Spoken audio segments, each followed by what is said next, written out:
saved this world, and the life of every single one of these guys. Even the girl I loved and I thought she loved me back. But they all betrayed me, even Lavina. It all started a few years ago. I am not from this world. One day, the tyrant king of Terraner summoned me by accident, while trying to summon a god-level monster. Since I wasn't that monster, he sold me as a slave. I spent all those years training, and one day I became the hero of this world, and was able to confront the tyrant king, to save the kingdom. That bastard used summoning magic, and brought a demon from somewhere. But with just one cut, I defeated it and then did the same to the king. I didn't do this alone with Lavina and the others. We were the 7 heroes who saved the kingdom. We were a united group for years, so I thought they were my family, and that Lavina would be the mother of my children. I wasn't going back to Earth, but these guys betrayed me. They used the dead king's heart to open another summoning portal.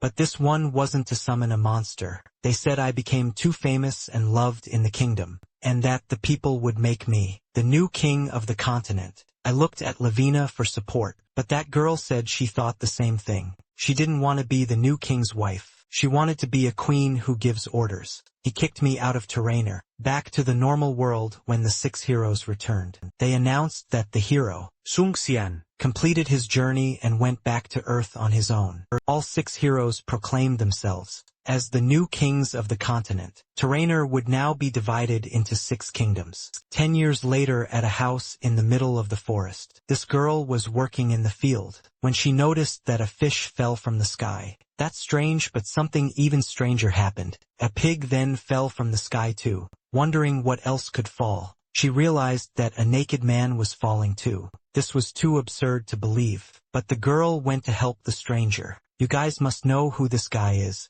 When Sewon woke up, the girl brought food and asked who he was. However, she didn't understand the language he was speaking. She explained that in the Lilstein kingdom, people don't speak that language. The protagonist smiled maliciously. So that means that guy is the king now. Before striking a villain pose, the girl advises Song to put on some clothes first. He ate like a homeless person, and said the food was pretty bad, because it lacked seasoning. Even so, he was grateful, because of his good looks and rude attitude. The girl thought he might be a noble. He asked her name, a very normal question. She answered that she was Alita, but the guy's next words completely surprised her. He asked about her relationship with the Mad King. Lust, and the food table flew towards his face. In the blink of an eye, it was the girl. She drew a dagger and jumped over the table to attack, but she didn't hit him. He was behind her. Alita tried more attacks, but even being a swordswoman, she couldn't hit this guy. She tried many times, but with fluid movements like a ninja,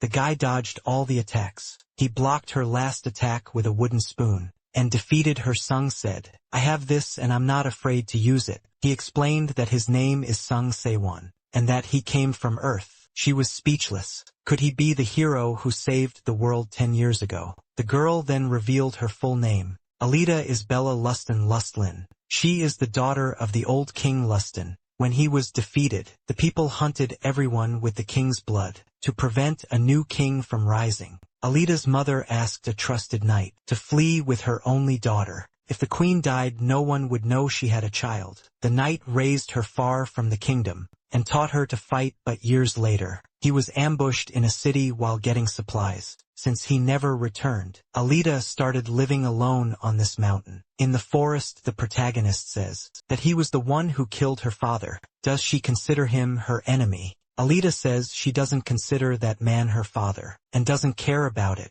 Sahan was annoyed to learn that one of his ex-companions is now a king. Then the girl asks, "Why the hell did you show up naked?" Sahan drops his mug and gets furious, saying it's not his fault. When he was sent back to Earth before, he appeared naked in the middle of the city. Only the person passes through the portal. The clothes do not. The protagonist then realizes something suspicious. He tells Alita that he self-summoned, and portals can be sensed by mages. If she had been hiding for so long, he might have just blown her cover. The girl looks out the window, and her cabin is being surrounded. The kingdom soldiers are shouting that they know a summoning took place right here. An old man, his face grim, reported to his superior Xenon. Traces of powerful conjuration magic are undeniable. Here it emanates directly from that dwelling. Xenon acknowledged their efforts with a curt nod, then barked, "Prepare for battle." Inside, Sung Suwon watched in stunned surprise.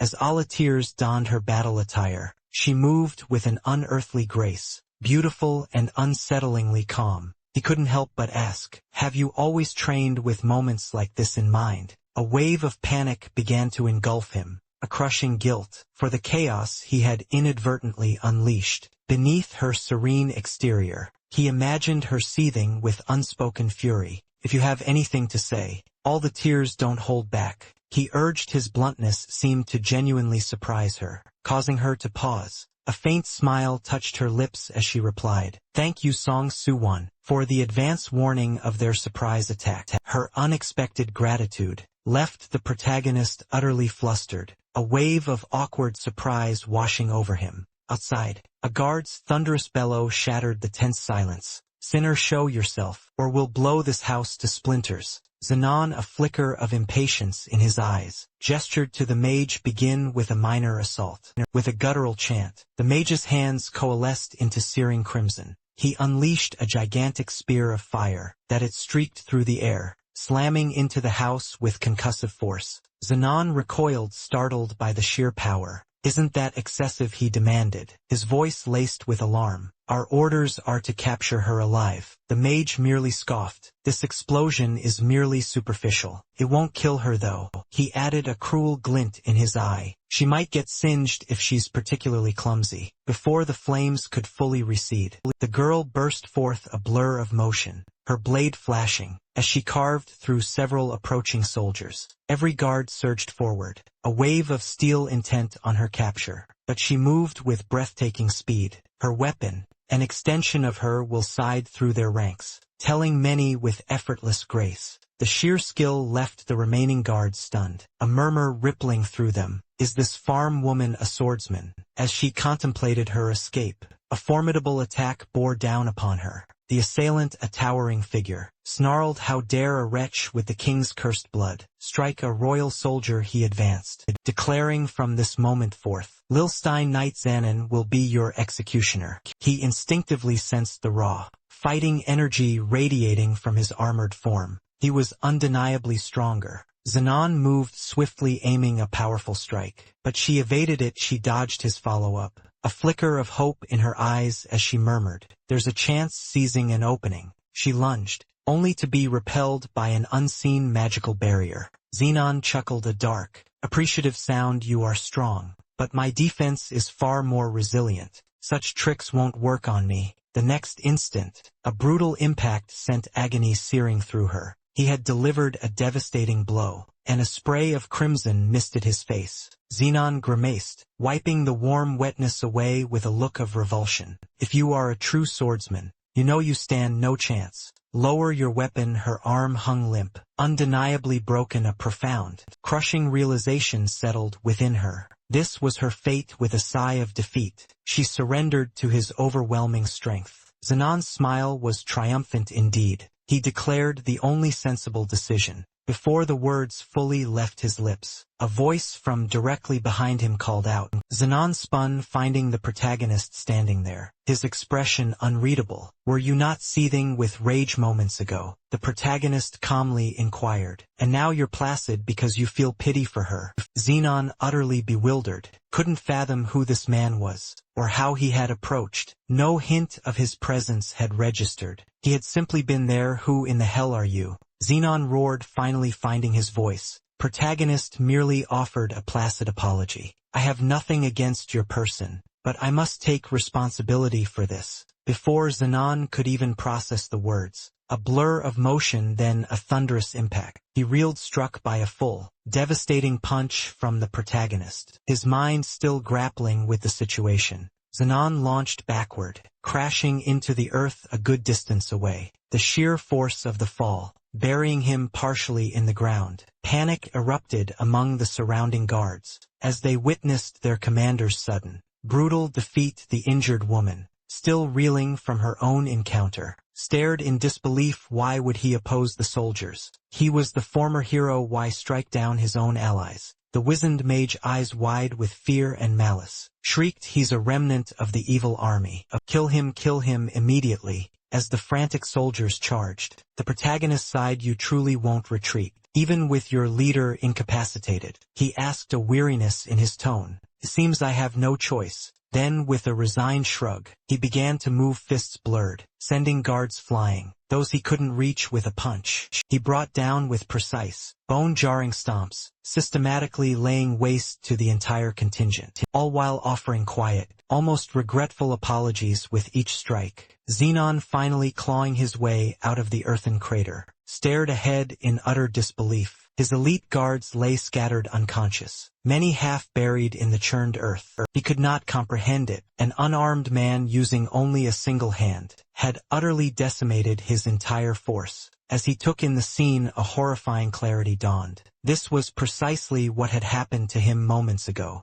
Then a memory surfaced, sharp and vivid. He had seen this man before. Years ago, in the hallowed halls of the royal castle, he had been fortunate enough to witness him in person, the great savior of humanity, the one who had the protagonist turned, his gaze dripping with disdain. Ah, you've finally woken up then. He paused, cruel edge to his voice. But it seems you'll need a bit more sleep. The challenger pleaded for a moment's reprieve, but the protagonist was already upon him, the air crackling with an inevitable new blast. Chief of the guard once more found himself propelled into the earth. Amidst the swirling dust and debris, the protagonist's voice cut through the chaos. There's no reason to continue this fight, yet if the mage truly wished to challenge him, he would stand ready. The mage, witnessing the absolute futility of his elite warriors and wizards, felt a chill of dread. As he pondered the origin of such a monster, the protagonist, noting the guard stunned in action,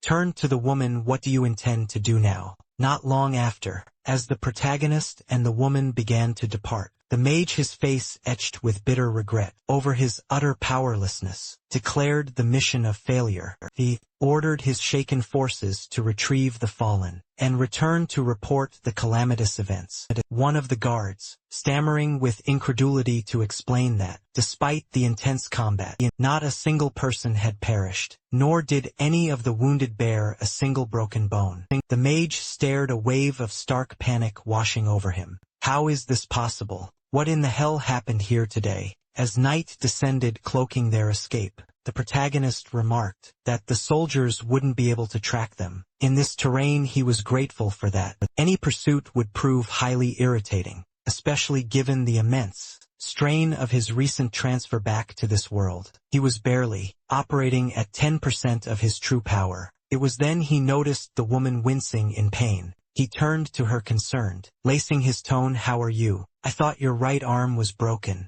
The woman, however, breathed a sigh of genuine relief, thanking her fortune that things hadn't escalated further. Her strange gratitude struck the protagonist as peculiar. Soon after, he meticulously bandaged her arm, offering a simple, I hope this helps. As was her custom, she offered a soft, with a sudden, almost forced cheerfulness. She announced, it's time for me to leave. I'm going. Her words, clearly a desperate plea for independence, caught the protagonist completely off guard. He immediately bellowed, where are you going? Scolding, he asserted, your arm is broken, we should travel together. You can't just make decisions like that out of nowhere. Taking a moment to compose himself, he then stated firmly that he would aid her, felt partially responsible for her being hunted today, and refused to abandon an injured person. She stood stunned for a moment, processing his words before finally nodding. Very well, I'll be under your care today. The protagonist simply requested, stop calling me sir, just my name. She complied instantly. He then inquired about her plans. Now that her identity was compromised, her initial thought was the nearest village, but the risk of a search party was too high.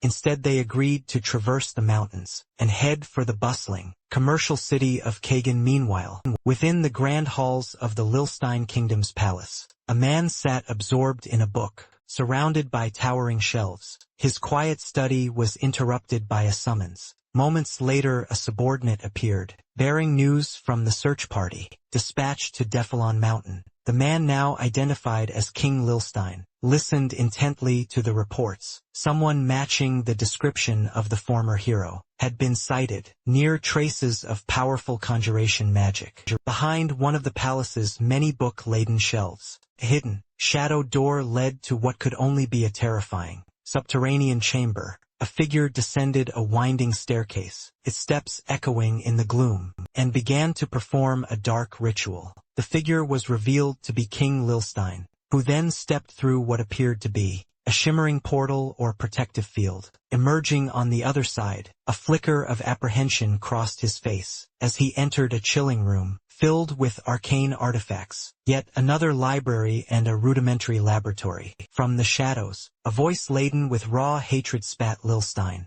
the speaker, imprisoned within a pulsating green magical circle, his arms bound by heavy chains, scoffed. It's quite ironic, isn't it, that the king calls himself a hero, while keeping me captive? Lilstein, his tone dripping with a matching irony, merely observed, you've improved quite a bit in a month and a half. The king's words revealed the prisoner to be a young man, a direct descendant of Luskan. The king then inquired if the prisoner understood why the magical circle beneath him had shifted from an angry red to a vibrant green. Lilstein elucidated for the young man that the verdant glow signified his Mona. Transformation was complete. Enraged, the prisoner roared back that he pitted those who worshipped the king. Lilstein, however, calmly countered that there was only one person deserving of pity in this grim chamber. He then delivered a chilling pronouncement. You are about to have your heart claimed. The young man's surprise swiftly morphed into stark terror as the king's true horrific intentions became clear. Without a moment's hesitation,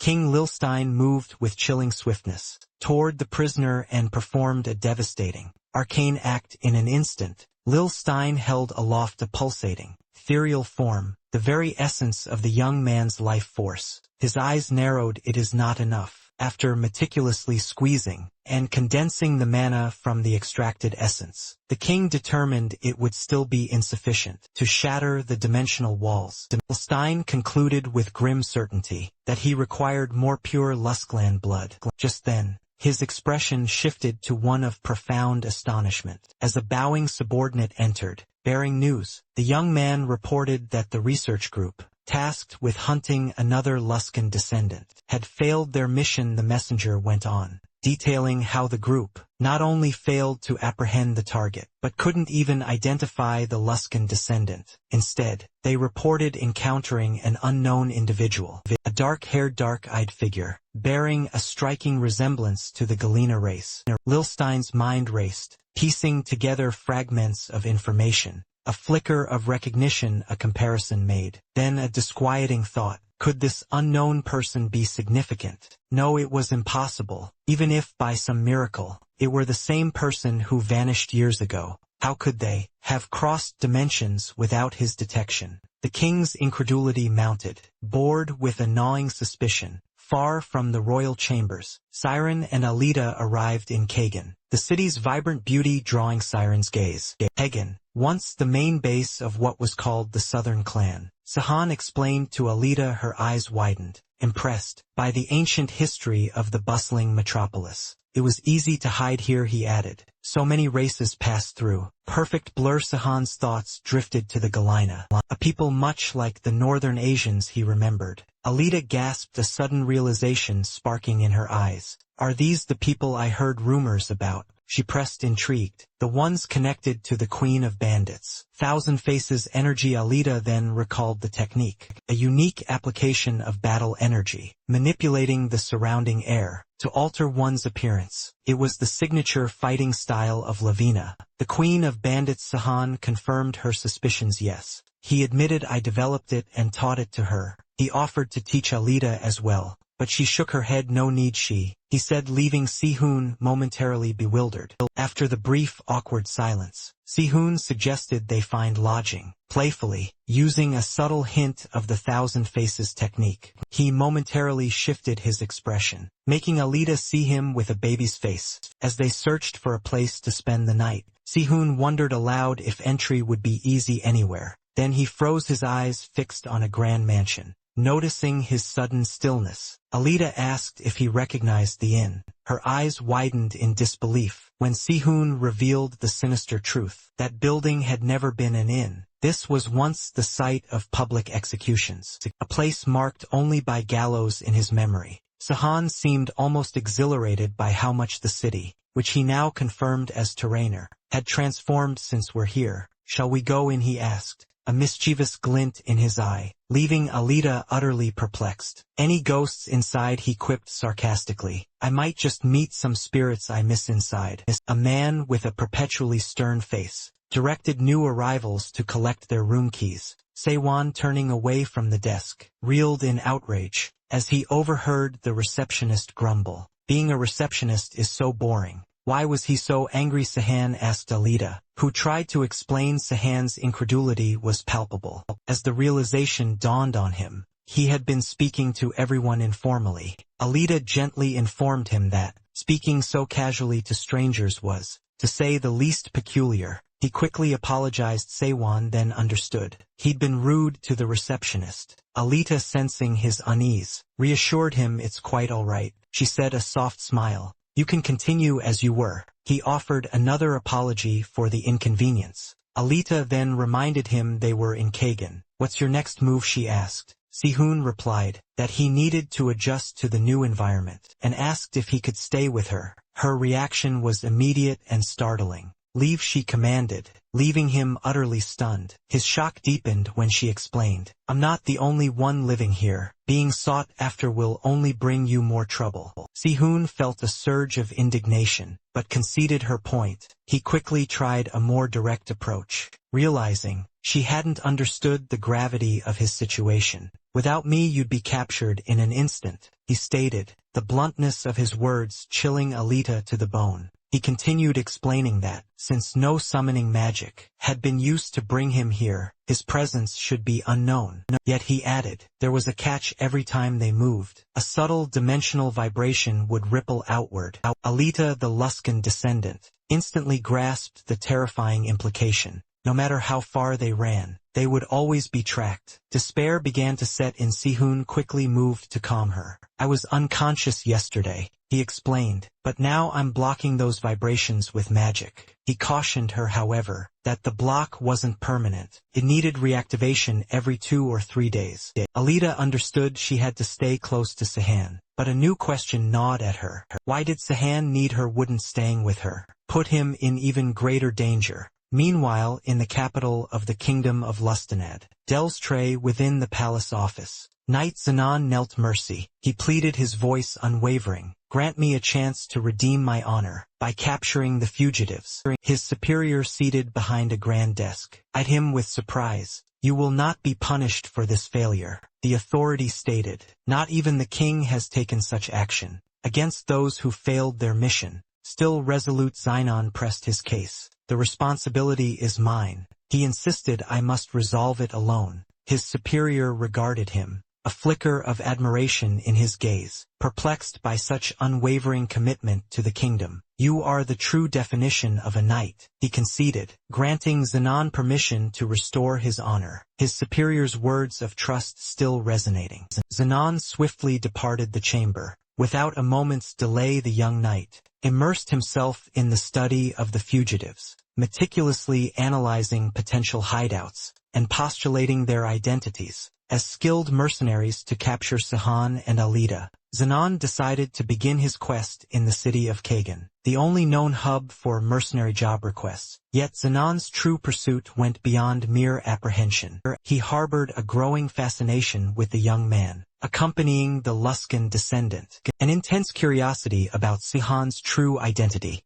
Zenon found himself drawing uncanny comparisons between Alita's enigmatic companion and a savior from another world. This deepening doubt ignited an even fiercer determination to find Sihun, to witness the man with his own eyes. Back at the inn where the fugitives resided, Butler offered a polite greeting to the newly arrived. Lord Ted, were you referring to Sahan and Alita? Ted inquired, acknowledging the butler Lev Ward. With a nod, we then learned that warriors, capable of wielding battle energy, as swordsmen, are categorized into 6 distinct ranks. The journey begins at the seed stage, where individuals learn to channel battle energy to enhance their physical prowess. The second-rank warrior allows practitioners to imbue their metal weapons with this energy, forging a blade of pure force. Those who ascend to the knight and master stages gain the ability to infuse power into armor and weapons not forged from metal. Beyond these lies the transcendental rank, where one can channel air energy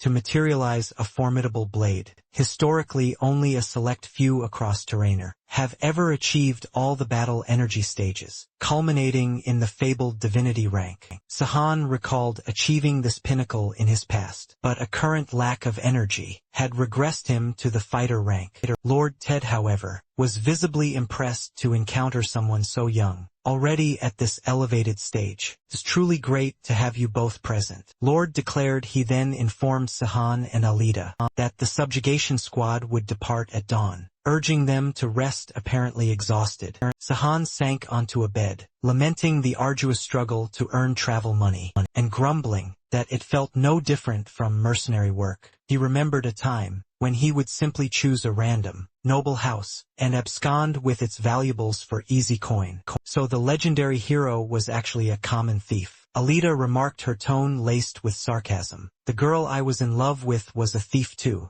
Sahan retorted, our protagonist believed their past actions transcended simple theft. They were a form of justice, targeting only the empire's nobles, who plundered the common folk. He acknowledged the difficulty of such feats now, adding that nothing was more thrilling than eliminating others. His grim musings left Alita visibly unsettled. Yet the savior from another world suddenly experienced a realization. Sahan mused that this current task would undoubtedly help him regain his lost battle energy, and that his opponents should prove worthy of the effort. Alita, however, questioned his current abilities. You defeated me with just a spoon, and easily overcame those knights. What makes you think you're so weak now? She challenged, seemingly oblivious to the implication. Sihun explained, I was so weak, but I actually needed the spoon to fight you. His earnest declaration only frustrated her further. He then recalled that due to his vast experience, a pro player in a PvP match wouldn't lose to someone merely one level below them. Alita, bewildered, pressed for clarification. What do you mean by level and PvP match? She asked, reminding him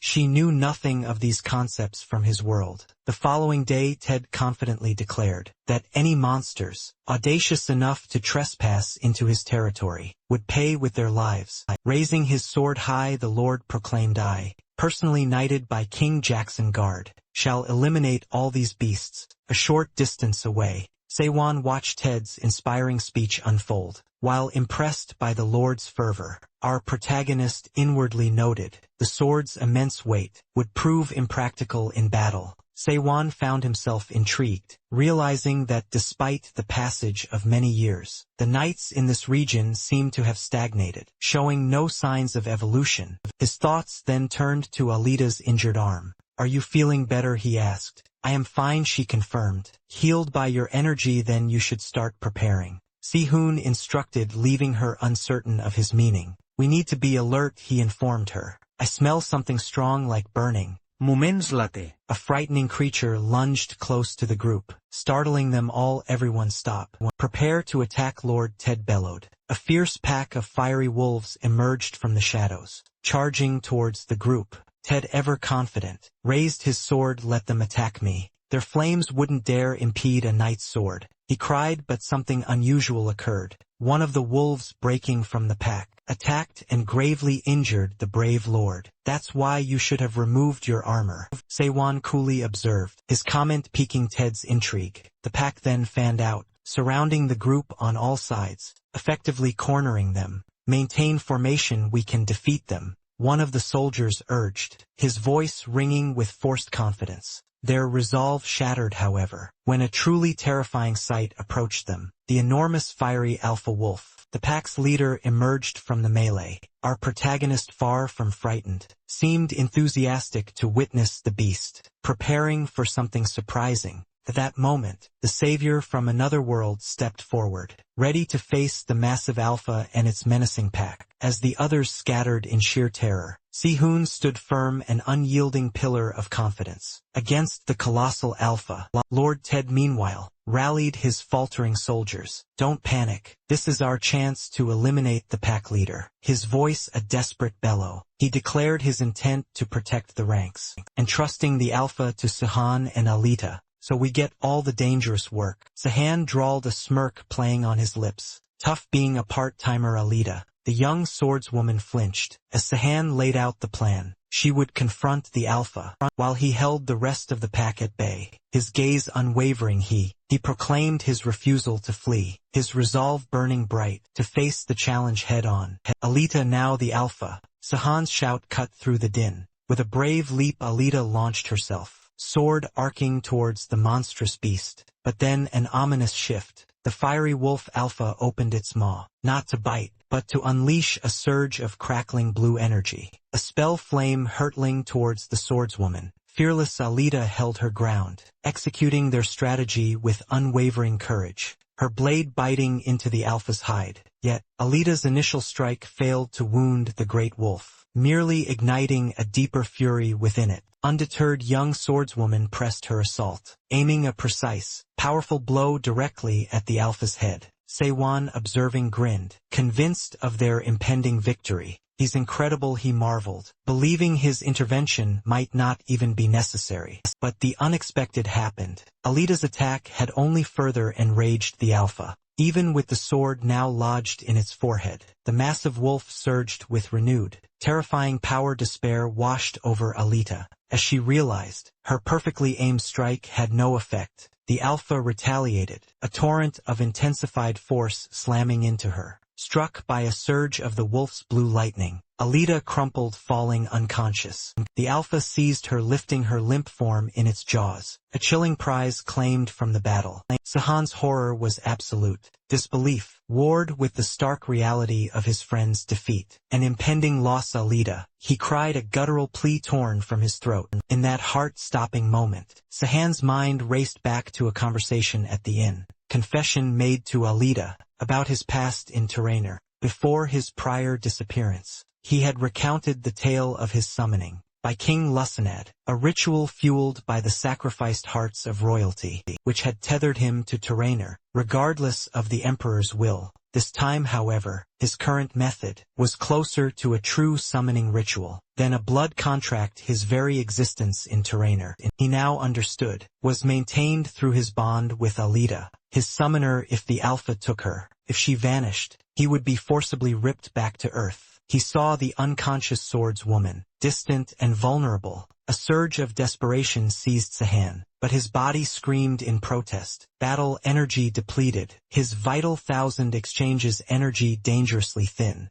He couldn't run faster. A chill of dread ran through him. He had waited 10 long years to return, and he would not allow this humiliating end. A decision crystallized despite his meager reserves. Sahan would unleash a magical attack against the colossal wolf. The Alpha stood, Alita still in its jaws, her sword protruding from its forehead, a macabre trophy. A brilliant beam of light energy erupted. With unexpected agility and formidable power, Sahan launched his assault. The fierce beast fell seemingly without much effort, and Sahan, catching his breath, felt a wave of profound relief wash over him. After retrieving his friend, Sahan took a moment to celebrate their survival, then tried to dismiss the thought of his near return to Earth, tempting to compose himself. Later, amidst the quiet of a forest glade, nestled beside a crackling campfire, Sahan asked Alita how she felt after the beast's bite. Now awake, she responded. Pain all over. The young swordswoman surmised the Alpha hadn't intended to kill her, remembering the fiery wolf's habit of offering humans to their leader. The Alpha's lightning ability sparked a new thought. Could it be a mutation? Alita's gaze sharpened, fixing intently on Sahan. Sahan remained still, sensing the impending question. When exactly did we become allies, Sahan? Alita finally asked, her voice laced with suspicion. And why do you hide your true identity? She recalled that the 6 kingdoms, once separate, now comprised the very countries forged by his former allies. Reason enough for Sahan to be revered as a royal guest. An honored guest, Sihun scoffed, a dry laugh escaping him. I'd be lucky not to be executed. He revealed that, shortly after his victory over the Emperor, his allies had betrayed him, forcibly exiling him back to Earth. The young man confessed, his lingering inability to comprehend their treachery refined text. None of his friends had hesitated their betrayal. A cold calculated move, not an impulsive whim. The realization gnawed at Sewon, a bitter residue of self-reproach. It was then that he noticed something unexpected. Alida, usually so stoic, stood rigid, her face drained of color, a clear sign that his stark revelations had profoundly shaken her. He understood that the sheer weight of a conflict, spanning all countries of Terrainer, had finally dawned on her, chilling her to the core. The young swordswoman's gaze sharpened. You've returned to Terrainer for revenge. Then that's why you're hiding your identity. Sewon, the savior from another world, stared blankly. You truly understood what I just told you? He asked, crease forming between his brows. Yes. Alida affirmed. Then why are you so calm? Sahan pressed, incredulous. I just declared war on all 6 kingdoms of Terrainer. Alida offered a wry smile. I'm already an enemy of the 6 kingdoms. I've been fighting them for the past 10 years. Sehun stared, utterly stunned. You're incorrigibly optimistic. He muttered, it's a trait I inherited from my father. She countered, your father? Was he the emperor? Sehun blurted, a genuine question that instantly ignited a furious spark in Alida's eyes. My real father was named Karen. He snapped. A sudden, subtle shift in the air, a faint rustle among the distant trees, caught Sewon's acute senses. Stay alert, he warned Alida, his voice low. Something's coming this way. Alida, still recovering from the great Alpha's brutal attack, visibly flinched. Someone's really coming, she whispered, her fear palpable. Could it be an enemy? Sehun shook his head. Unlikely. More probably a lone soldier. Nonetheless, both braced themselves, ready to defend. Moments later, a young man emerged from the dense bushes. He approached Sehun and Alida tentatively. Excuse me, he began, his voice hesitant. Could you spare a moment for directions? The innocuous question only heightened their anxiety, but it was the next realization that truly astounded the newly formed allies. Incredulity seized both Sahan and Alida. The young man was none other than the captain of King Lilstein's infamous investigation team. The captain, in turn, recognized the 2 figures before him, the very individuals who had routed him and his soldiers mere days ago. His surprise gave way to terror as Alida, her rage boiling over, lunged with her sword, granting him no time to react, no chance to defend. The young swordswoman's blade narrowly missed a fatal strike, and the captain recoiled, pure terror etched on his face. At the depth of her hatred, yet against all expectations, he cried out, please don't attack me. I'm not here to fight. Caution overriding his curiosity, Sahan decided to incapacitate the intruder. Without apparent effort, the savior from another world launched an attack, designed to simply knock the young man unconscious. But as the blow landed, a flicker of recognition crossed the captain's face. His eyes widened, a silent affirmation that his own prediction had proven correct. Incredibly, the captain parried the savior's magic, deflecting the attack with unexpected finesse.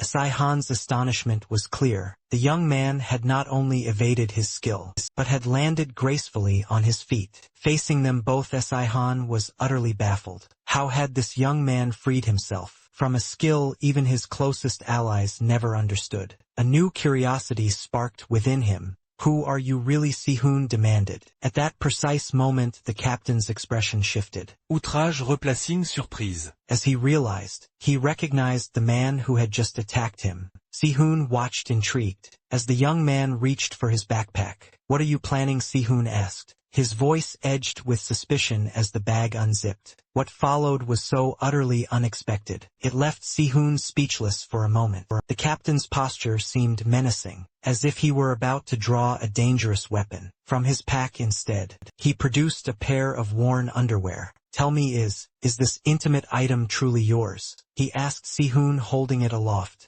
Both Sehun and Alida stared, utterly incredulous. Captain, clutching the underwear like a prize trophy. looked less like a soldier and more like a maniac. Seiwan, convinced he was dealing with nothing but a deranged pervert, snarled at Alita. Finish him now. The command, sharp and final, visibly startled the captain. Wait, he stammered, raising his hands. I didn't express myself correctly. Please both of you calm down. Terrified by the savior from another world's murderous intent, the captain declared, I surrender. He then did the unthinkable. He held the underwear even higher, waving it like a flag of truce. Suhan, utterly outraged by the gesture, was about to lash out when his eyes caught something unusual on the intimate garment. Incredulity washed over him as he spotted his own name, clearly inscribed on the fabric. Is that really mine? He wondered aloud. A relieved smile spread across the young man's face. Then I was right, you are the savior from another world, he exclaimed. Sihun,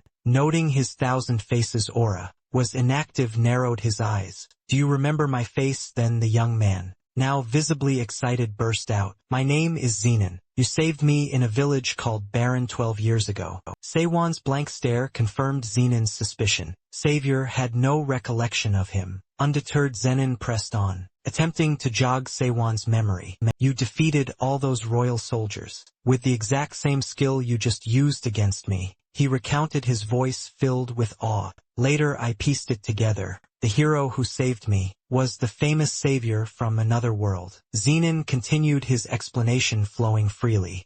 After I learned to use aura myself and became a swordsman, I finally understood something else. You never truly intended to kill your enemies. It was like the interpretation was better than the dream itself. Zenon mused, faint smile playing on his lips as he recalled that pivotal day. Seiwan, however, was stunned. He stared at the young captain, a disorienting question echoing in his mind. Could this truly be the same boy he had saved 12 years ago when Shiman clarified his age? A mere 22 now. Seiwan couldn't help but remark on his prematurely seasoned appearance. Unfazed, Zenon offered a surprising platitude. That appearance was merely a shell, and true essence lay within. Sahan's brow furrowed. Where did you on earth? Such an odd turn of phrase, he queried. A knowing glint entered Zenon's eyes. You, my hero, said it yourself back when you saved me. That inspiring phrase stuck with me. A flush crept across Seiwan's cheeks, a rare moment of embarrassment. As their conversation deepened, Seiwan raised an eyebrow. I appreciate your admiration, Captain, but it's rather peculiar that you're carrying my underwear. Zenon grinned, inspiratorial sparkle in his gaze. Oh, that's not all I have. Zenon then rattled off a list to his idol.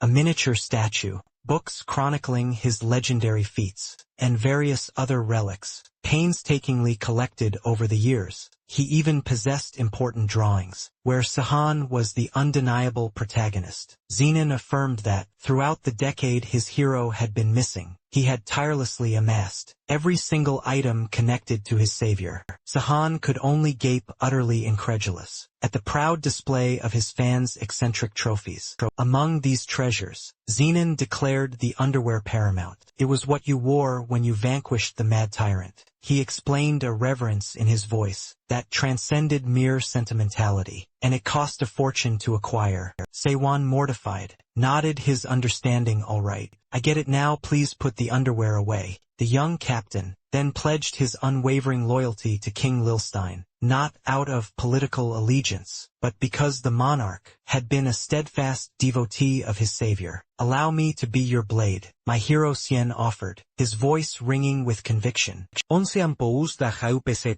What if your savior were to become an enemy of the king you serve? Without a flicker of hesitation, Zenon responded, his conviction unshakable. I would accept your sword without defending myself, as a final act of gratitude. Zenon practically vibrated with excitement, thrilled beyond measure, to be in the presence of his lifelong idol. I will not disappoint you, the young captain declared, his voice ringing with resolve. I will defeat these fiery wolves. Li Han, calm and collected, merely waved a hand. My ally and I have already handled that. Did you not notice the alpha's body nearby? Yet a peculiar look on Xinyan's face suggested he had a surprise of his own. Xinyan informed his hero that fiery wolves typically traveled with their mates. Were you not using the male's body to attract the female he probed? The realization dawned the savior from another world had been completely oblivious to this crucial detail. Sahan stiffened, a cold dread creeping in as Nan's words echoed.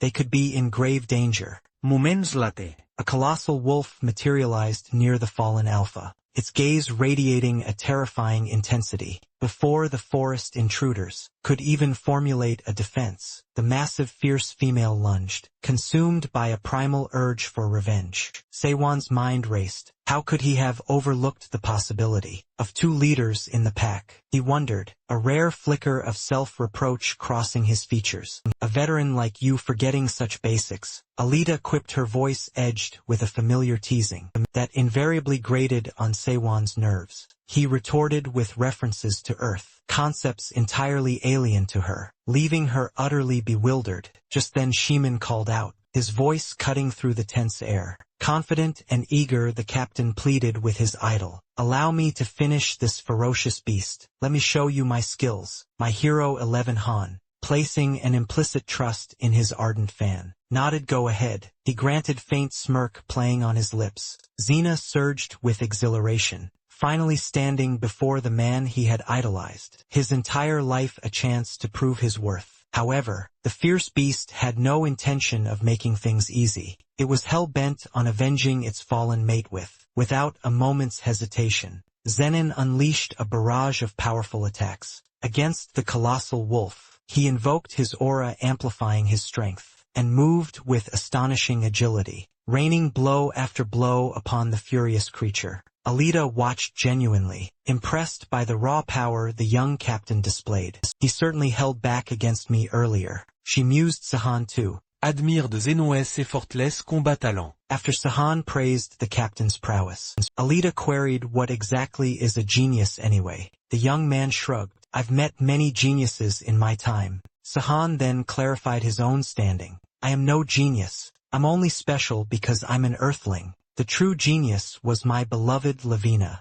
Alita stood frozen, absorbing his words. In that suspended moment the fierce beast coiled, preparing its next attack against the captain. Enraged, the alpha wolf unleashed a torrent of flames at Xinyan. Confident in his immunity to the inferno, Xinyan pressed forward, sword drawn directly towards the pack leader. Then, with an unwavering resolve to prove his potential, the young captain charged, head first at the furious beast. Leaving Alita terrified. Seiwan, however, noted the giant wolf's familiar stance, a knowing glint in his eyes that suggested Xena was in for a surprise. Suddenly, a blinding bolt of lightning erupted from the beast, striking the captain, sending a jolt of raw electricity. Through him the allies watched, intrigued and slightly aghast, as Xenon crumpled to the ground. Déjà vu Séant, commentait Drilly. A sarcastic undertone in his voice. Alita's eyes widened in realization. She had been defeated in the exact same unfortunate manner, devastated by the brutal attack.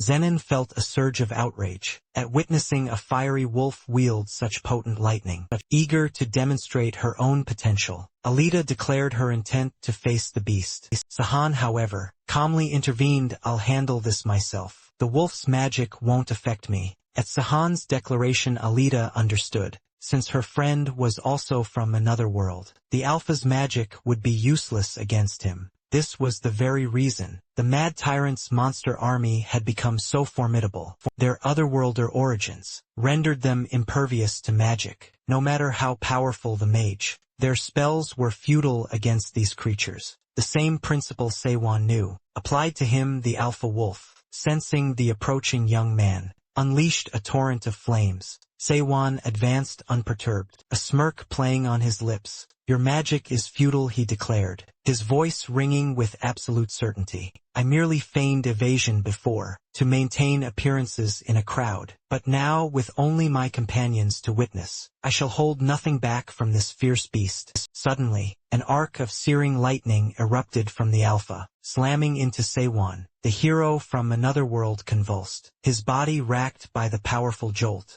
Alita merely watched, an expression of familiar resignation on her face. But Captain Sheeman gasped, his eyes wide with horror as his idol was struck down. Deja vu, is it? Alita drawled, her tone laced with sarcasm. Sahan bristled, don't mimic me. He snapped, his composure shattered. Disbelief warred with indignation within him. How could this wolf's magic have pierced his defenses? He had never been struck before. A flush of mortified anger stained Sahan's cheeks. Infuriated by the public humiliation, Sihun lunged at the wolf, unleashing an attack potent enough to shatter mountains. The beast crumpled under his might, finally defeated yet as the giant creature fell. Sahan's mind reeled. He had brushed off the flames without issue, but the lightning had found its mark. What had just happened once the massive beast lay still? Alita addressed him with an overly formal sir. Sahan bristled, just call me by my name. Alita's sarcastic reply hung in the air. I wouldn't dare. Seiwan, however, was oblivious to their banter, his gaze fixed on the fallen alpha.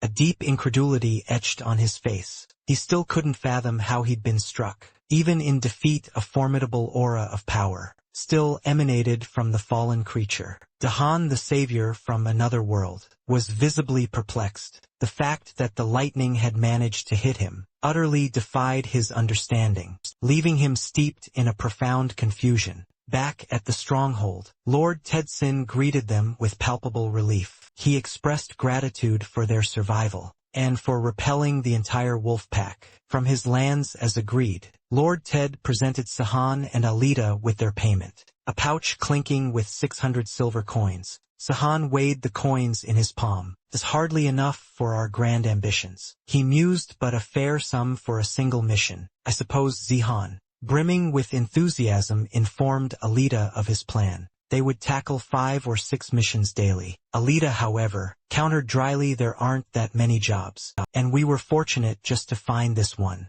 Just then Zenon approached, clutching a pouch that chimed with the unmistakable weight of gold. 100 gold coins. The friends stared, dumbfounded by the sheer amount, demanding to know how he'd acquired such a fortune. With a sheepish apologetic sigh, the captain confessed his deed. He had sold a piece from Sahan's treasured collection. A mortified flush spread across Sahan's face. He instantly regretted asking, wishing he could swallow the question whole. Zenon, meanwhile, beamed with pride, genuinely pleased to have contributed in some way. Alita, facing Seiwan, then observed with a smirk, it seems your underwear is quite valuable. Young man Seiwan's embarrassment intensified, and he could only manage a hushed defensive. It's a limited edition. Zenon, thrilled to have aided his idol, eagerly inquired about Seiwan's next move. With this much gold, he announced, you won't need to labor as a mercenary any longer. Sihun considered. From Kagan, we could venture into 3 neighboring countries. He mused, though I haven't settled on one yet. He paused, then added,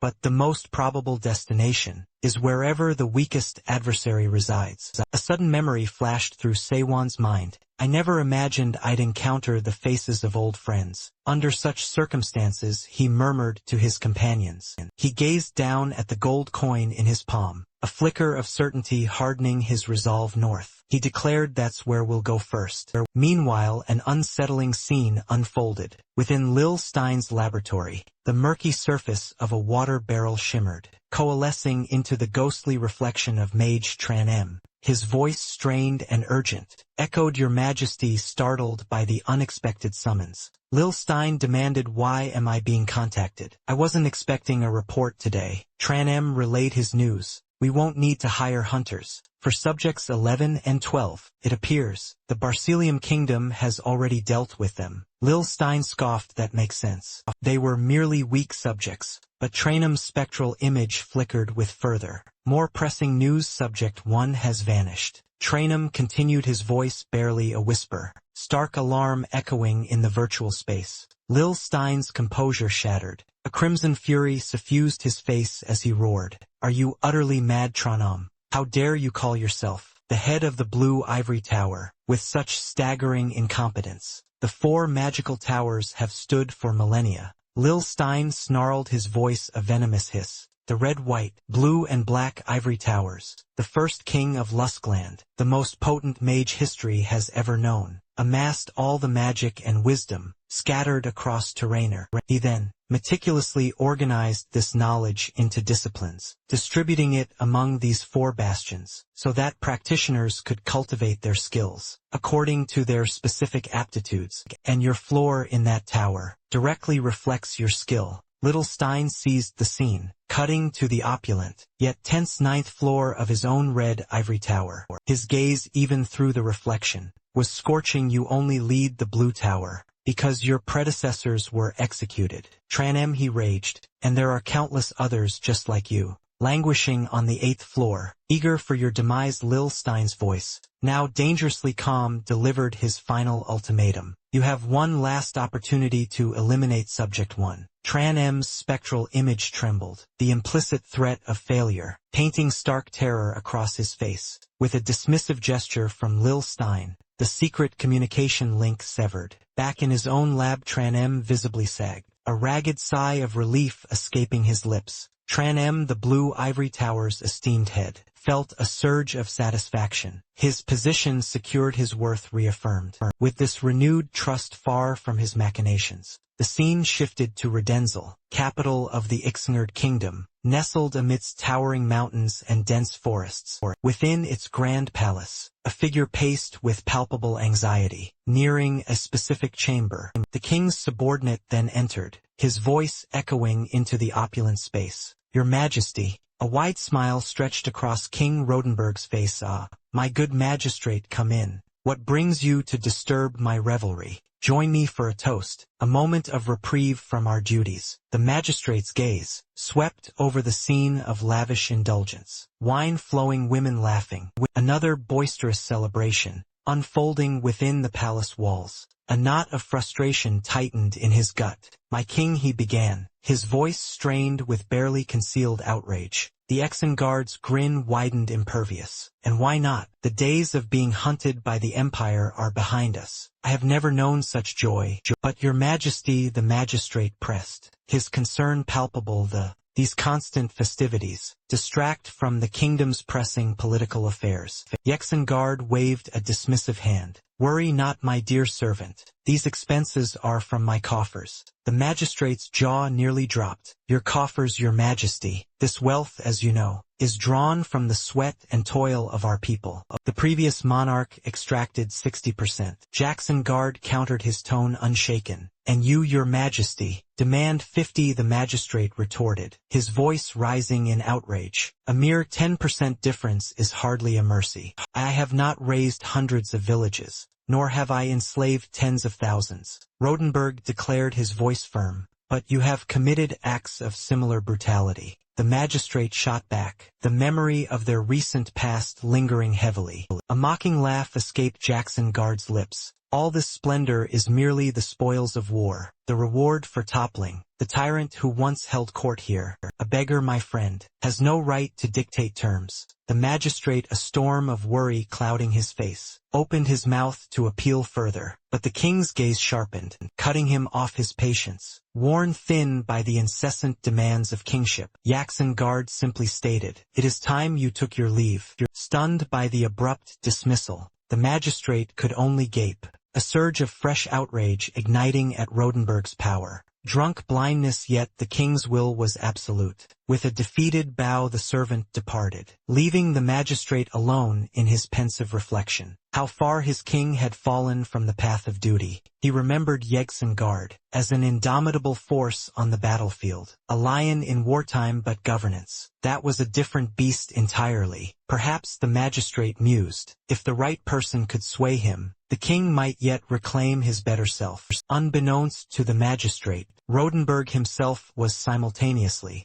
considering a different kind of retirement for his outspoken subordinate. Just then, to the king's mild surprise, another figure entered, his voice resonant. Your Majesty, the newcomer strode forward, effusively praising Rodenberg.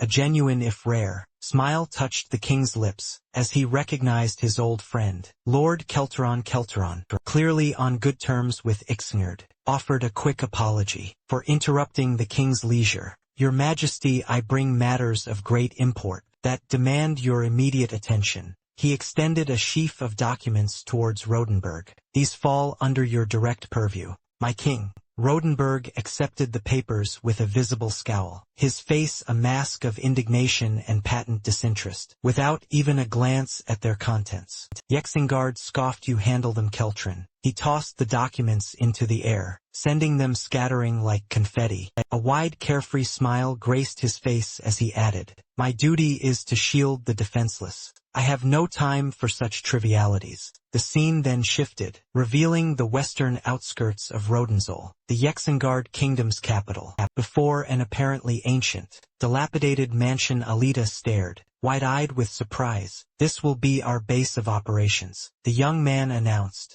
Suddenly Zenon erupted in a flurry of agitation. This place is cursed. We cannot stay in this accursed house. His friends exchanged intrigued glances, as Sheeman declared them distractions to the purification he intended to perform, before they could even step foot inside. For a long while only Zenon's frantic shouts, and the sounds of vigorous scrubbing, echoed from within the old house. Alita, unsettled by the sheer intensity, whispered to Seiwan, is that normal for someone cleaning? Finally Zenon emerged, looking utterly drained but triumphant. You may enter now, he announced, his voice hoarse. It's still a bad house, but it shines with cleanliness. Stepping across the threshold, Seiwan's jaw dropped. The young knight had utterly transformed. The decrepit mansion, every surface gleamed. Why such an obsession with cleanliness? Sahan inquired, genuinely bewildered. Alita, meanwhile, privately mused that if she ever had to fight Zenon, all she'd need to do was spit on the floor.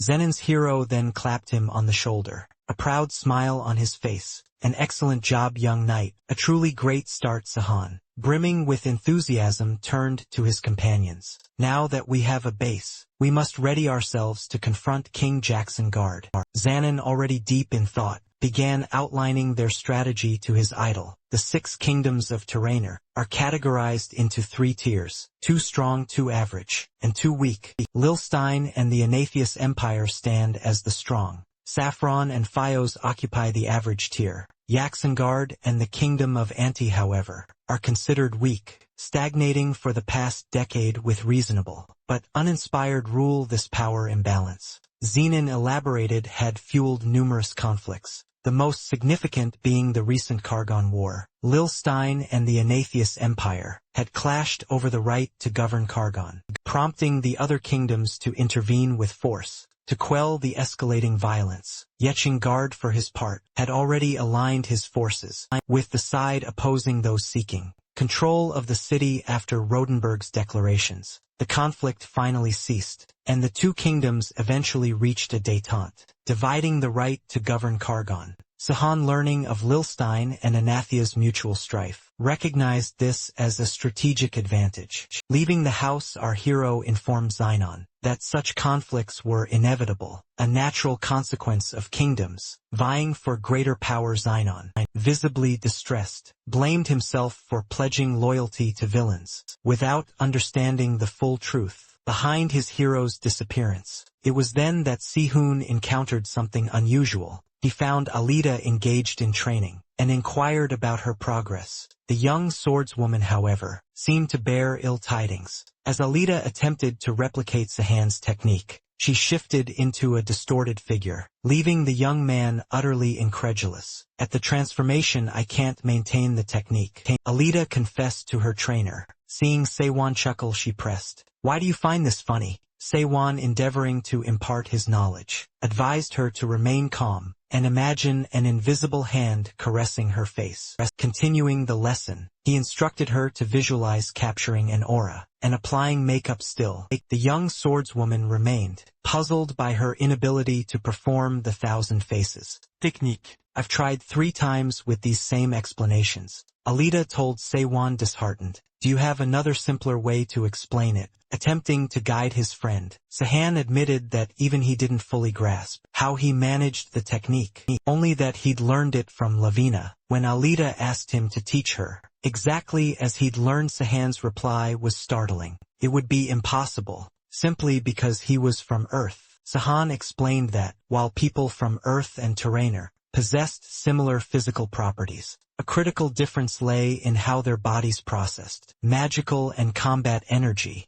He elaborated that he hadn't been born with combat energy, as control demanded, developing a high level of internal sense. Yet for a Terran like him, the process was simplified. Confident in his unique constitution, Sahan revealed that he had naturally mastered both combat and magical energy, reaching the pinnacle of proficiency. In just 3 years, Alita, highly intrigued by the world savior's explanation, accused him of using hacker techniques. Sahan reminded her that he'd already stated he wasn't a prodigy. He then informed his friends that, according to Lil Stein's research, his unique abilities stemmed from being from another world, though not specifically identified as Earth. Alita bristled at the notion, outraged that someone could gain such incredible talent merely by crossing dimensions, declaring it felt like a scam. After failing to properly teach her his techniques, Sahan told her she would have to learn on her own.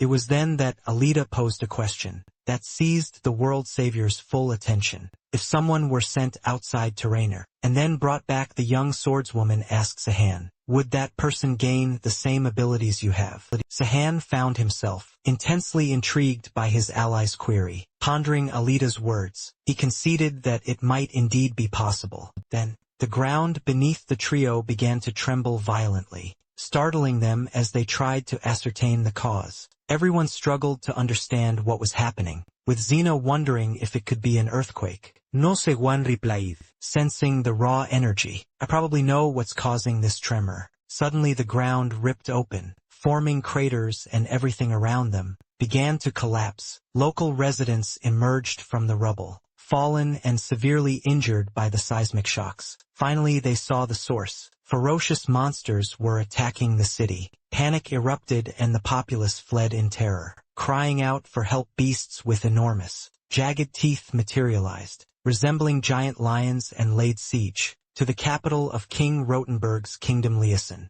The locals screamed, and a collective cry to flee echoed through the streets. In that instant one of the colossal beasts lunged about to crush a defenseless little girl. The monster advanced with razor-sharp claws towards the terrified child, sprawled on the ground, but Seiwan was resolute, determined to save everyone from this sudden assault. After rescuing the girl, the world savior, his youthful face etched with concern, asked, "Are you okay?" Zenon, intrigued, noted at least 30 of the beasts, while Sihun questioned the abysmal security that allowed such monsters, normally dwelling deep within the mountains, to infiltrate the capital. He tried to fathom how these creatures had ended up in the city. I wanted to avoid drawing attention, Sahan told his friends, but above all, we must save the people. Agreeing with his urgent declaration, Zenon charged into the fray, attacking the beasts. Alita similarly joined her allies, tearing into the monstrous invaders.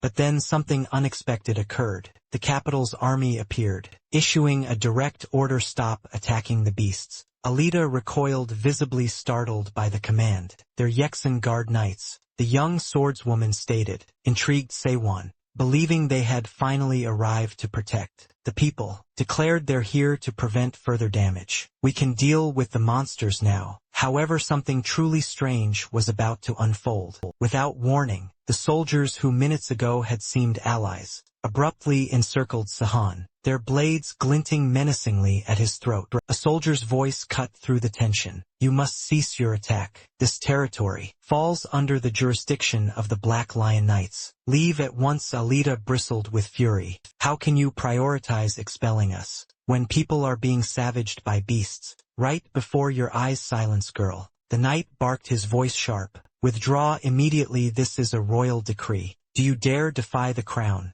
Xenon's mind reeled, trying to decipher the true nature of the unfolding drama, while Sahan, ever observant, held his tongue. A spark of intrigue in his gaze, subtle shift in the air, a prickle on the skin, heralded an unexpected development. A tremor of immense power vibrated through the air, catching the protagonist's senses. Behind the rigid line of soldiers, A palpable aura manifested. coalescing into the distinct shadow of an approaching figure. Sewon's eyes narrowed. The sensation was undeniably familiar. His intrigue deepened with every measured step the mysterious individual took, drawing ever closer. As the figure neared, Sehon's certainty solidified. This potent energy belonged to someone he knew. The shadow resolved into the unmistakable form of King Rodenberg himself, his voice booming across the plaza. "How dare these beasts harm my people?" A perpetual smile grazing his lips. Yeshingard effortlessly exuded confidence. "There's no need to fret, I am here to deliver you." With an air of supreme confidence, the king commanded his Black Lion Knights to defend the populace, while he personally would vanquish every single beast. At Yeshingard's directive, the soldiers immediately moved, forming an impenetrable barrier before the terrified citizens. Sehon, however, watched the king's grand entrance with a palpable sense of apprehension. Rodenberg declared, "My body has shown remarkable resilience these past few days without a moment's hesitation." The king surged forward, when colossal axes gripped firmly in his hands, a roar tearing from his throat. "I shall vanquish every last one of you." The assembled crowd gasped, utterly stunned by Rodenberg's raw strength, as he wielded two monstrous weapons with apparent ease. With Yexengard, a blur of motion and steel, dispatched the attacking beasts, with chilling efficiency, his power undeniable. A smirk played on the king's lips, an air of utter superiority in his voice, as he scornfully remarked, "These creatures are absurd. To imagine they could stand against me." But then an unexpected turn of events unfolded. To everyone's astonishment, the beasts, overwhelmed by the king's sheer might, began to scatter and flee. Yexengard's triumphant smile vanished, replaced by a scowl of intense rage, as he witnessed their retreat. "I will not permit this." With a resolute stomp, the king planted his feet. Rodenberg then resolved to unleash his full power, and a shimmering, magical circle erupted beneath his colossal axes. Zenon's eyes widened in profound amazement. It was his first time witnessing a battle seal. Alida, her curiosity piqued, inquired, "What technique is this?" The young knight clarified that only swordsmen of transcendent rank possessed the ability to wield such power. He further elaborated that it was a unique magic seal, fueled by concentrated combat energy. In a blinding flash, the king unleashed his devastating attack upon the fleeing beasts. Rodenberg's signature technique, the giant hand battle seal, obliterated them instantly. A wave of jubilant cheers erupted from the populace, as the king single-handedly vanquished every monster. The young Luslan descendant watched, impressed by Rodenberg's sheer might, while Zen unpondered if this truly represented the pinnacle of a transcendent rank swordsman's power. Sehon, however, found himself captivated not by the power, but by the subtle trickery he sensed in the king's performance. Dawned on our protagonist. Yeshingard had orchestrated this entire spectacle, not just to protect his people, but to ingeniously win their absolute trust. Outrage flared within the world savior. It was all a meticulously crafted setup, a deceit he never would have attributed to Rodenberg. Sehon's disbelief mounted, aghast at how his former friend had so shamelessly debased himself in pursuit of fleeting popularity. Then a detail about the king caught the young man's discerning eye. The sight of Rodenberg's seemingly genuine expression struck Sehon. He remembered that same masterful act, flawless facade from the day of his betrayal. Yeshingard beamed, basking in the fervent praise of his people, who hailed him as a revolutionary hero for saving hundreds of lives. Yet Sehon's gaze sharpened, discerning something far more peculiar. The king, despite his charisma, was nothing more than a fool. The protagonist's thoughts clicked into place. This elaborate charade was a calculated performance, designed to inflate the king's ego. It was likely orchestrated by a subordinate, a clever ploy to keep Yexengard distracted, while they managed the true affairs of the state. Suddenly Yexengard's perpetual smile faltered. His head tilted almost imperceptibly, as he sensed a strange, unseen presence. A surge of fear jolted Sehon. He feared his cover was blown. Rodenberg's gaze, sharp and assessing, fixed on the world's savior. He was certain he'd never encountered this man before, and a potent intuition whispered that this was no ordinary individual. The king held his tongue, his eyes meticulously scanning the faces in the celebrating crowd, seeking to identify the mysterious presence. The soldier's voice broke the king's concentration. "Shall we return to the castle?" "Your Majesty." Rodenberg snapped back to attention. Yes. Pleased with his latest triumph, Isengard dismissed the fleeting anomaly, deciding it held no significance, as the crowd's adulation swelled, proclaiming him a truly great king. Our protagonist found himself deeply intrigued. Rodenberg might be a fool, yet Sahane couldn't help but admire that, even after a decade, the king's physique remained an unyielding, walking fortress. Sahane concluded that the moment for his revelation had not yet arrived. He needed to proceed with utmost caution, meticulously preparing every detail to ensure his grand plan's flawless execution. 10 days later, the world's savior and his companions had established their presence within Ratanzel's bustling capital. During this time, Alida had dedicated herself to mastering the intricate energy of the Thousand Faces technique, reaching a proficiency where she could suddenly manipulate her physical appearance. Xenon, meanwhile,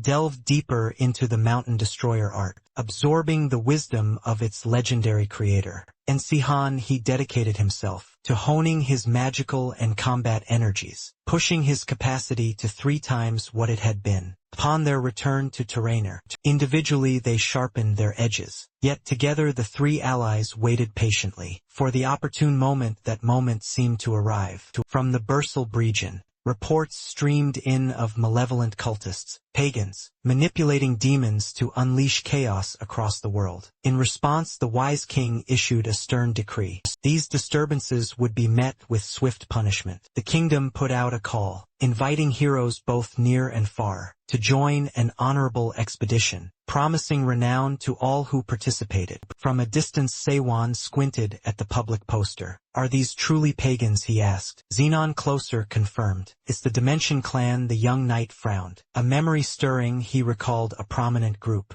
during the Mad King's reign, cultists who had worshipped Harris across various regions of Terrainer. Xanon remembered whispers of their eradication by the Empire, yet the poster indicated they had adopted a new doctrine, drawing in fresh followers. Former pagans are now calling themselves the Second Coming of Seiwan, the Captain Knight announced, leaving the young man utterly incredulous. Sahan reeled from the revelation. Xenon elaborated. "They believe the world savior is the son of Harris, sent to punish Terrainer." The knight continued, explaining the cult's warped belief that Sahan had once attempted to transport the world's inhabitants to a realm called Earth, only to be thwarted by 6 malevolent, revolutionary heroes. A crucial piece of understanding clicked into place. For Seiwan, this was it, a prime opportunity to confront the pagans, terrorizing civilians. Dahan predicted Rotenberg would eagerly lead the expedition. His spirits lifted and he began to strategize. With Rotenberg gone, the Royal Guard would be diminished, creating an opening to approach Isengard. He made his decision: they would join the hunt.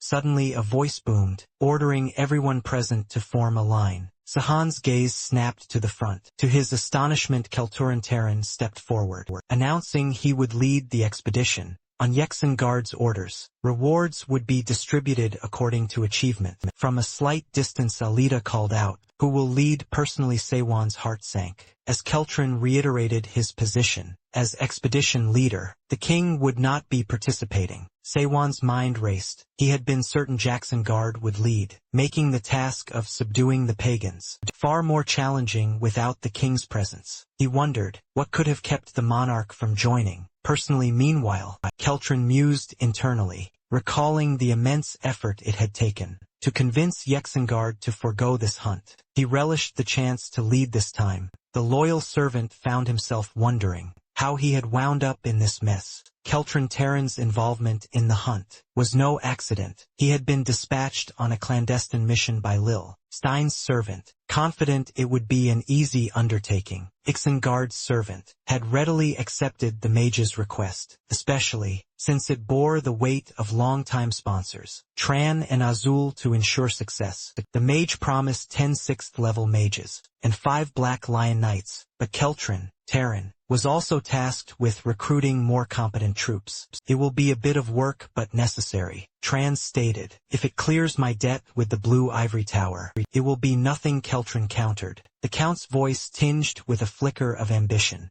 Moments later Keltrin Terran gave the order, follow him. The expedition to hunt the pagans was underway. Far away in a hidden enclave, a pagan gathering commenced. Their leader, a charismatic young man named Lachran, delivered a fervent speech. Sons and daughters of Harris, he proclaimed, those who believe have finally seized the swords of sin. The kingdoms seek to steal our faithful. With their militaries, Lachran's voice rose echoing through the cavern. Death is liberation, the path to freedom. You need not fear anything. A pleased smile touched the young man's lips. As he watched the faithful hang on his every word, he continued, according to the teachings of Harris, death is the only way to be liberated from this false world. Not selfishly, the death of others is the joy we bring to our God, he bellowed. He then instructed those chosen for tribulation. Step forward. 3 figures detached themselves from the assembly. Lachran looked at a young girl among them.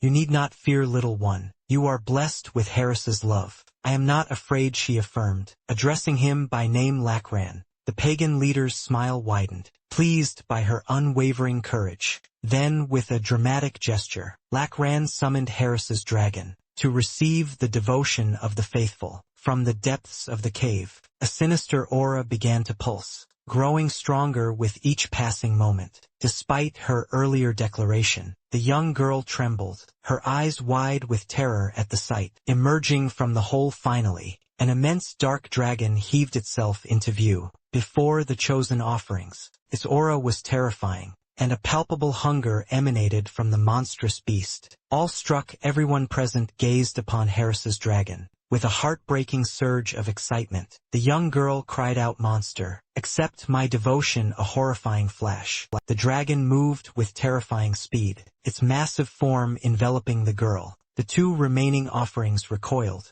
their faces contorted in pure terror. As the dragon receded contentedly back into the cave, Lachrim declared, the messenger of God accepted the offering. Grant us the fire of truth for the unbelievers. Noble beast. A wave of relief washed over the pagan leader. He had succeeded this time, but then a flicker of concern crossed Lachran's face. He glanced at the small pouch he held. The powder was depleting far too quickly. As long as I possess the ashes of the Lusclan family's hearts, and continue providing offerings, the dragon will follow my will, Lachran murmured, though a dark thought churned beneath his words. He knew he wouldn't be able to keep the beast under his control for much longer if discovered. He would simply deny everything. Lachran's eyes gleamed with malevolence. He vowed to exploit his control over the dragon to its fullest, before his deceptions inevitably unraveled. Meanwhile, back in the dense forest, one of the Black Lion Knights halted the expedition. Set up camp here, the commander ordered. As instructed, the group began to relax.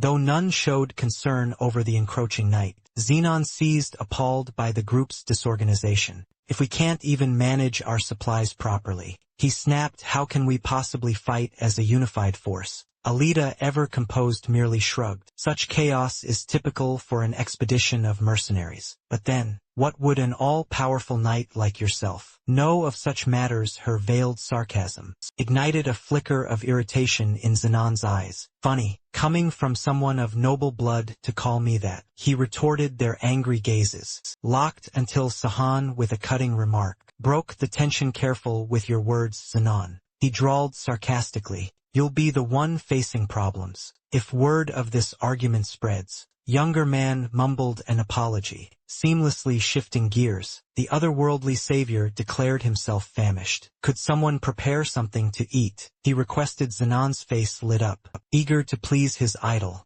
he vowed to whip up a delicious dinner immediately, earning a rare flicker of admiration from Sahan. Stew again? The protagonist asked Xenon, a hint of weariness in his voice. The younger man nodded. Alita interjected, explaining the dish's undeniable utility, its vital nutrients for their journey. is swift preparation. Her practical explanation intrigued even Sahanan. I understand the stew's importance. Our protagonist conceded to Alita, but it loses its appeal after the fifth consecutive meal. The young woman's reply was stark. We eat to survive, not for pleasure. Then Xenon's voice cut through the air. Brimming with pride, dinner is served. Despite Xenon's palpable enthusiasm, Sahan and Alita cast unimpressed glances at the familiar steaming pot, but Xenon, cooking for his hero, had indeed prepared something special. He presented a stew so unexpectedly different. Its rich aroma and exquisite taste instantly drew praise from his idol.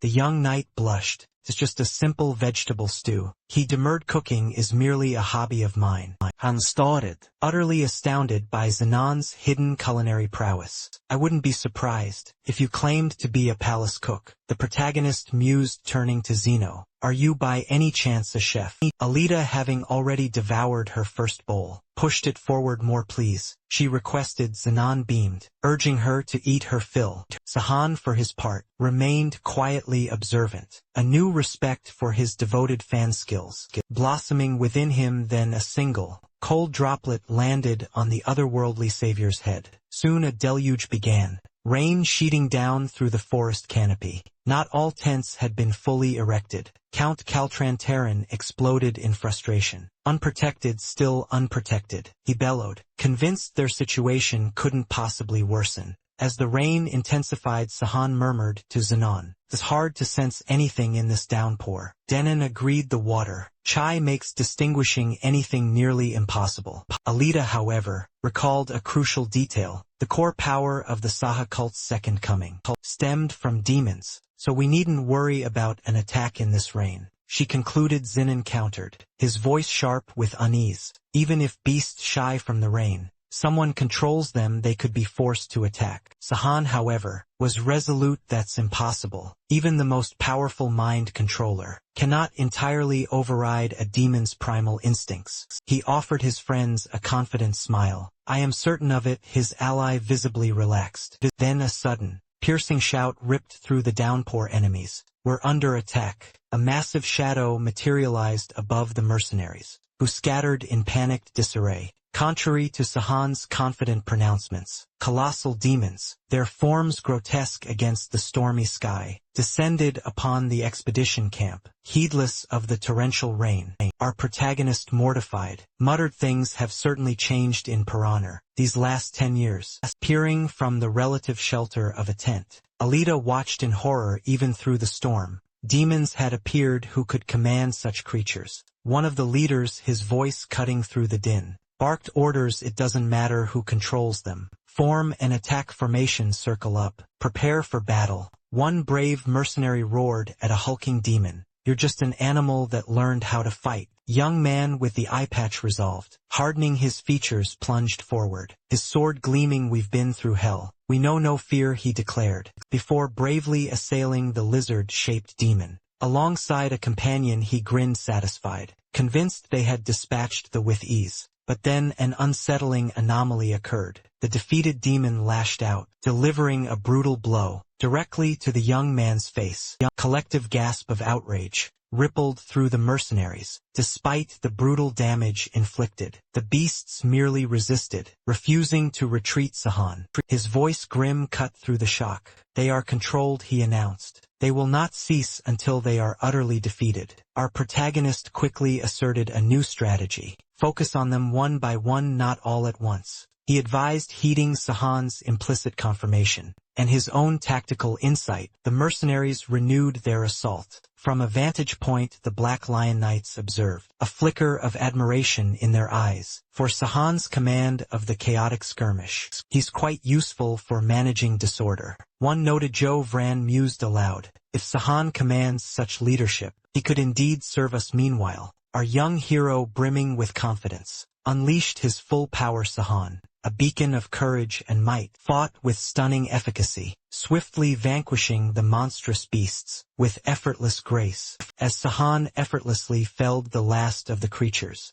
the mercenaries watched, first in astonishment, then with a surge of relief. A roar of triumph erupted from the expedition group, their celebration echoing through the rain-soaked clearing. as they reveled in the hard-won victory. Yet amidst the joyous din, Sihun's brow furrowed. The sheer number 44 beasts, and their unyielding refusal to retreat, even when overwhelmed, gnawed him. Sahan's mind raced, scrutinizing how such a horde could have materialized. Even amidst the deluge, a chilling conviction forming, that a potent enchantment was at play. A sudden insight struck him, and his gaze snapped to a nearby tent, his canvas suddenly rippling with the hushed, urgent discussion unfolding within. The figures in the tent, visible only as silhouettes, were palpably uneasy, their concern amplified by the sight of the vanquished horde. A cold certainty settled over Sahan. Something was deeply amiss, and this expedition's true purpose stretched far beyond mere cultist subjugation.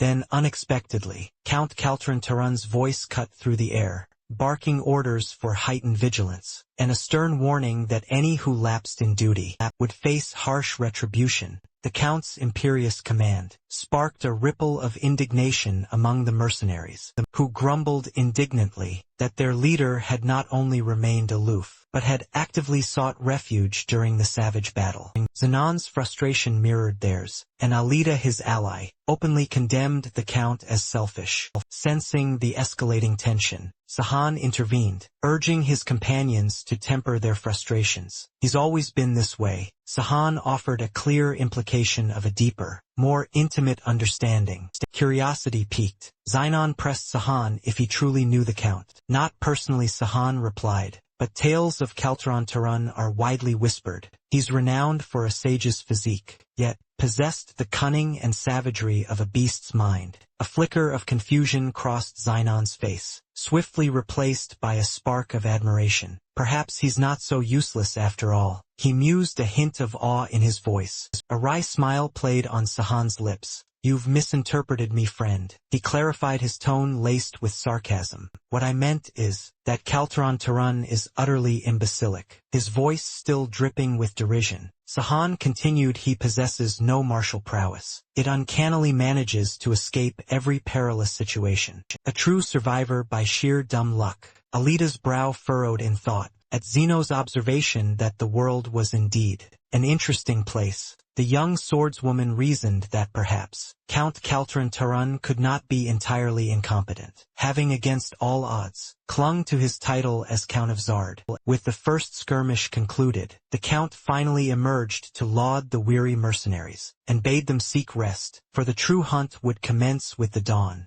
To Sahan's quiet disbelief, the very mercenaries, who had so recently decried Kaltran Taran's cowardice, now lauded his beneficence, their earlier grievances forgotten. Witnessing this abrupt shift in the expedition, ally sentiment, Sahan remarked dryly, "It seems human pliability is not a phenomenon exclusive to my homeworld." With the day's strange events concluded, the friends opted to seek their own repose, conserving their strength for the morrow. Their rest, however, was brief. A voice from outside the tent suddenly echoed, seeking a Mr. Schonstein, piquing Sahan's curiosity. A young woman then parted the tent flap of the mercenaries' quarters, her gaze sweeping across the tired faces, as she inquired if a Schonstein was present. Adopting his alias, Sahan responded, affecting a slightly higher timbre, "That would be me, Schonstein." Identifying herself as Dina Crumble, an apprentice of the formidable Black Lion Knights, she extended an unexpected summons for the trio to accompany her to meet Mage Haybark and Gelderin. A shared glance passed between Zenon, Sahan, and Alida, intrigued by this sudden mysterious invitation. Soon they reached their designated rendezvous.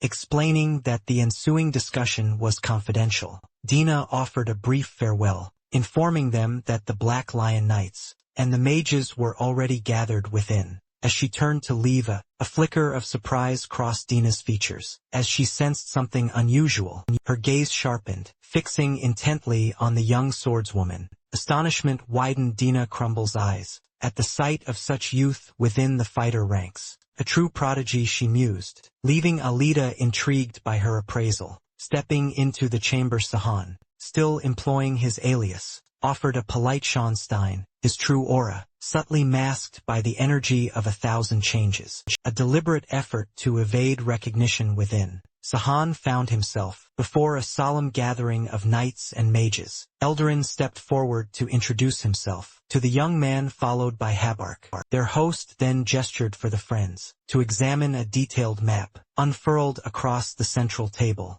Eldarin revealed that the ominous markings on the map pinpointed the precise stronghold of the pagan cultists, a mere half-day's journey distant. Mage Habark then turned to Sahan, informing him that the cult of Sahan's second coming possessed a potent beast-controlling spell, and inquired if he had observed such manipulation. During the recent battle, Zion interjected. It was the first time any of us saw demons attack with such coordinated ferocity, even in a storm like that. At Zion's observation, Habark's gaze sharpened, a dawning realization that the mercenaries were indeed piecing together the anomaly unexpectedly. He then posed a direct question to the trio. Could you three be trusted with a secret, leaving them intrigued? Sahan's reply was steeped in his characteristic sarcasm. That always depends on the offer, doesn't it? A faint smile touched Habark's lips, appreciating the young man's bluntness. I like the attitude of this otherworldly savior, he declared, then produced a heavy pouch and spilled a substantial cascade of gold coins onto the table's surface. Would this be sufficient, he inquired, his gaze sweeping over the friends. Zion's eyes widened, in undisguised astonishment at the opulent sum. Sahan, meanwhile, briefly recalled the paltry sum of 100 gold coins. His own underwear had once fetched more than sufficient, Sahan affirmed confidently. Habark's expression turned solemn. It would be wise for you to maintain that attitude, he cautioned, then unveiled the chilling truth. The cult of Sahan's second coming possessed no inherent beast, controlling magic instead. They wielded dark sorcery, powered by the grotesque sacrifice of human lives. Habark elaborated, drawing a stark contrast between magic, structured and academic, and sorcery, unstructured, unestablished, and rooted in human sacrifice. Processing this, Sahan pressed the mage. Are you saying sorcery controlled these beasts? Habark unusually dismissed the notion with a tight-lipped response. They have no sorcerer of such caliber. It is, he admitted, an embarrassing tale instead. Habark revealed a secret spell from the Blue Ivory Tower, a disclosure that piqued Sahan's intrigue immediately. Habark then launched into a recounting. Once a respected mage of the 6th floor named Rarkin, renowned for his talent, participated in highly classified experiments. Driven by insatiable ambition, Rarkin had carelessly lost several experimental beasts. Consequence was severe. He was stripped of all titles and rights, then condemned to the punishment of the 4 elements. Zenon interjected, demanding clarity. The mage explained an execution ritual harnessing earth, water, fire, and wind, a grim finality employed by the Blue Tower. Sahan frowned, struggling to comprehend. What kind of experimental oversight could possibly warrant such an extreme sentence? But before he could voice his thoughts, Habark's gaze sharpened, cutting off Zena's inquiry with a chilling question. Do you grasp the gravity of your words, mercenary? Zena flinched, recognizing the veiled threat. His face paling, he quickly stammered an apology. I spoke out of turn, Habark, resuming his narrative, urged them to focus. Only the essentials matter now. Rarkin, however, had managed to escape his cell, taking a beast from the subjugation test with him, an act that escalated the crisis. To a far greater degree, this was no ordinary creature. It possessed the unique ability to command other beasts. In its vicinity, the puzzle pieces clicked for Sahan, revealing how the feral beasts had been controlled, even against their primal instincts. The mage divulged that Rarkin's father had been a high-ranking member of the very cult they now hunted, and this beast was their tool for amplification. Juder then concluded, stating the true objective of their subjugation: to eliminate the beast and, with Sahan's aid, erase all traces of the Blue Tower's entanglement. In this catastrophic accident, flush rising to his cheeks, the young hero stammered, asserting it was an honor, and with such formidable mages and knights, they could surely conquer even a dragon. Habark's next words stunned Sahan further. You are correct in your assumption. Young man, the mage confirmed their target. The great earth dragon itself. A tremor of alarm finally coursed through our protagonist. By the stream's edge, Sahan turned to his companions, the pieces clicking into place. Now I understand why they paid us 10 gold coins. This won't be easy, not in our current state. Xanon grumbled, puzzled. I still don't see why they needed swordsmen and mages. For a few heretics. Sahan's brow furrowed. Should we have refused? Shehan countered grimly. To refuse would be to seal our own doom. We now know too many of the Blue Ivory Tower's secrets. They're likely already plotting our demise. Xenon and Alita exchanged bewildered glances, clearly failing to grasp the gravity of Shehan's words. Sahan sighed inwardly. In this era of peace, such ruthless machinations likely never even crossed their naive minds. Then Alita unexpectedly voiced the very thought Shehan had feared was absent. I don't believe they intend us harm. The statement piqued Sahan's intrigue. If they meant to silence us, she reasoned, they wouldn't have divulged the Blue Tower secrets. With innocent conviction, Alita pointed out they didn't have to tell us anything. They could have simply issued orders. Yet they chose to share every detail of the incident, everything in advance. Sahan felt a pang of incredulity, realizing how deeply ingrained his friend's innocence truly was. Xenon then posed a crucial question to his hero. So will you carry out the task they gave us? A spark of enthusiasm lit Shehan's eyes. I haven't decided yet. This information could be a massive trap, he mused, and he was already contemplating how to leverage it to draw closer to Jackson Gar. At that moment Zeno, misinterpreting Sahan's pensive look as weariness, offered, I'll wash your clothes for you.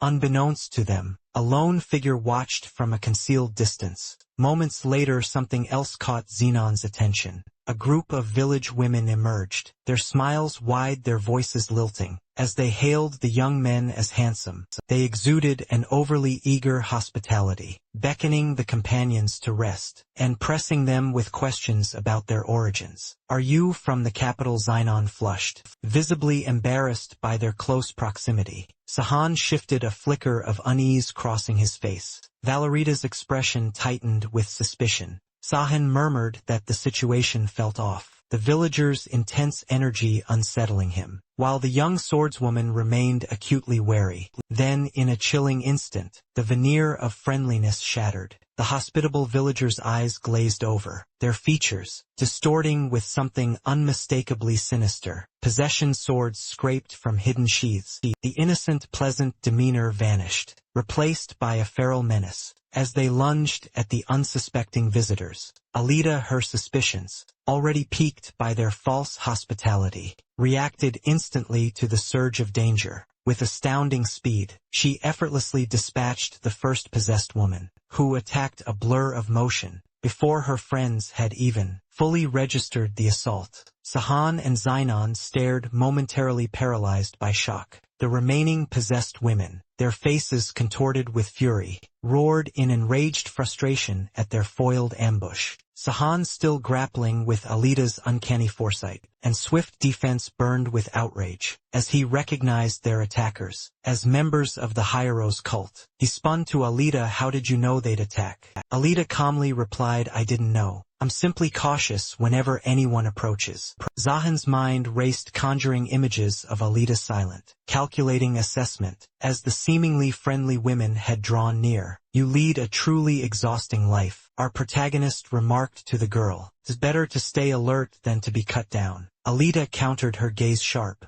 At that instant, a chilling voice echoed from one of the cultists. Death is the only salvation. The possessed women surged forward, a frenzy in their eyes. Only those who believe will ascend to heaven. They shrieked, their voices laced with fanaticism. You three are filthy heretics. Alita gasped, terror seizing her. Be careful, guys, she cried out. There's something wrong with their eyes. Barely 10 seconds later, every single possessed woman lay utterly vanquished, felled by Sahan's impossible speed, stunned by how swiftly the savior from another world had dispatched them. Alita could only whisper. The only difference was their eyes. Sahan pondered, why target them? They weren't significant members of the expedition squad. His thoughts were broken by Xenon's sudden alert look. He urged his friends, pointing, their eyes followed his, dread puling in their stomachs, as they witnessed a looming curtain of smoke and a searing flash of fire erupting from the very village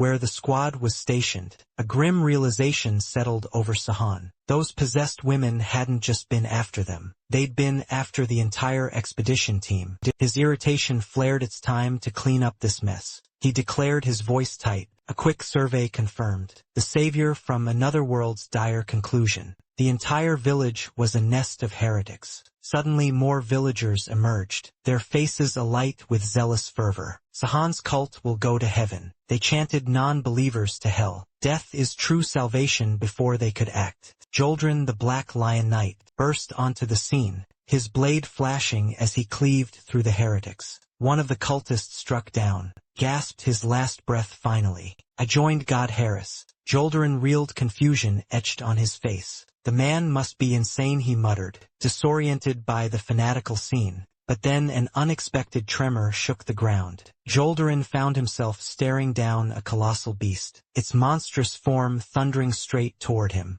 The Black Lion Knight understood immediately. He had to prioritize defeat the demonic beast first. With a roar, Joldrin manifested a massive shield of crackling energy, bracing himself against the beast's charge. Just then another knight from his team, Livel, appeared, launching a fierce attack against the ferocious creature. How can there be so many beasts in this place? Joldrin questioned Livel, his mind racing. This be the legendary Demon King's castle. The heretics captured all the beasts from the mountain. Hey, Bark interjected. His voice strained. Joldrin's blood ran cold. Gazing upon the horde of beasts, they began to question the true age of the Earth Dragon. Controlling them all, Habark revealed a chilling truth. Experiments had amplified the Earth Dragon's mind. Control abilities. Eldrin was horrified. 100-year-old monster controlling them. Yet fighting felt like battling a beast 5 centuries old. It's far worse than that, he Bark confessed, his words plunging the Black Lion Knight into even deeper confusion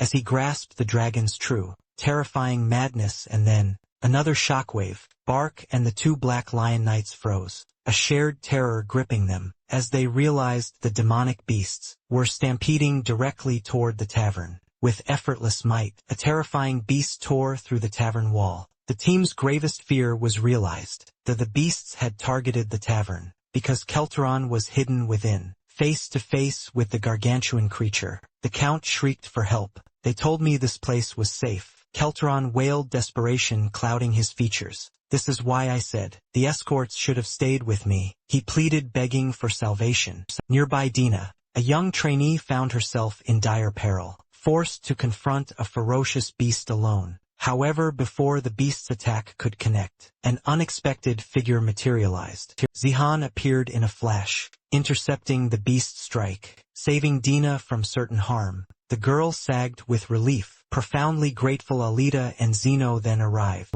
joining the fray to help contain the surging beasts. Seeing Sahan, Joldrin offered a quick, grateful nod. Thanks for saving those in the tavern, he said, then immediately questioned, where are the other mercenaries? The Black Lion Knight barked his orders. Protect the Count, he commanded the 3 friends. The rest of us will defeat these beasts. Protect me, mercenary, the terrified Count demanded of Seiwan. But the savior from another world's attention was already elsewhere. Seiwan sensed it. Something immensely powerful was approaching. At that moment a massive paw, impossibly huge, descended. It was the great earth beast itself, the creature that commanded all others. In that ravaged place, the entire village now lay engulfed in flames, a landscape of destruction wrought by the beasts. Joldrin plunged back into the fray, swiftly defeating one of the beasts. Hold on, everyone, the confident knight bellowed, rallying his allies. We're almost able to finish them all off. Seeing the tide turning, the Count chimed in. It was to be expected, from the Black Lion Knight's order, to defeat all those monsters.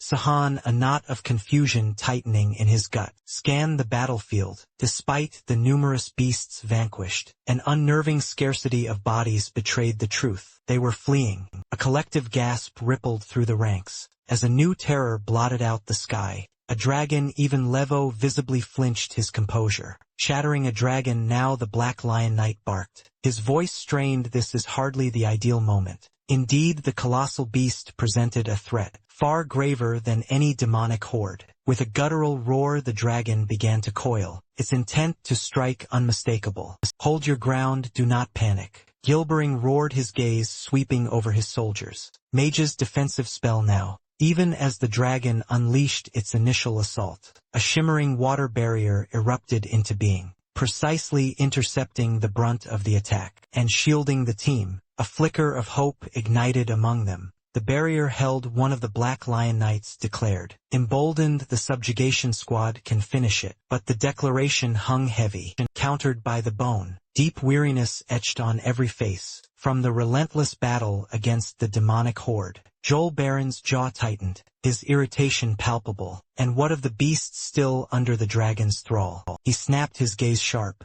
then Habark, his voice grave, warned of a terrifying possibility. The dragon's domination ability could intensify, leaving the Black Lion Knight visibly unsettled. Jabaran, however, swiftly shed his confusion. No time for complaints now, he commanded, his resolve hardening. We move, his eyes ablaze with defiant hope. The captain declared, our weariness means nothing. We will make this dragon hear the Black Lion's roar. The massive beast roared, charging the team once more. Joel Barron met its terrifying advance head-on. Without a flicker of hesitation, the Black Lion Knight conjured a shimmering, magical shield, a bulwark raised to protect his comrades. Pursuing his strategy, Gilbaran unleashed an attack he named Annihilation. In that breathtaking instant, a wave of awe washed over the onlookers, their eyes fixed on the captain's fierce determination. A monumental protection shield, shimmering with untold power, manifested around them. Born from the Black Lion Knights, formidable defensive spells. Zeno's eyes widened in profound admiration. At the combat technique, Iron Wall, Seiwan, watching, felt a jolt of recognition. This reminds me of Isengard from the past. He murmured, his mind drifted, recalling his old friend's audacious spirit. A flicker of confusion crossed Chihan's face, as he remembered Yeshingard's past recklessness. In battle against beasts, the savior from another world. Now deep in thought, arrived at a startling conclusion. Not only had his old friend's personality endured, but so had his very fighting style. This meant the Black Lion Knight's order itself likely shared the same strengths and weaknesses that Yexengard had possessed a decade ago. At once the young man made his decision. Let's help them defeat this dragon. He called out to his companions, urging them to join the fray. Keltaran, however, erupted in a fresh wave of panic, terrified at the thought of being left behind. You must protect me, he shrieked. Sahan countered, his voice firm. If the knight's fall were next, this chilling prospect prompted the Count to issue a frantic command. Then get me out of here. Xenon and Alida exchanged incredulous glances, utterly astounded that Keltran would demand escape, while others fought and died to fell the dragon. Get me out now, the Count wailed, his voice ragged with terror. You dare not disobey. But Xian's mind, always quick, had already hatched an unexpected plan. In that moment the three friends locked eyes, a silent shared understanding passing between them. Keltran needed to be persuaded. Seiwan, however, was in for a surprise. The Count, as if reading their very thoughts, whirled around. Are you planning to knock me out? To go help those knights, he demanded. His eyes wide. Keltran's desperation surged anew. Stop these idiotic thoughts. Get me out of here before something terrible happens. But before Keltran could rant further, the Count's eyes rolled back. He crumpled to the ground unconscious, right before their astonished eyes. Sihun, come on. A voice called out. It was Dina, already taking initiative. She had been the one to strike the blow. Seiwan couldn't help but feel a surge of satisfaction. Dina had taken the initiative he'd only just considered. Meanwhile the knights, visibly pushed past their breaking point, continued to fight with grim determination. Livel's voice was strained, a stark assessment of their dire situation. Everyone's reached their limit. We're running on fumes. Goblin watched in horror as his friend Livel was about to be obliterated by the dragon. Dodge, he bellowed, but it was too late. Exhaustion had stolen Livel's speed. The young man took the full force of the blow, sent hurtling through the air like a rag doll. Joel Barron's heart seized, despair twisting his features, as he witnessed his comrade fall. Livel, grievously wounded, crumpled to the earth. Joel Birin's profound relief and surprise Alita, Sahan and Zanan arrived in a blur of motion. They swiftly positioned themselves, shielding the fallen Livell, then launched a coordinated assault against the dragon. A tremor of renewed hope coursed through Joel Birin. The savior from another world was here, and his formidable abilities were now on their side. Sahan reached the captain's side, relaying a quick report, "We're here to help. The Count's fainted and Livell will be fine." But his eyes immediately darted to Alita, a flicker of worry crossing his face. She had taken a hit during their charge. The young swordswoman, though grimacing slightly, quickly reassured him, "I'm all right. That beast's hide is tougher than it looks. My strike just bounced right back at me." Sihun's voice cut through the aftermath, a stark warning. Normal attacks were useless against the dragon. They needed to breach its scales to inflict real harm. Yet, before they could strategize, an unforeseen terror gripped the colossal beast. Without warning, the massive creature recoiled, bolting away as if pursued by an unseen horror. Sahan and Alita stood dumbfounded, witnesses to the impossible. The young swordswoman, however, quickly transitioned from shock to sputtering outrage. A ludicrous thought sparked in her mind. Had the great green dragon fled, merely because a drop of blood had stained it? Was it a germaphobe? That bizarre interlude marked the end of the Second Coming cult's attack. Their captured heretics, still fervent in their twisted belief of following Lord Sun's teachings, shrieked, demanding immediate release. Mercenary silenced one with a swift kick, muttering that Sahan would be profoundly disappointed by their fanaticism. Our protagonist, too, believed the battle had finally concluded. Alita's thoughts, however, were grim. Too many losses, only 600 soldiers remaining. Dean's voice cut in with a sarcastic observation, realizing the Count remained blissfully unaware of the harrowing events. Alita mused aloud that 3 days had passed since they departed the village. Was the subjugation of the cultists truly over? Xian, now convinced this was merely the end of one chapter, understood the expedition had been a mere smokescreen for a far grander objective. Meanwhile, those privy to the subjugation's true purpose began to question, had the Earth Dragon and Lakrim truly fled, or were they merely concealed, waiting miles away within their hidden lair? Lakrin was utterly bewildered, unable to comprehend the unfolding chaos. The cult leader fumed. Why was the dragon no longer obeying his commands? Lakrin bellowed at the colossal beast, demanding it awaken and submit. He then questioned what had truly transpired in that village. For days prior, he still desperately needed the dragon. For his grand schemes, his irritation flared, directed at the mages. How dared they attempt to kill someone? Over a mere mistake, ambition burned within him. If he possessed the dragon's beast controlling abilities, he could effortlessly dispatch the group hunting him. His gaze darkened. He would flee immediately after, he decided, and live like a king on the riches plundered from Kihan's Second Coming cult. Persistent, Lakrin reiterated his command for the dragon to awaken and eradicate his enemies, extending another offering of powdered heart. But then an anomaly. The powdered heart in his palm spontaneously ignited, blossoming into a burst of fire.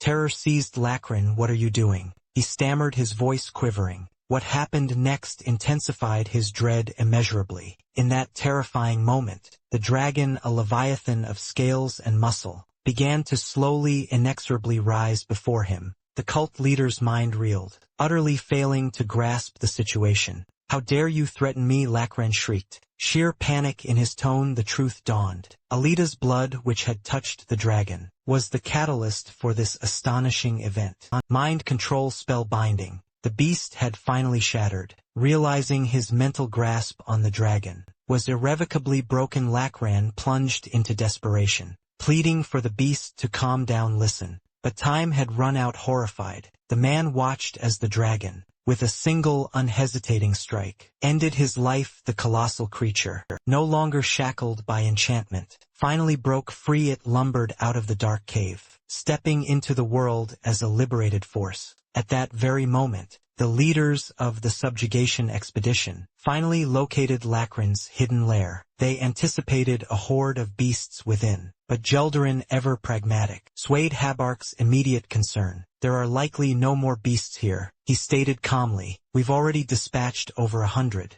Immediately after a presence approached, like a phantom, Kelteron materialized from the dense forest. What are you doing here? Habark demanded. The mage, speaking in hushed tones, reminded his ally that the existence of the earth, dragon and Lakran was a highly classified secret. He couldn't fathom the Count's presence. Kelteron, surveying his meager escort alone, Black Lion Knight and 2 mages, scoffed. There should be at least 2 knights, and 4 mages guarding me, he declared, thoroughly irritated. Gelderin merely stared, incredulous at the Count's audacious demands. The expedition captain, however, remained firm, informing Keltron that his current escorts were all he would get, plunging the Count into a desperate state. Realizing there was no other way to appease the flustered noble, Gelderin offered a stark choice. There is no other solution, unless you prefer to follow us. Finally the Count capitulated, agreeing with the captain. Certainly better than lingering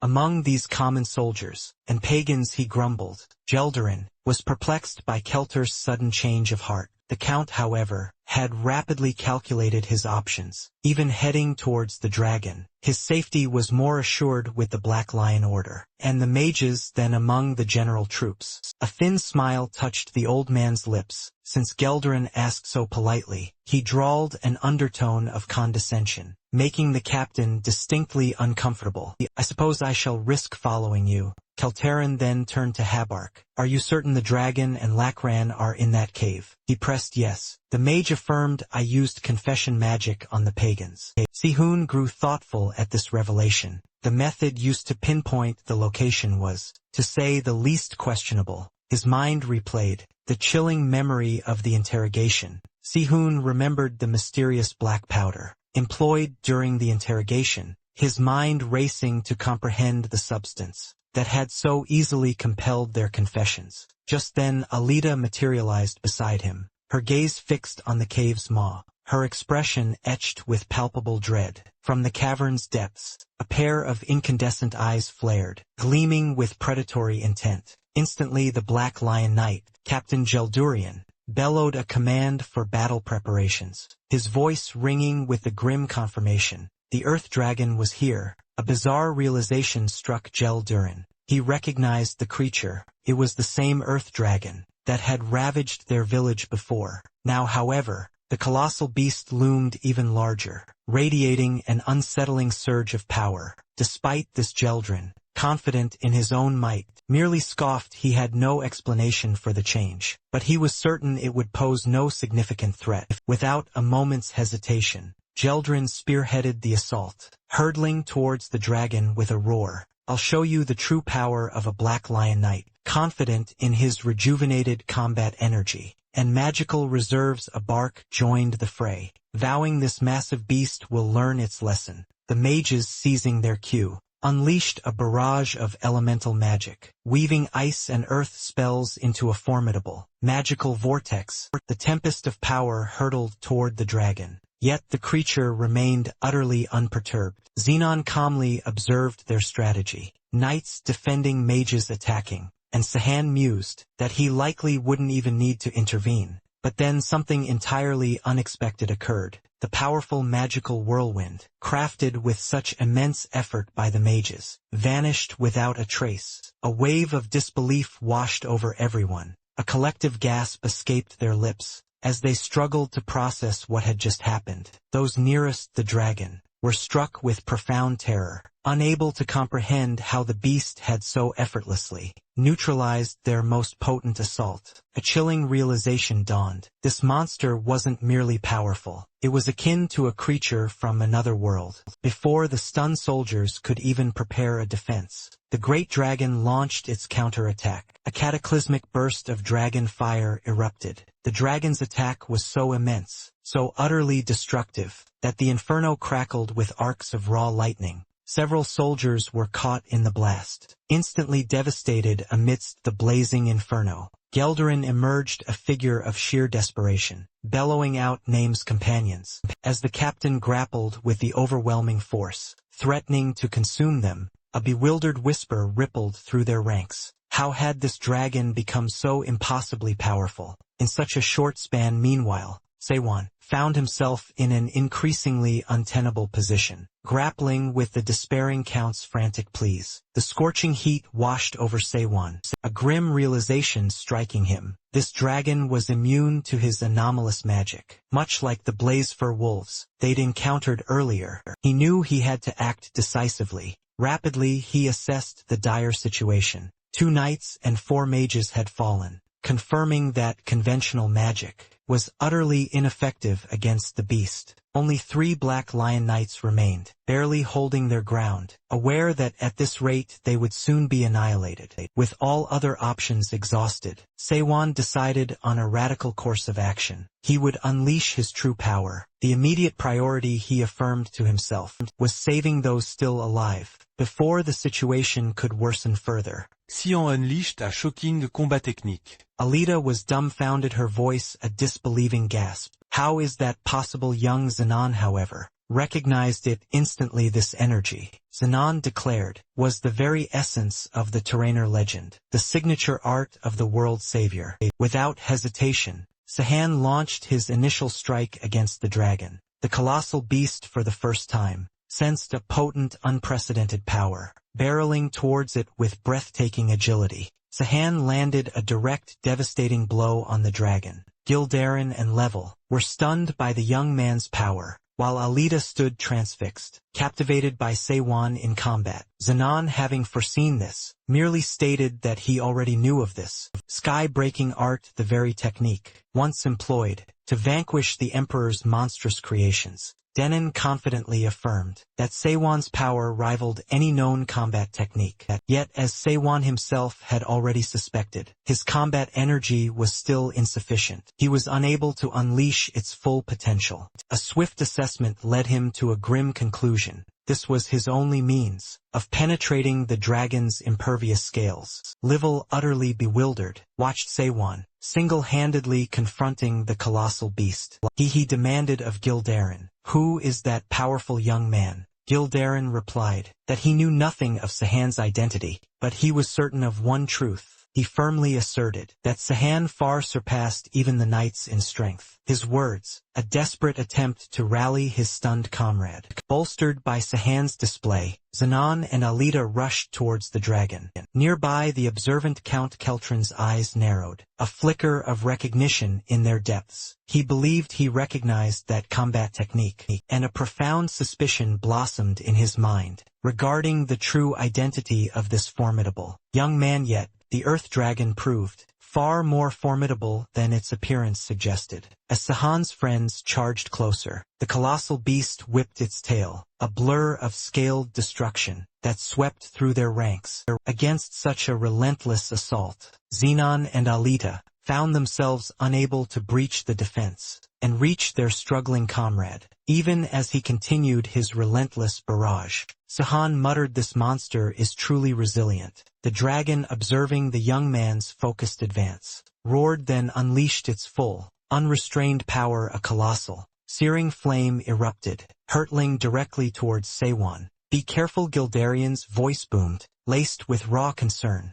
"The Earth Dragon is using everything it has. It's a much stronger power this time." Sewon, analyzing his rapidly diminishing options, understood that neutralizing magic would be futile. He had to act. Our protagonist resolved to perform a devastating, combined assault, weaving the sky-breaking art with the thundering mountain technique. Witnessing the raw power erupting from him, Alita gasped in awe, while Zenon, recognizing his idol's signature moves, practically vibrated with excitement. Unyielding Sewon continued his magical convergence, channeling the potent energy of the draconic sword. He poured nearly every ounce of his remaining strength into the attack finally. With a resounding surge, Seiwon unleashed the magic, driving it straight into the dragon's forehead. The massive, ferocious beast staggered, then collapsed utterly defeated. The dragon's immense form crashed to the ground, silenced and inert. A wave of profound relief washed over Seiwon.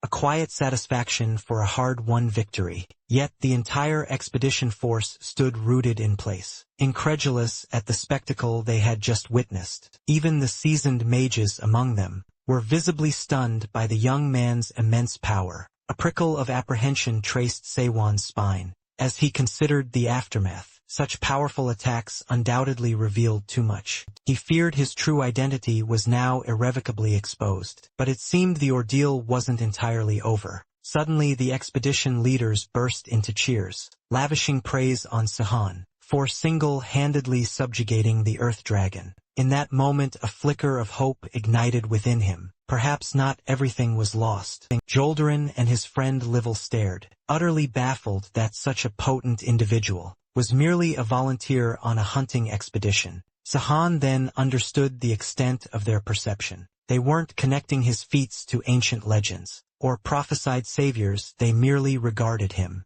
as a remarkably skilled fighter. He reflected that, in his prime, he could have felled this very dragon with a single blow. A strange mix of happiness and melancholy stirred within him, but, overriding it was a profound relief that he had navigated this perilous situation relatively unscathed. Immediately, a figure approached the savior from another world. It was Joldarin, his gaze piercing. "You've been hiding your true abilities. Sahan, you're as powerful as the Black Lion Knights, perhaps even stronger." The expedition captain's voice hardened. "With what intention? Do you classify yourself as a mere ranked fighter?" The question made Seiwon deeply uncomfortable. Facing his friend's predicament, Zenon swiftly intervened, attempting to deflect attention from Seiwon's real identity. "Is it not customary for mercenaries to conceal their true capabilities?" Seiwon deftly countered, using his Thousand Faces magic to project a youthful, almost boyish appearance.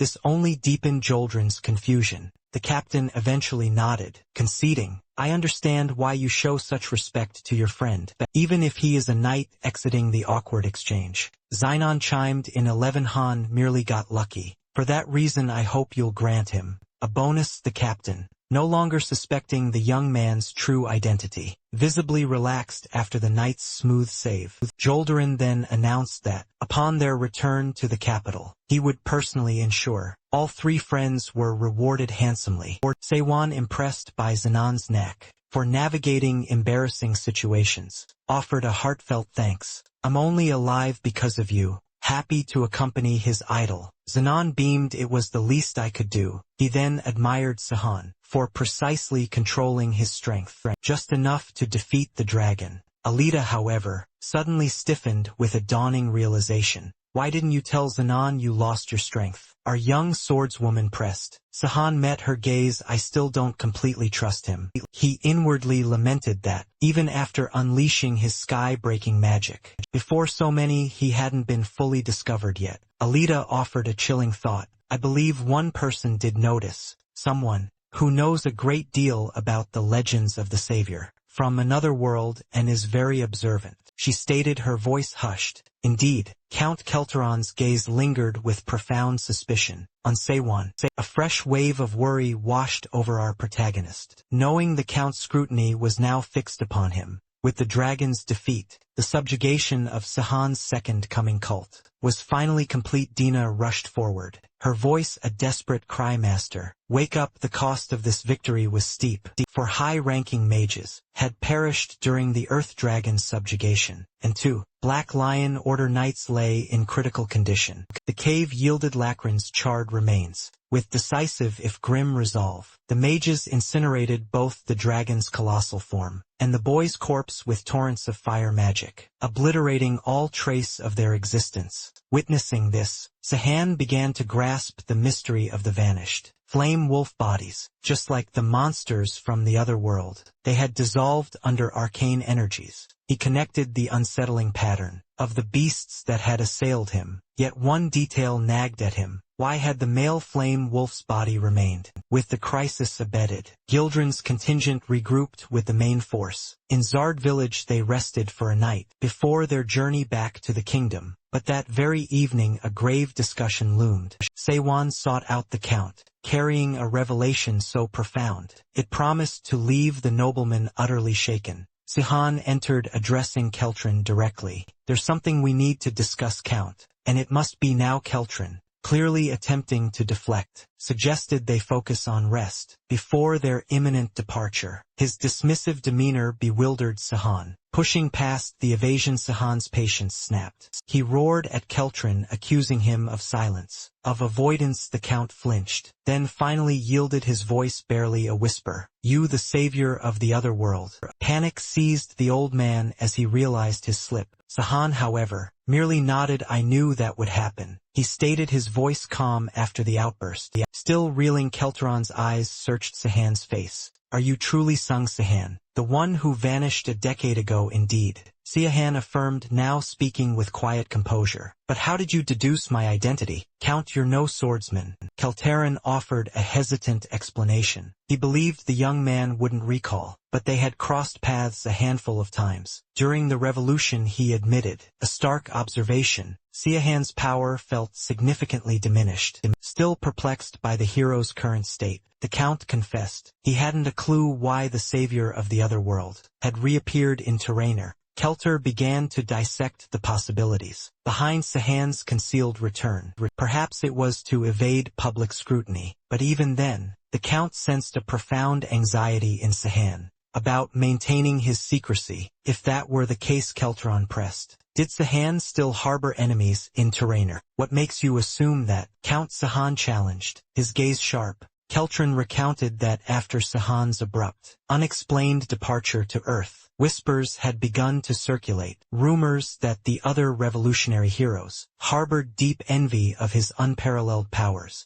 Until now, the Count elaborated. I dismissed them as mere gossip, unless of course, your supposed friends were fools to send you home. But now, with the very savior of the other world standing before me, those old tales resurface, vivid and unsettling. Sihan's expression betrayed a flicker of genuine surprise si marvelled. From the sole premise of his hidden identity, the Count had pieced together so much. Nearing the shocking truth, how, he mused, could a mind so astute be branded with animal-level intelligence? To further test the nobleman, Sihan posed a question. What would you do, Count, if these rumors held true? For a breath, Keltron faltered, searching for words. Then his sharp intellect ignited. He rapidly assessed the situation. If Sihan and King Jackson Guard once more forged an alliance, his own position would be secure. He then considered the darker implication. If the rumors of betrayal were accurate, Sihan himself was a wronged man, capable of anything to exact vengeance. Yet the Count still grappled with Sihan's continued concealment. Even for the savior of the other world, the six heroes presented an insurmountable challenge. The pieces clicked into place. If the rumors were true, the traitor had discovered Sihan's identity, and the hero now believed himself imperiled. Gasp escaped Kelteron. He dropped to his knees before Siren,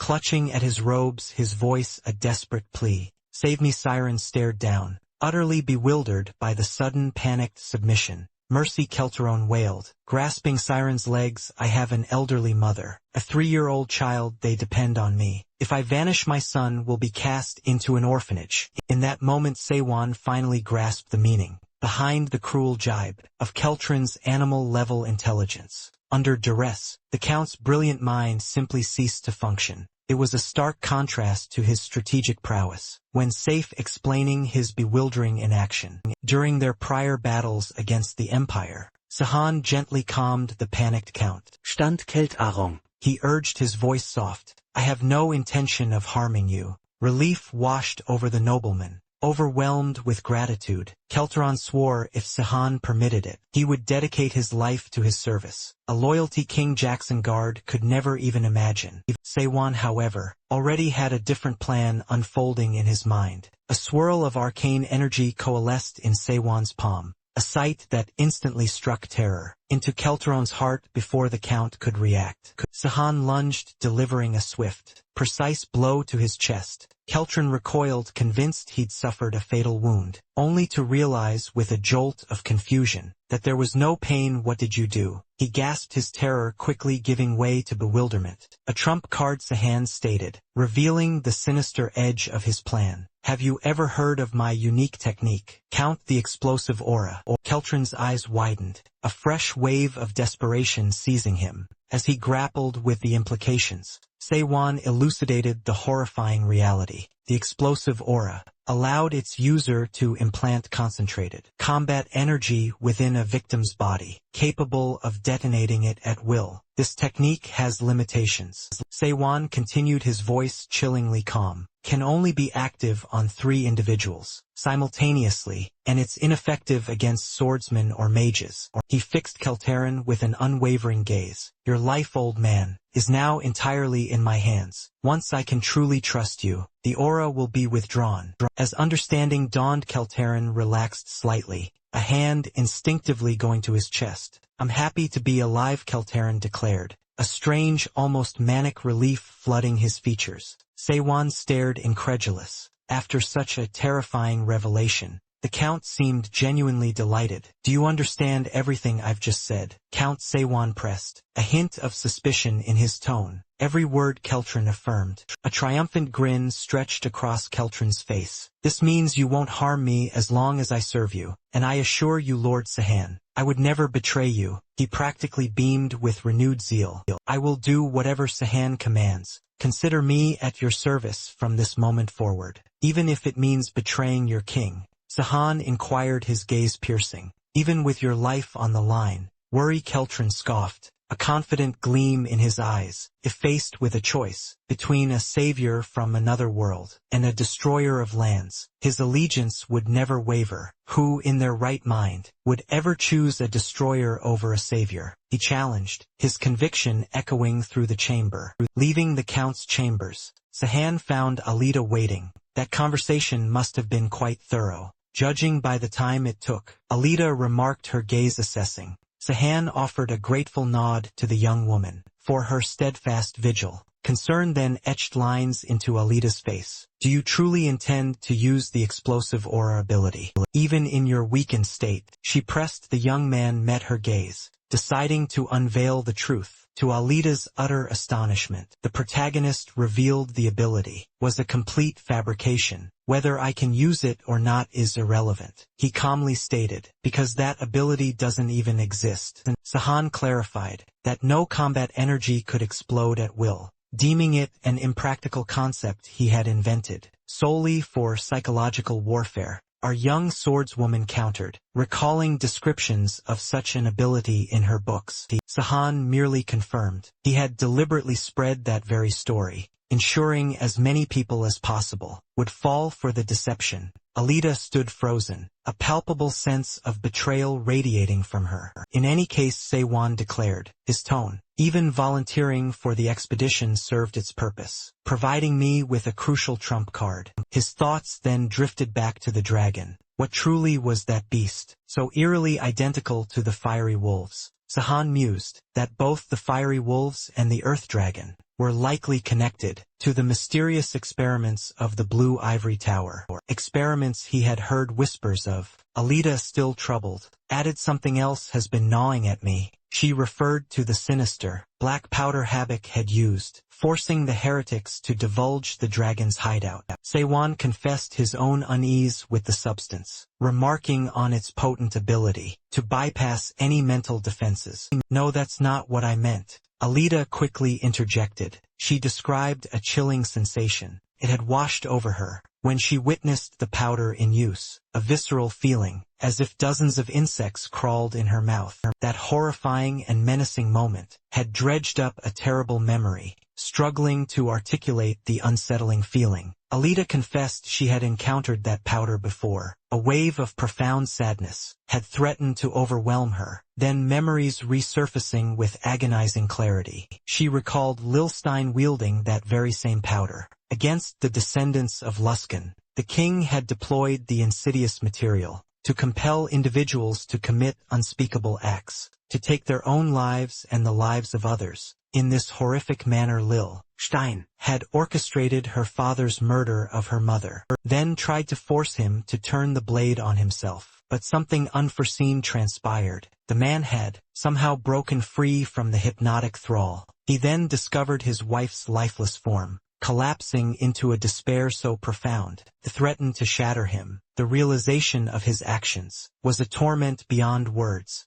Now lucid, the man descended into madness at the sight of having extinguished his beloved's life. It was then that the king himself executed Alida's father Lilstein. Observing the carnage, coolly concluded that, no matter how much human instincts were repressed, the act of self-annihilation remained an impossible command. With the precise snap of his fingers, the king incinerated the bodies of the deceased, leaving no trace behind. Lilstein's expression hardened as he recognized the difficulty ahead. His plan for complete mental domination would not be easily achieved. Meanwhile, far away, in a lighted cell in the capital, Jackson Guard unearthed the true nature of their mission. It was not merely to subjugate a cult, but to locate and eliminate the Earth Dragon. Keldrin relayed to the king that this formidable beast had resided in the Bresalt region for 3 centuries, possessing such immense power that even the renowned Knights of the Order of the Lion had failed to defeat it.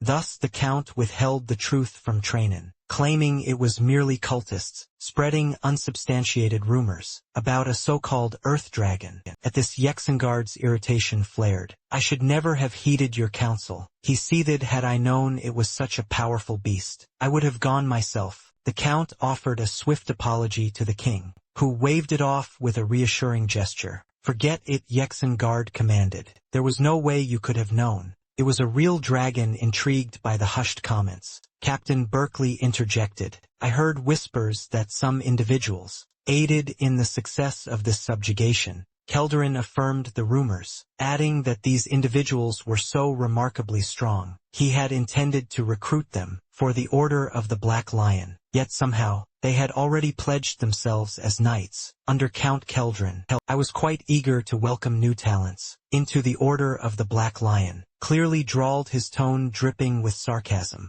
"But these people evidently value coin more than honor or pride." The captain regarded Keldarin with a knowing look. "Individuals of such poor character are hardly worth the effort. It seems I misjudged them as capable soldiers. At this very moment our journey brings us to the main thoroughfare of the capital, Layden cell outside the count's lavish mansion." Inside, Keldarin addressed Sahan. "I've attended to everything as you requested." He announced a respectable title, a fitting position and a secure base. "Is that acceptable?" The count further informed him that the 3 friends would now serve as his personal bodyguards, maintaining their false identities and residing discreetly behind the mansion. Sahan responded with a saccharine smile and a sarcastic bow. "So," he purred, "we merely need to kneel and swear our undying loyalty. Right here and now, is that it?" Keldarin, however, grew visibly distressed, his composure unraveling. "I would never dare such a thing," he exclaimed, a nervous tremor in his voice. "Even treating you as mere subordinates in front of others fills me with anxiety." He then leaned in, his tone dropping to a conspiratorial whisper. "There's something far more vital I must tell you." Speculating on his protagonist's enigmatic plans, the count ventured, "Since you seek vengeance against the 6 revolutionary heroes, you must surely intend to eliminate Yeshengard."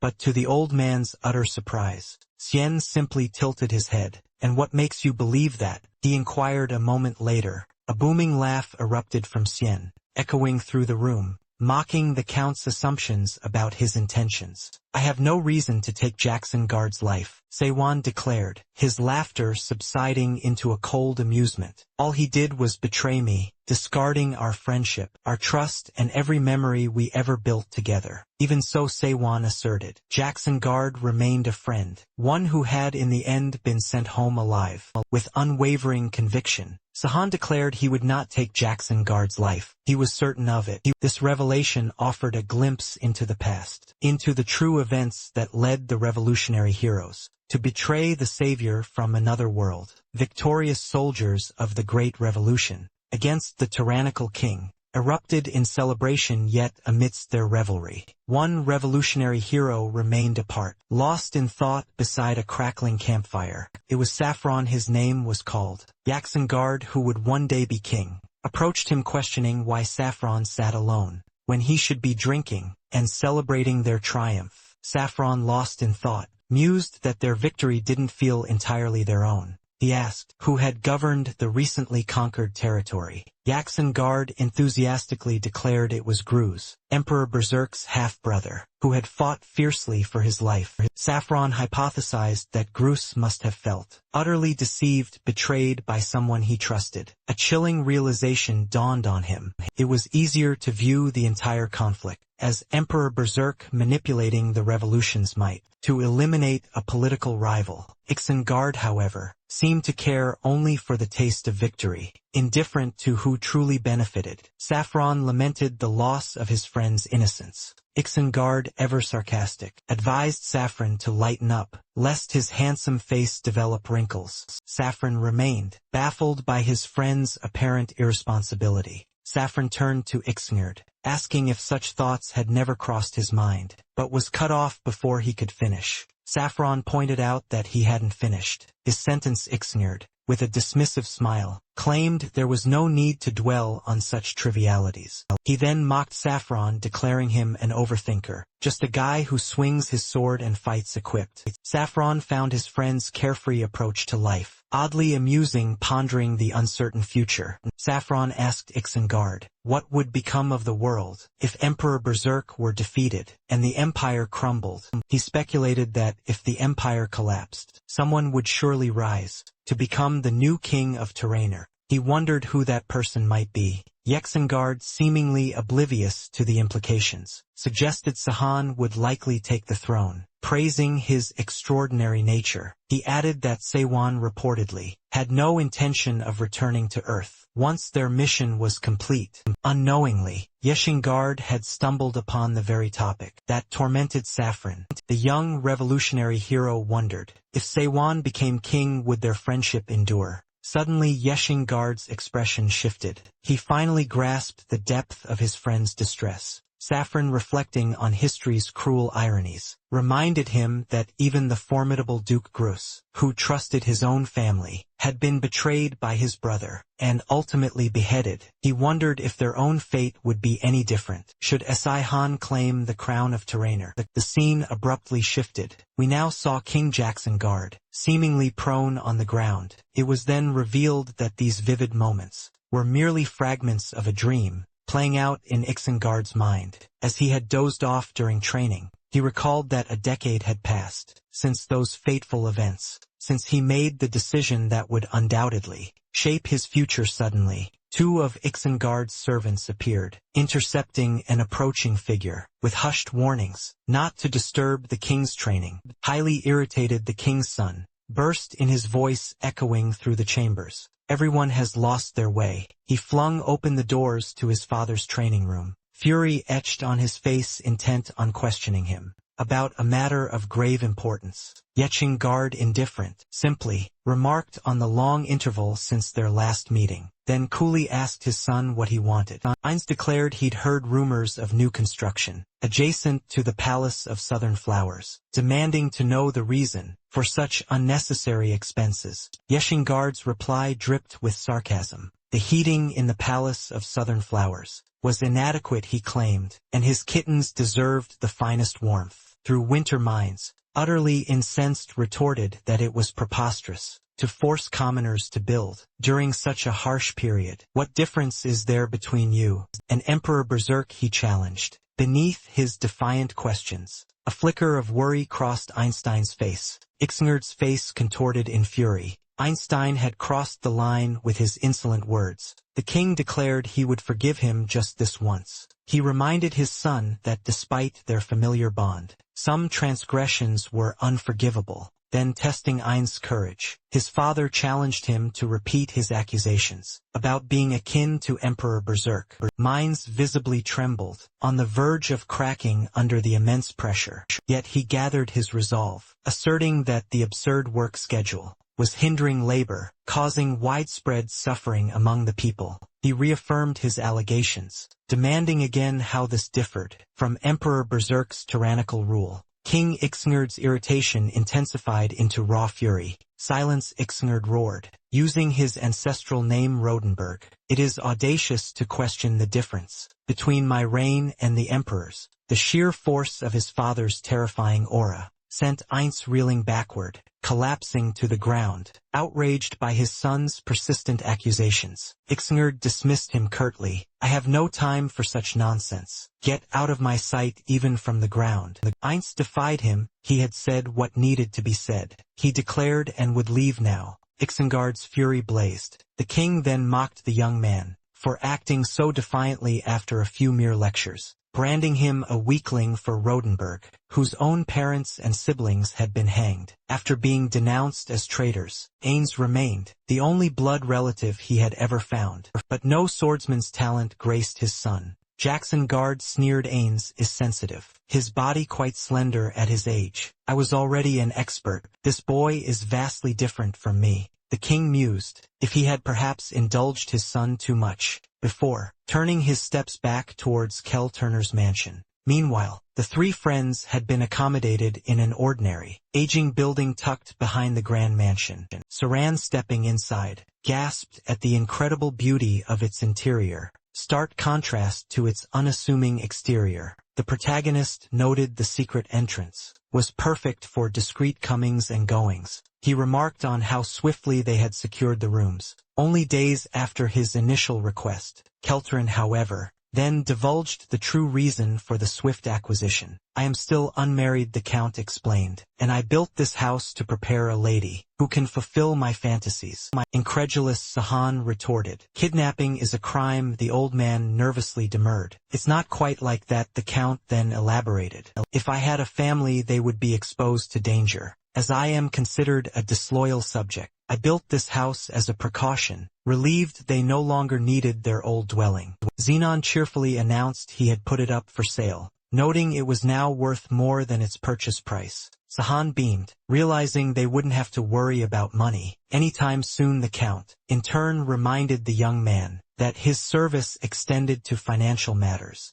Kelterin, ever mindful of his own precarious standing, urged the savior from another world, "Let me know if you need anything." The count's solicitous words visibly brightened Sahan's mood. Stepping outside their new quarters, the protagonist commended Alida. "You brought me excellent information." Alida clarified, "Formal titles are not bestowed upon anyone outside the military royalty. Only a proper title or certain comportment can impress upon a person their true station." The young woman explained, "It's best the count doesn't mistake himself." For Sahan's equal, the protagonist confessed, "I don't know much about these matters." "Do you care about it?" Alida replied, "I didn't before, but now, after witnessing your potential, I wonder if I should." Sahan, at that moment, appeared utterly bewildered by her words. The young swordswoman quickly reassured him, "It's nothing too serious." She then addressed Sahan directly, "Should Zenin and I also alter the way we speak to you?" Sahan promptly disagreed. "No, that's entirely unnecessary. I want you both to treat me as nothing less than a friend." Alida visibly brightened, thanking him for his kindness. Finally, the young woman inquired, "Why did you call me here?" Sahan's eyes widened slightly, as he recalled the important discussion awaiting them. Unexpectedly, the protagonist posed a question. "Alida, would you be interested in learning magic?" Sahan reasoned that, even indirectly, she had summoned him from Earth, testament to her inherent belief in his potential. He believed her magical potential might even eclipse her combat energy. The protagonist pressed the question, "What do you think of the idea?" Alida hesitated. The young swordswoman, underestimating her own capabilities, murmured, "It would be wonderful to fight and wield magic, but as an ordinary person, I likely couldn't." Sahan, beaming with enthusiasm, challenged her. "What doubts could you possibly harbor, especially with a high-ranking mage standing directly before her, poised to teach?" A young man destined to become a divine-rank swordsman and a master-ranked mage of the 9th floor, beginning the instruction. Sahan inquired, "Do you know the basics of magic?" Alita confirmed, "I do." The protagonist commenced his lesson, explaining that magic was fundamentally divided into three basic languages. First, the language of runes, which held the power to manipulate magical energy. Second, the spell itself, where raw elemental force, like fire transformed into a tangible breath, maintained and burning at one's fingertips. And finally, the trigger that activated the magic. The command phrase, for instance, fire magic to unleash a flame attack. With these points, the Han concluded his initial teachings. The protagonist assured Alita, "Once you grow accustomed to it, you'll be able to bypass these steps. It merely requires experience and consistent training. Even with your formidable intellect." Sahan cautioned the young woman, "You cannot simply memorize all magical information. This knowledge is truly internalized. Only through practice." Alita flinched, startled as her friend extended a hand towards her. To her surprise, Sahan conjured a spell book, explaining this is a magical record, a repository for the knowledge and wisdom of mages. It is your first step into the world of magic. Awed by the young man's power, Alita admitted, "I've encountered many mages, but I've never witnessed anything like this." Sahan clarified that such a book was typically invisible to others, serving as a mage's personal vault, containing all their accumulated knowledge. He added that a mage's posture often defined the technique itself. This particular pose, the protagonist instructed his friend, is known as a hand seal or a somatic stance. Sahan then recalled how effortlessly he had aced his national admission exam, a feat made simple by his unique ability to perceive the ethereal knowledge vault, leaving Alita utterly bewildered. The young swordswoman pressed him further. "Is there no combat energy or magic on Earth?" He shook his head. "Earthlings cannot wield such power." Alita countered with a spark of insight. "If you can use magic on Earth, it means the world doesn't reject it, even if magic hasn't developed there." A flicker of uncertainty crossed Sahan's face. "I'm not sure, I never thought about it. Your questions have made even me curious." He explained that his talent for controlling energy had awakened as an effect of crossing dimensions, a gift Earthlings simply didn't possess. The young swordswoman nodded decisively. "Then there's no one on Earth who could ever stand against you." A flush crept up Sahan's neck. He hadn't seen Alita so intensely curious, so captivated by the notion of Earth. Piqued by the Savior's past, she asked, "How did you live after returning to Earth?" As the question left her lips, Alita noticed Sahan's demeanor shift, his gaze growing distant, thoughtful. His gaze distant. Sahan began to recount his abrupt return to Earth. He materialized before a prominent statue in South Korea, amidst the roaring chaos of rush-hour traffic. Within moments, a curious throng coalesced around his sudden appearance, every hand clutching a phone recording. Whispers rippled through the onlookers. "Why is he naked on the ground? Someone should call the police." Others openly admired his physique, igniting a deep flush of embarrassment on Sahan's face. Yet even through the shame, a more profound torment gnawed at him. The burning question of his friend's betrayal, a torrent of unanswered questions, consumed him from within. Later, at the police station, the officers' questions were sharp. The young man before them, was he the same one found naked near the Gwyn woman statue? They mentioned rumors a 3-year disappearance, whispers of a runaway. The interrogating officer, eyeing the man who had so mysteriously appeared on Earth, demanded, "Where have you been? What were you doing?" Sahan replied, his voice flat, "I don't remember anything." The officer's patience frayed. "Don't lie to me, stop joking around." To escape the oppressive situation, Sahan suddenly channeled his magic, weaving a gentle suggestion into the interrogator's mind. Under its influence, the officer's demeanor softened. He now believed Sahan's amnesia was genuine, advising him to seek professional help. Emerging from the station, Sahan felt disoriented, adrift, without a compass, yet discovered a crucial truth. He could still wield magic on Earth, though its discovery would entail significant complications, and something unexpected: a car idled by the curb, seemingly waiting, his father waiting to pick him up. yet his face was a mask of palpable displeasure. The scene shifted to an apartment in Taijon, to Han's childhood home. His father, the man who had raised the savior from another world, was incandescent with rage. "Where have you been? What were you doing? Why 3 years of silence? No contact, no school." His voice choked with shame. "You dropped out, you've shamed me." He thrust a newspaper at Sewon, pointing to a headline that branded him, "The Gwyn woman stripper. My reputation is ruined because of you." Sahan's heart hardened. His father hadn't changed a bit. He hadn't expected a tearful reunion, but to be met with shouts after 3 years of absence. It was beyond the pale. During his time in Terrainer,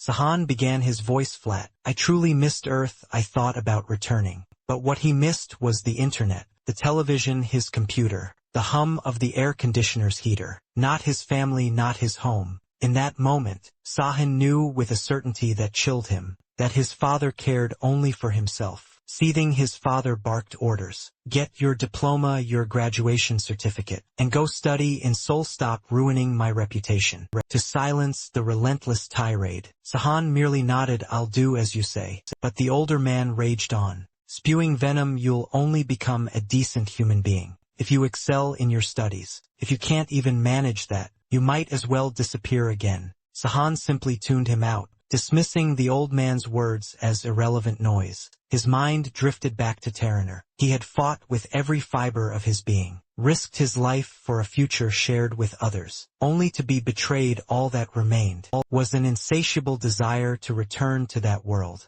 to settle scores. Revenge simmered in his thoughts, constant guiding fire. A year passed quickly. Sahan feigned attendance at cram school, retreating instead to his room, to pore over ancient texts and magic theory, searching for a path back to Terrainer. Armed with forbidden knowledge, gleaned from a spell book, he effortlessly secured his diploma, and gained acceptance into a prestigious Seoul University. His father, believing Sehun had finally woken up to life, beamed with pride, declaring he could now walk with his head held high. Now brimming with self-assurance, Sehun decided it was time to address his father. Having fulfilled the man's demands, he calmly informed the older man of his resolve to move out to support himself, and forbade his father from attempting contact. Sahan's words ignited a fresh conflagration of fury in his father. As Sahan walked away, the old man's shouts pursued him. "You're underestimating life. You won't be able to handle things on your own." Sahan merely scoffed inwardly. He was underestimating the world, but not in the way his father imagined. He possessed powers far superior to the paltry laws of modern civilization. Combat energy and magic with his combat energy. And Sahan found wealth ridiculously simple to acquire. He could command the very velocity of horse races, manipulating outcomes for his own gain. In less than a year he amassed a fortune, vast enough to erase all financial anxieties. The ease of earthly success stood in stark contrast to his true objective. Turning to Terrainer remained an insurmountable challenge. He had scarcely grazed the outermost layer of dimensional understanding, even if he mastered interdimensional transit. The sheer impossibility of pinpointing Terrainer among countless realities loomed. He began to tell himself it didn't matter if he failed or succeeded, for the path offered no discernible clues. At this rate, a decade would vanish, perhaps even himself. His once unyielding resolve began to rust under the relentless assault of time and daunting reality. He even pondered if this exile was meant as a merciful end to his fervent quest, a punishment less severe than death. Gradually, he began to broker a truce with his new existence. Human relationships, he reasoned, were inherently fraught, making Lavina's actions, and even her betrayal, somehow comprehensible. He found himself forging excuses, constructing justifications, until the raw edge of his fury finally dulled. To his own astonishment, the anger he swore would cling forever dissipated. He released his betrayers from the prison of his resentment, deciding then and there he would never again set foot in Terrainer. 7 years melted away. Saharn embraced his earthly reality, severing the last threads of his vengeful ambition. Though he had initially recoiled from intimacy, he slowly forged bonds with classmates. After his military service, even the tormenting specters of Tyrannor ceased to haunt his sleep, replaced instead by the mundane horror of returning to active duty. He briefly entertained the notion of wielding his powers to elevate Earth, to shape it into a better world. But he tasted the bitter fruits of reckless power once before, and the memory of its consequences still stung. Over time, however, the savior from another world found himself staring into a void of ennui. With the ability to do anything, life on Earth had become anything but fun. Then, on an unremarkable morning, as he paced the gym floor, something pricked his senses. A strange energy, faint at first, then rapidly intensifying, called to him. It was chillingly familiar, a whisper of impossible hope. His conviction solidified. This was the undeniable magical essence of Tyrannor. He moved with sudden desperate speed, driven to verify this impossible sensation. Yet a torrent of questions crashed through his mind. How? Why now? Why after all these barren years? He couldn't fathom the reason. But in that moment he perceived not just a trace, but the very coordinates of Tyrannor, the dimension he had so fiercely, fruitlessly pursued. Slowly, inexorably, the dormant ember of hope rekindled.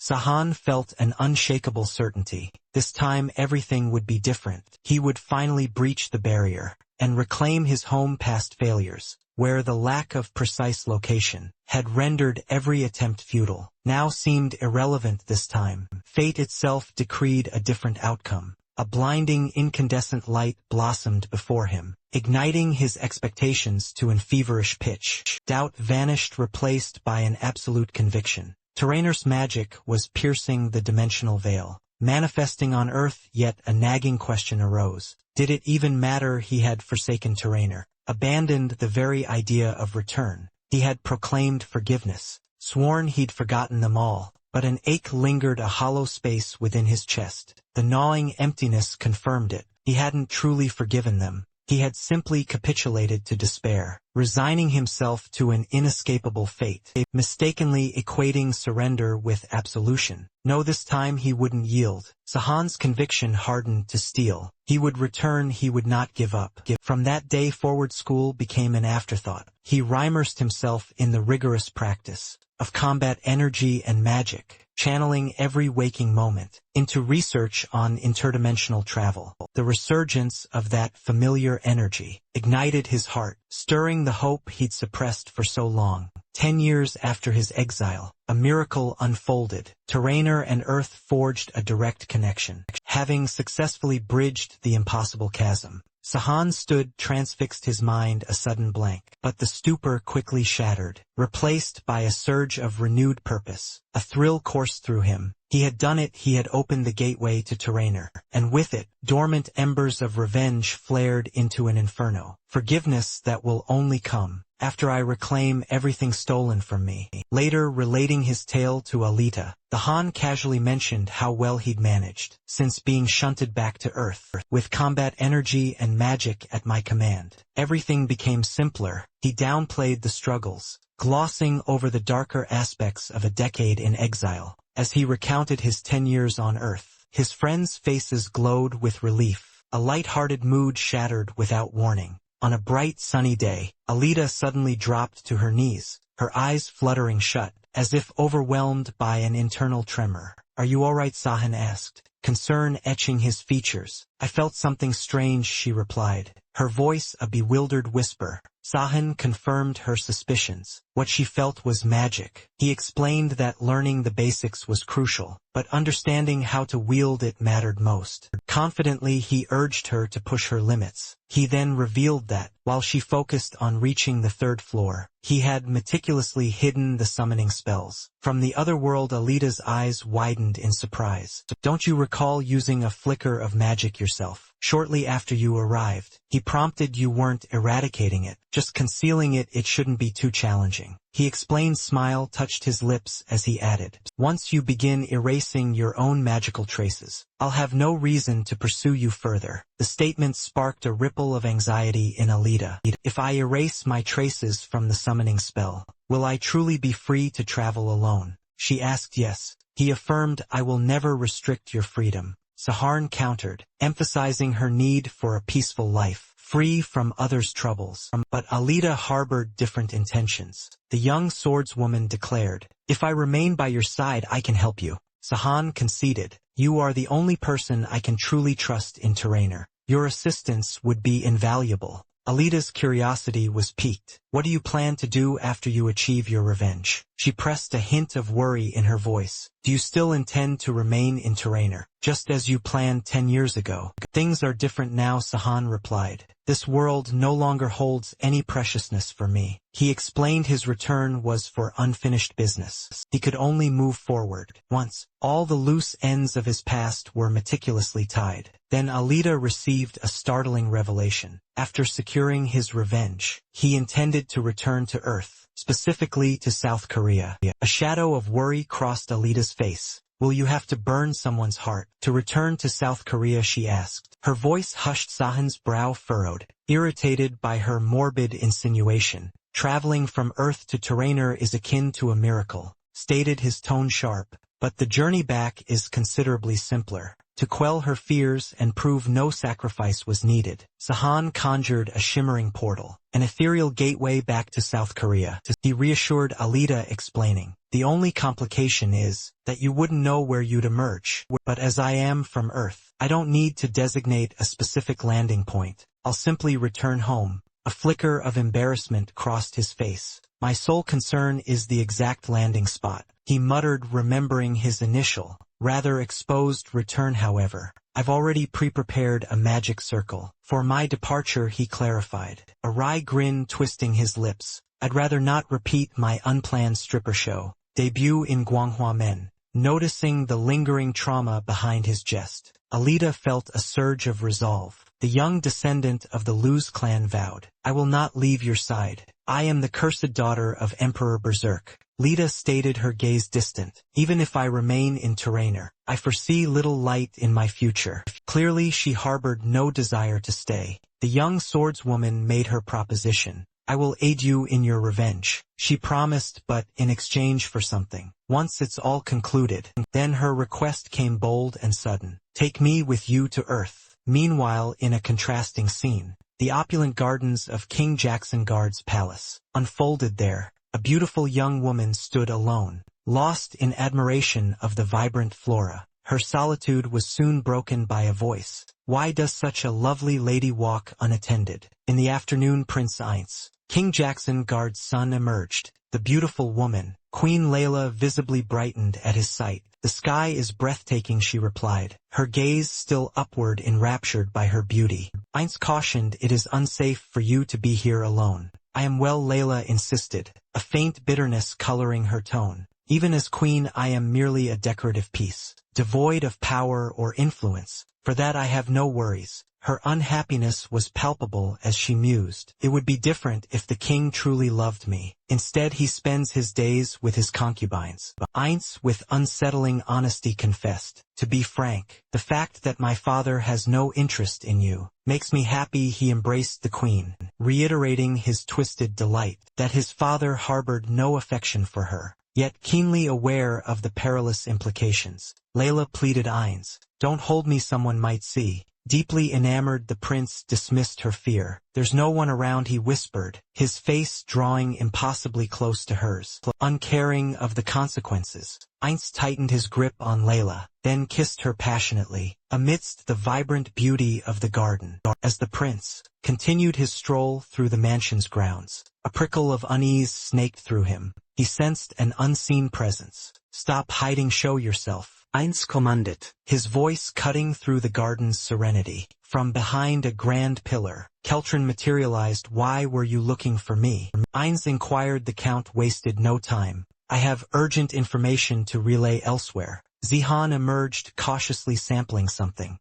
"This will surely be bitter," he mused. Zenon, eager to please, presented a sauce. try this, he urged. It will surely enhance the flavor. 11 Han tasted and nodded approval of his friend's sauce. A highly effective, albeit expensive, pill, designed to boost combat energy, was now in circulation. Alita praised its potency. Even taking just 2 a day makes a significant difference in my body. 11 Han had secured a supply. We can take these like snacks. Thanks to the Count's support, he was heard to remark. Sahan, clearly pleased, welcomed the influx of resources. His combat energy recovery, he observed, was exceeding expectations. At this rapid pace, he mused, a confrontation with King Jackson Guard loomed very soon. Meanwhile, at the Count's mansion, one of Keltron's maids informed him, "The great Sahant is here to see you." Irritation etched across the Count's face. He snapped, "Sahant was late. I summoned you ages ago. Why appear only now?" His voice rose to a shout, an authoritarian command echoing through the hall. "Enter immediately," Keltron barked, his gaze sweeping over the maids, who scattered their hurried exits. Fueled by palpable fear, Sewon, momentarily bewildered, watched the flustered women vanish. Then an abrupt shift, and the Count dropped into a deep, almost prostrate bow, his body angled low as if offering supplication. "Welcome, Sewon," Keltron murmured, the previous hostility wiped clean from his demeanor. "You could play a role in a drama," Count Sewon drawled, a sarcastic edge to his tone. "If I didn't know better, I'd believe it was real." He then adopted a formal air. "Regarding my request," Keltron anticipated the question.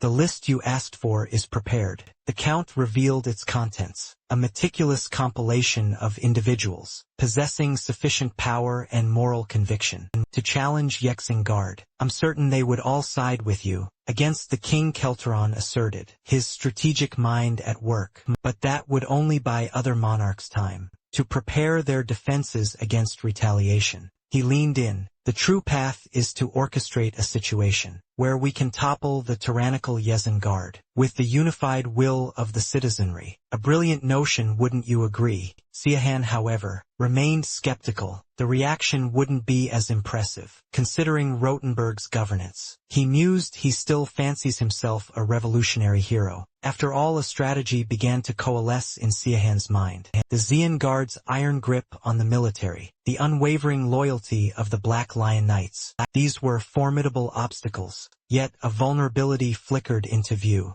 Gelderin and Livel's clandestine actions. During the last expedition, a gap where Taihan could intervene. Keltarin added another layer to the challenge. And then there are the loyal aristocrats, the very heart of authority. Sewon pressed, "Who stands at the core of it all?" The Count's unexpected reply hung in the air. "Myself." Sewon's surprise was evident. "The chances of success are 50-50. He acknowledged, his expression grim. "Possible, yes, but far from easy." Han then pinpointed a name on Keltron's list. "This person would be the optimal choice." Keltron nodded in agreement, then qualified, "I concur. But there's a complication." The prince, a sneer twisted the Count's lips. "He loathes me as if I were an insect." The prince erupted, "You truly intend to betray my father, Keltron, and you expect me to believe this?" His voice seethed with fury. Keltron merely found amusement in the king's blind trust, a trust born of ignorance.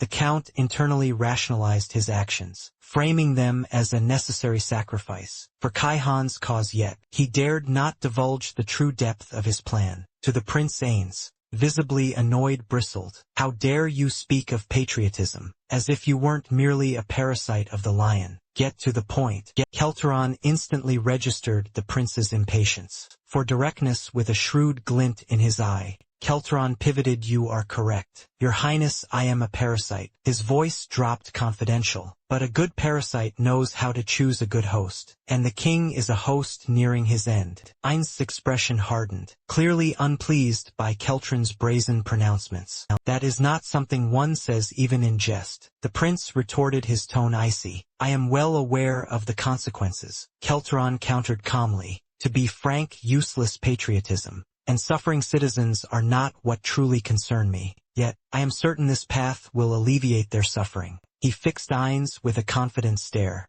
"Every disloyal subject dreams of a long, prosperous life. What good is luxury if it's fleeting?" Still unable to fathom Keltarin's true gambit, Ain's challenged him, "My father is still young. What makes you think his reign will be short? Keltarin's confident smirk widened. That, Your Highness, is a question to which you already know the answer. The old man launched into a stark assessment of the king's reign. Should he show even a sliver of weakness, the entire kingdom will crumble. He pressed, trying to sway the prince. The camaraderie of revolutionary heroes is a relic of the past. My focus now is the citizens' well-being. A fleeting craven thought crossed Keltrin's mind. His fallback plan, should the kingdom fall in, involved selling the nation and fleeing. Thanks to Seiwan, he found himself playing the patriot. If the kingdom falls, old man, you won't be safe, even if you stoop to selling our country. Ainz warned, but a deeper question gnawed at him. Even if I were to become king, I still don't see how this benefits you.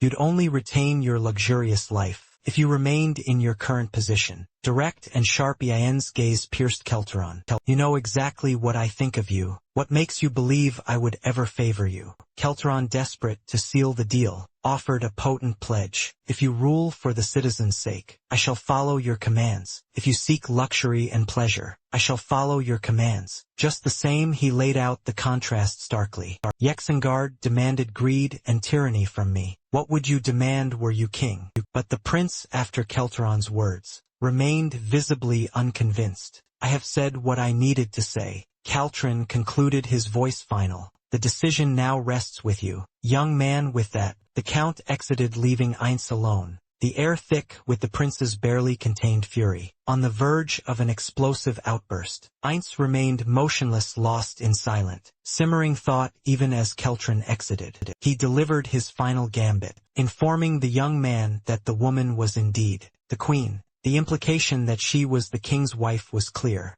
Prince Ainz's fury mounted with each insidious word, his irritation boiling. Ainz demanded, what do you intend by saying such things? Count, the old man's gaze, sharp with knowing sarcasm, pierced Ainz, confirming the unspoken secret. Finally Keltron stated, only the one wearing the crown may lie with the queen. Meanwhile, back at Keltron's mansion, Sahand remained oblivious, engrossed in a book. He savored the rare pleasure of quiet relaxation, when suddenly his peace shattered. From somewhere within the house, desperate screams erupted. Sahand flung open the door, concern etched on his face. What's happening? I heard someone screaming. Alita stumbled into view, eyes wide with fright, her voice a desperate plea. As she called his name, the real reason for the screams became immediately apparent. The young woman, seemingly unable to control her burgeoning powers, had nearly struck Xinyan. Sahan rushed to his friend, calling out his name, then began gently shaking him. Xinyan, pull yourself together. What happened? Alita,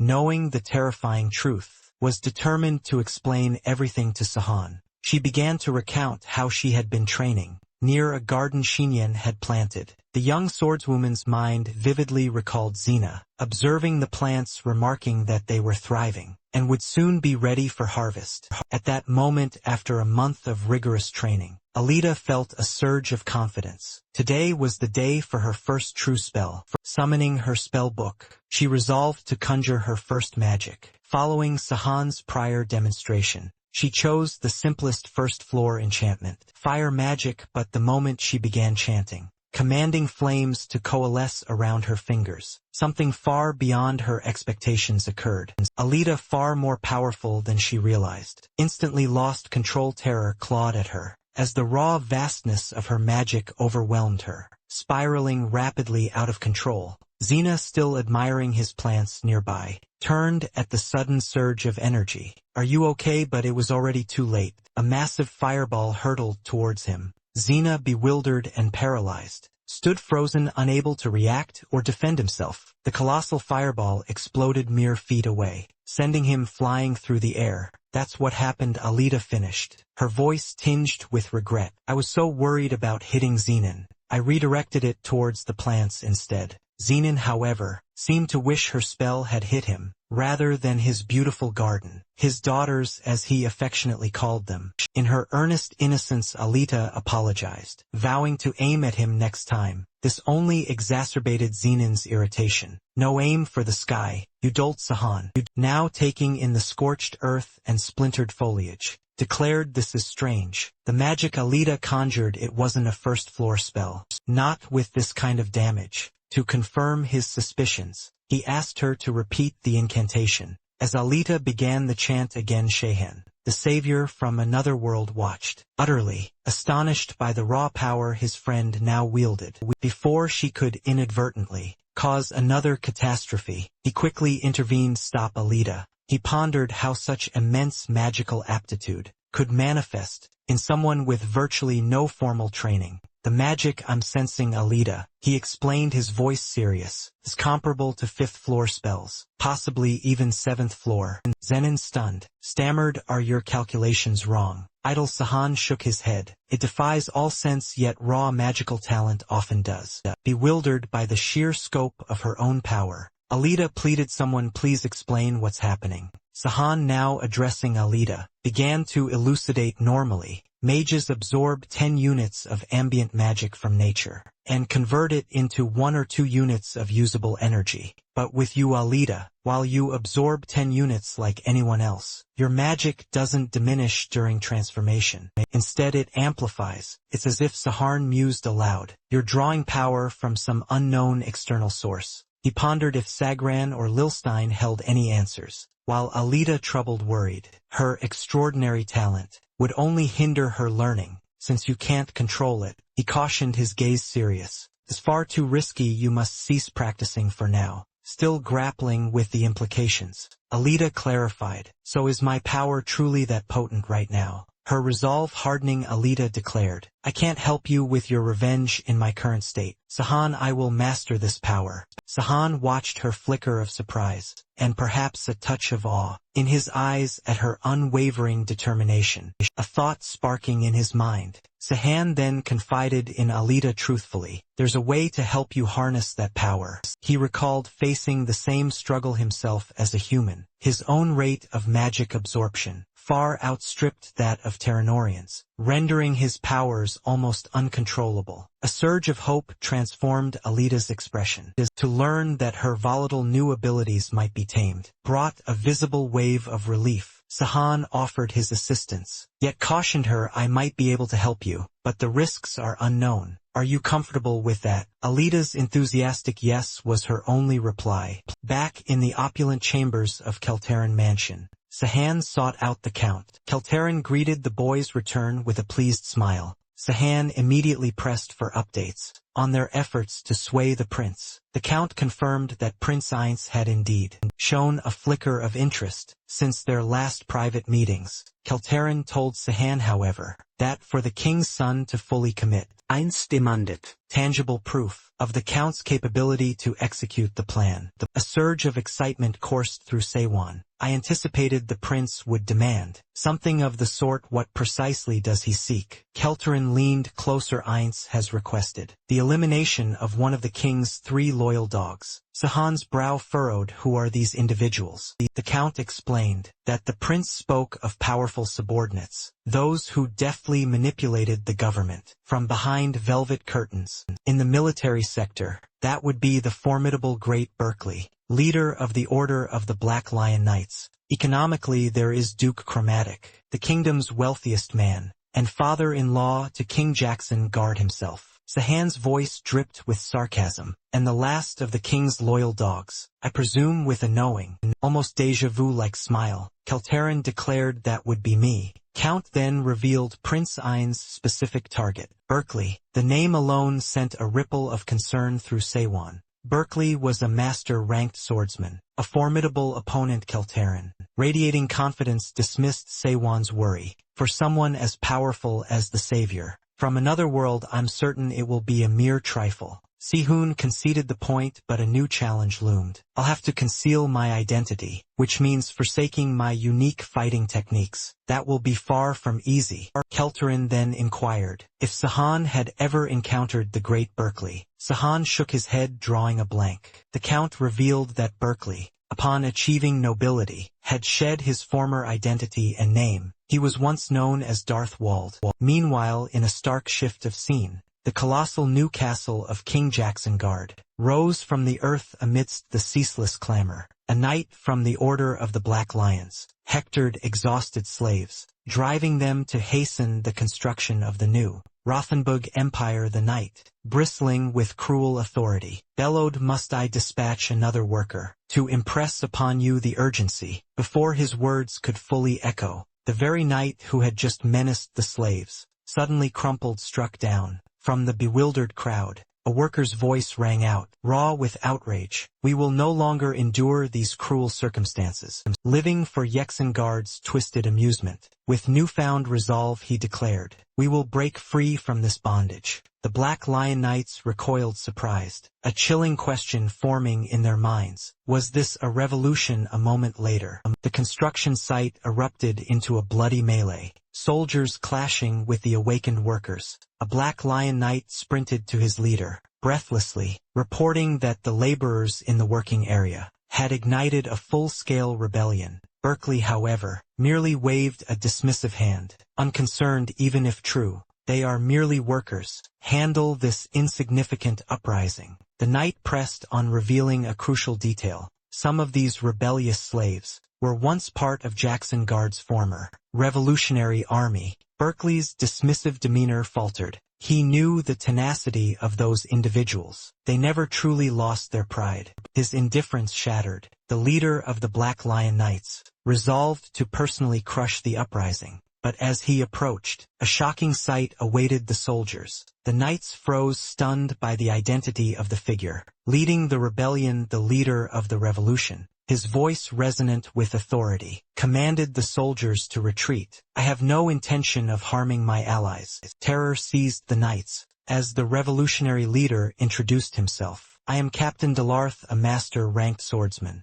His name struck fear into their hearts, but Dillard's defiance was soon met with an unexpected development. The great Berkeley himself arrived, his face a mask of fury at having been forced to intervene. "Is this what you call a revolution?" An intimidating aura emanated from Berkeley. "Will you defy the king's orders? I will tolerate no more atrocities." Berkeley's gaze, dripping with sarcasm, fixed on Dillarth. "Long time no see, Gramps." He underscored Dillarth's advanced age with the patronizing epithet. The revolutionary leader, in turn, addressed the king's subordinate by a name from the distant past. "I no longer answer to Darth Wald." Berkeley retorted, his voice chilling. "Address me as the great Berkeley." Dillarth's resolve hardened. "I never thought I'd draw my sword again after the world shifted, but I will fight for these suffering people." "You may have retired," Berkeley countered, "but you remain a knight. Will you discard your loyalty and commit treason?" The accusation of treason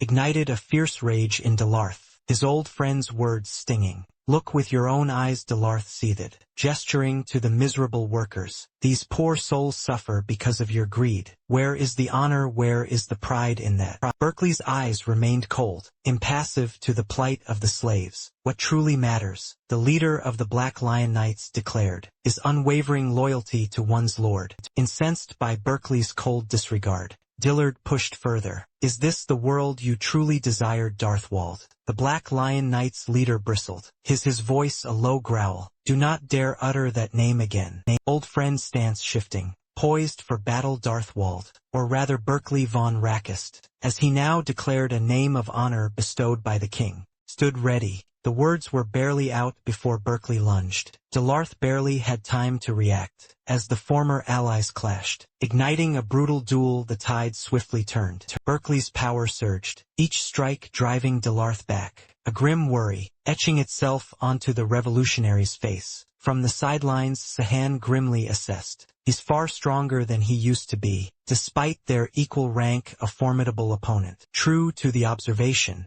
Berkeley unleashed a merciless barrage, hammering his former comrade with relentless force. A sickening thud echoed as the Black Lion Knight's leader finally landed a decisive blow. Dillard reeled, then crumpled. Revolution, it seemed, was already over. Witnessing their captain's brutal defeat, a collective roar of outrage erupted from the workers. "How dare you strike Captain Dillarth!" Berkeley, now truly Darth Wald in his ruthless demeanor, pivoted to face the burgeoning rebellion. His gaze swept over the crowd, a chilling realization dawning. These faces, they are not mere laborers. They are swordsmen of the Revolutionary Army. Enraged by their defiance, he snarled, charging toward the protesting crowd. A true lion does not concern himself with the scurrying of rats. Having dealt with the enemy leader, Darthwald barked his next command. Black lions punish the rest of these traitors. Without hesitation, Berkeley's soldiers descended upon the unarmed laborers.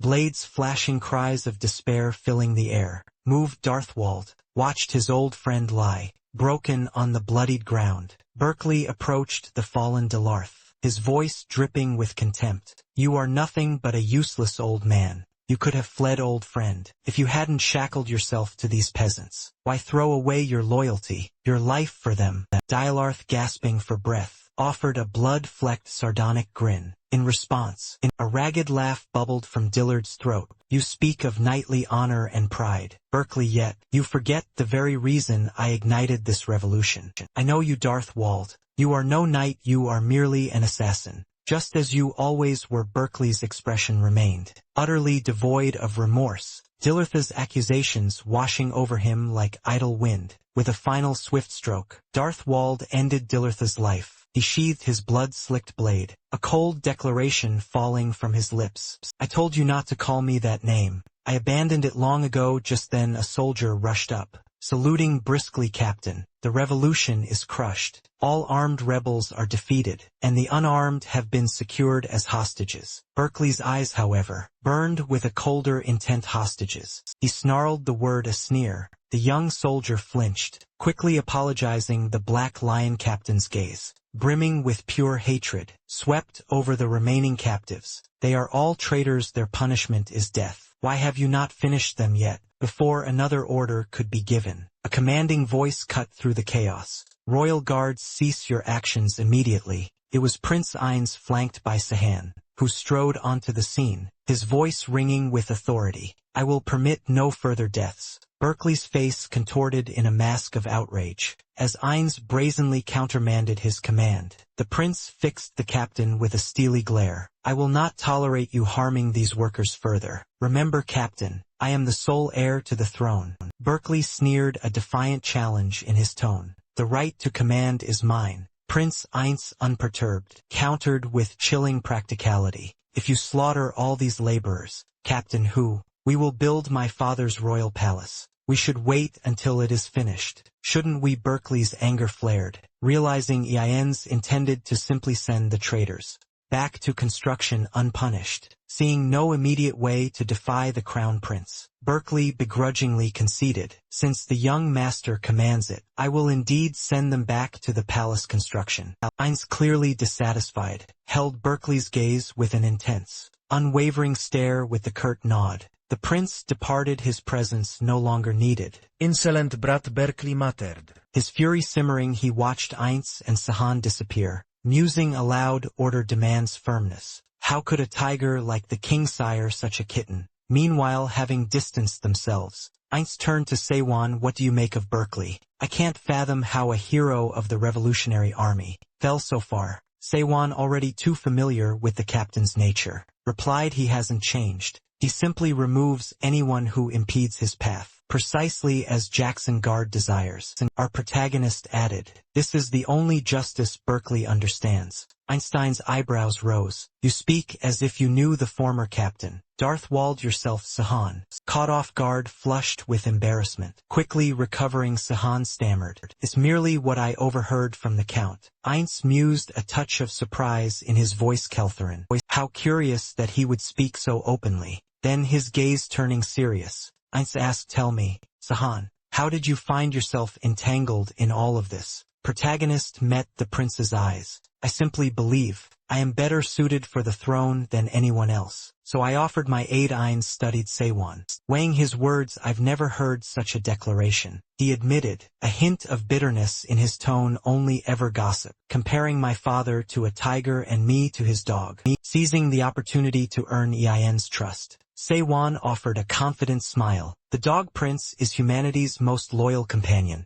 arguably the most useful creature in history." He continued, his voice steady. "King Jackson Guard is undoubtedly a tiger, a powerful ruler, but I, for one, would prefer to serve a kitten over a roaring lion." Einstein's trust began to solidify. The prince, observed Sahan, finding him an increasingly intriguing individual. The more they spoke, the more his confidence in the young man grew. Yet a shadow of worry crossed Sahan's face. Dalartha's words echoed in Sahan's mind. Was this current world truly what they had envisioned? The price of making traders pay often meant shattering present comfort and peace. A gnawing irritation settled within him, the thought of disrupting such tranquility. For personal vengeance still, a quiet gratitude for Yexengard's actions, which had solidified his resolve for revenge, rather than sowing doubt, remained. Meanwhile, in a bustling tavern, the easy-going din of workers, eating and drinking gave way to a palpable irritation.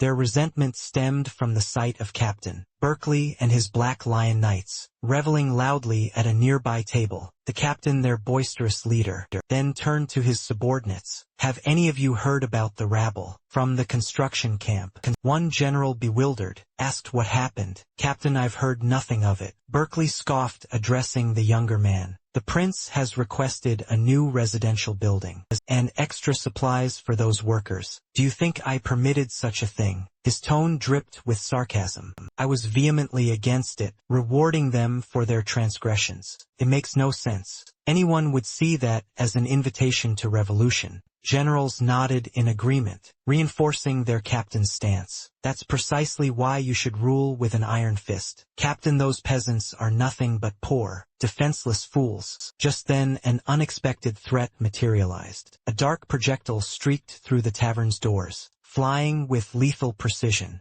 toward the Black Lion Knight's table. An arrow, swift and silent, hurtled directly at the captain's face, freezing every patron in the tavern. Yet Berkeley remained unfazed, not a flicker of fear crossing his features. His generals, however, erupted in desperate shouts. "Captain, dodge quickly!" Then an astonishing feat unfolded. With a mere twitch of his head, Berkeley shattered the incoming arrow against his forehead, splintering it into a dozen pieces. His generals, awestruck, roared their praise, marveling at their leader's incredible display of power. A sarcastic smirk played on Berkeley's lips. Clearly amused, the captain mused. To fire with such precision through that narrow window, the arrow must have carried a fair bit of combat energy. Confident in both his own might and his loyal generals, Berkeley beckoned them. "Let's go see who dares challenge us." With that, he strode out of the tavern. Stepping into the street, Berkeley exuded an unshakable confidence.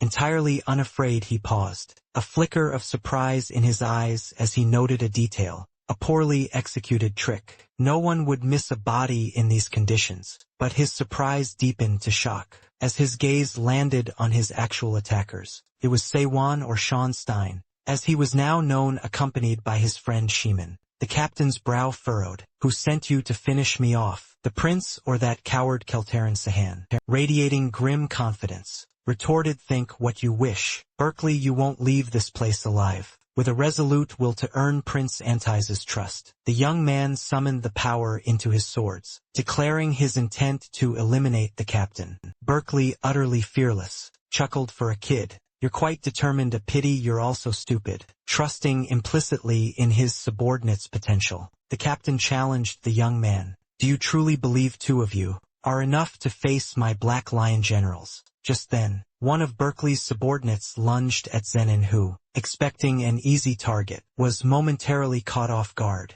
Berkeley, a sneer on his face, called out to his generals, "Go easy on them, we need them alive." Yet before the captain could finish his condescending command, he was taken aback. Berkeley's eyes widened. Something was different about Zenin. Seiwan's friend, recovering with startling speed, launched a fierce counterattack against the general, a move that sent a ripple of unease through the captain. Simultaneously, Seiwan engaged another of Berkeley's men. In a blur of motion, the general, now focusing his full attention on Seiwan, initiated a flurry of attacks, which the young man deftly dodged. Frustrated by Seiwan's elusive movements, the general grunted, "Quite agile, aren't you, little eel?" A grim realization dawned on Berkeley. He had gravely underestimated them. Their skills, he now saw, perfectly matched their audacious confidence. The captain's voice cut through the clamor. "The other two join the fray. We need them alive," Sahan quickly relayed to Sinan. "We've been ambushed by all four of Berkeley's subordinates." Zenon, his brow furrowed with concern, challenged the generals. Do you knights possess no honor? For against two. One of the furious subordinates snarled, how dare you speak of honor, after attempting assassination? To the general's utter surprise, Zenon simply nodded. Sahan, observing their predicament, stated grimly, an iron wall surrounds us. Confident generals, however, merely boasted, you won't escape. Realizing the futility of capturing them alive, one of the generals declared, it's impossible to take them alive. With that, one of the four charged his attack. A desperate blur, but Sahan was already moving, as if anticipating that very move. Siahan, intimately familiar with the Black Lion Knights' battle strategy, had anticipated this move, planning every counter. As the general committed to his attack, he lowered his shield. A fleeting moment of vulnerability. Siahan seized it though. The general's sudden maneuver still managed to catch the young man off guard. With a gap exposed in the general's defense, Sahan and Zenon lunged forward, not towards him but past him. Today is not the day to fight, Sahan barked at Zenon, propelling them both into a desperate sprint. The generals, witnessing their escape, erupted in furious shouts. How dare they flee when the going gets tough? Having initiated the attack themselves, the captain's four subordinates, fueled by a determination to prevent Zeno and Sahan's escape, immediately gave chase. One general scoffed, we may lack expertise in whirlwind or wild wind techniques, but even without such speed, capturing these two will prove effortless. As they pursued, another general remarked on the fugitives' apparent lightness for knights of high sword rank. Their equipment seems no heavier than feathers. 11 Huan and Zan, and seizing a momentary advantage, swiftly plunged beneath a nearby bridge, disappearing from sight. They appeared to have shaken off their pursuers, yet their relief was short-lived. The generals soon reappeared, boxing Seiwan and Zenon in once more. That path has been blocked for years. One general sneered, then Berkeley materialized, his voice laced with disdain. Idiots trying to escape through there. Had you jumped between the buildings, you might have stood a chance. The leader of the generals spoke with sarcastic menace. You should have been more cautious, if you intended to harm a captain of the knights. To Berkeley's astonishment, however, the two fugitives showed little concern. At being cornered, Seiwan merely shrugged. We were cautious enough, perhaps even too much so. He met Berkeley's gaze, a cryptic smile playing on his lips. We don't plan to do everything ourselves. Just then, a figure emerged from the encroaching darkness. To everyone's surprise, it was Alida. The young swordswoman. Berkeley stared, visibly baffled by their intent. The generals, vastly underestimating Alida, began to mock her. Is this your grand trap then? One high-ranked swordswoman, even Captain Berkeley, let out a derisive laugh. But then a subtle shift caught his attention. Something undeniably strange about the young woman. Alida's presence radiated an unexpected energy. Berkeley's laughter died on his lips as he realized this sudden, terrifying force isn't combat energy. The young Luskan descendant, recalling Tian's teachings, remembered his words. If you can't control your overwhelming magical energy, learn advanced magic first. It will require only your innate power, allowing you to unleash your full potential. In that instant, Alida unleashed a devastating blast of power against the generals in Berkeley. The attack, a blinding torrent of magic, was called the Blazing Bright Light Arcane Explosion. The sheer devastation it wrought was breathtaking. Even Alida herself stared, wide-eyed at the immense power she had just commanded. But the triumph was fleeting. Moments late Alita suaya. A strange sensation overwhelming her, and began to fall. You used too much magical energy, Jihan explained, supporting her. You'll be exhausted now, unable to use it again. Until you've recovered, think of it as your daily salary. Alida, still dazed, looked at him blankly, clearly confused by the analogy. Zenon gazed in awe at his friend's raw power. Nothing's left of the knights, he murmured, relieved. He hadn't had to face such a multitude of soldiers. Sahan clarified. Alida annihilated them easily because the wall was weak. Though it seemed stable, couldn't disperse the attack's force effectively. No swordsman, he added, could stop magic with mere iron walls. Then something else caught Sahan's attention. Not everyone had fallen to Alida's magic. Berkeley, scorched and furious, staggered to his feet. How dare you attack me? He roared. Xinyan flinched, unnerved by the captain's sheer persistence. Sahan, however, recognized a formidable opponent, far more powerful than the others. He saw Alita still recovering, and quickly instructed her step back Alita. He turned to Sinan time for Plan B. Sahan recalled the lessons. A swordsman of Jackson Guard's caliber could deduce an opponent's fighting style from the faintest traces left by their last strike. Sahan's confidence surged the captain. He remembered was a spear specialist, now wielding a sword. Berkeley fought at a clear disadvantage. If he sticks with swords, this is an easy win. Sahan declared. Berkeley scoffed. Is that all you're banking on, fools? He admitted Sahan was right about his spear expertise. But you are ignorant to underestimate me. The captain growled. Berkeley began to shed his cape, wrapping the heavy fabric around his sword. Zenon and Sahan exchanged bewildered glances, wondering what the captain intended. And to their growing astonishment, Berkeley spoke. A master-rank warrior can turn even a cotton cape into hardened metal, into a weapon. His aura intensified, radiating menace. I hope you brats are ready. He sneered, his voice dropping to a chilling whisper, as he summoned a terrifying aura. I will torture you to death with this spear.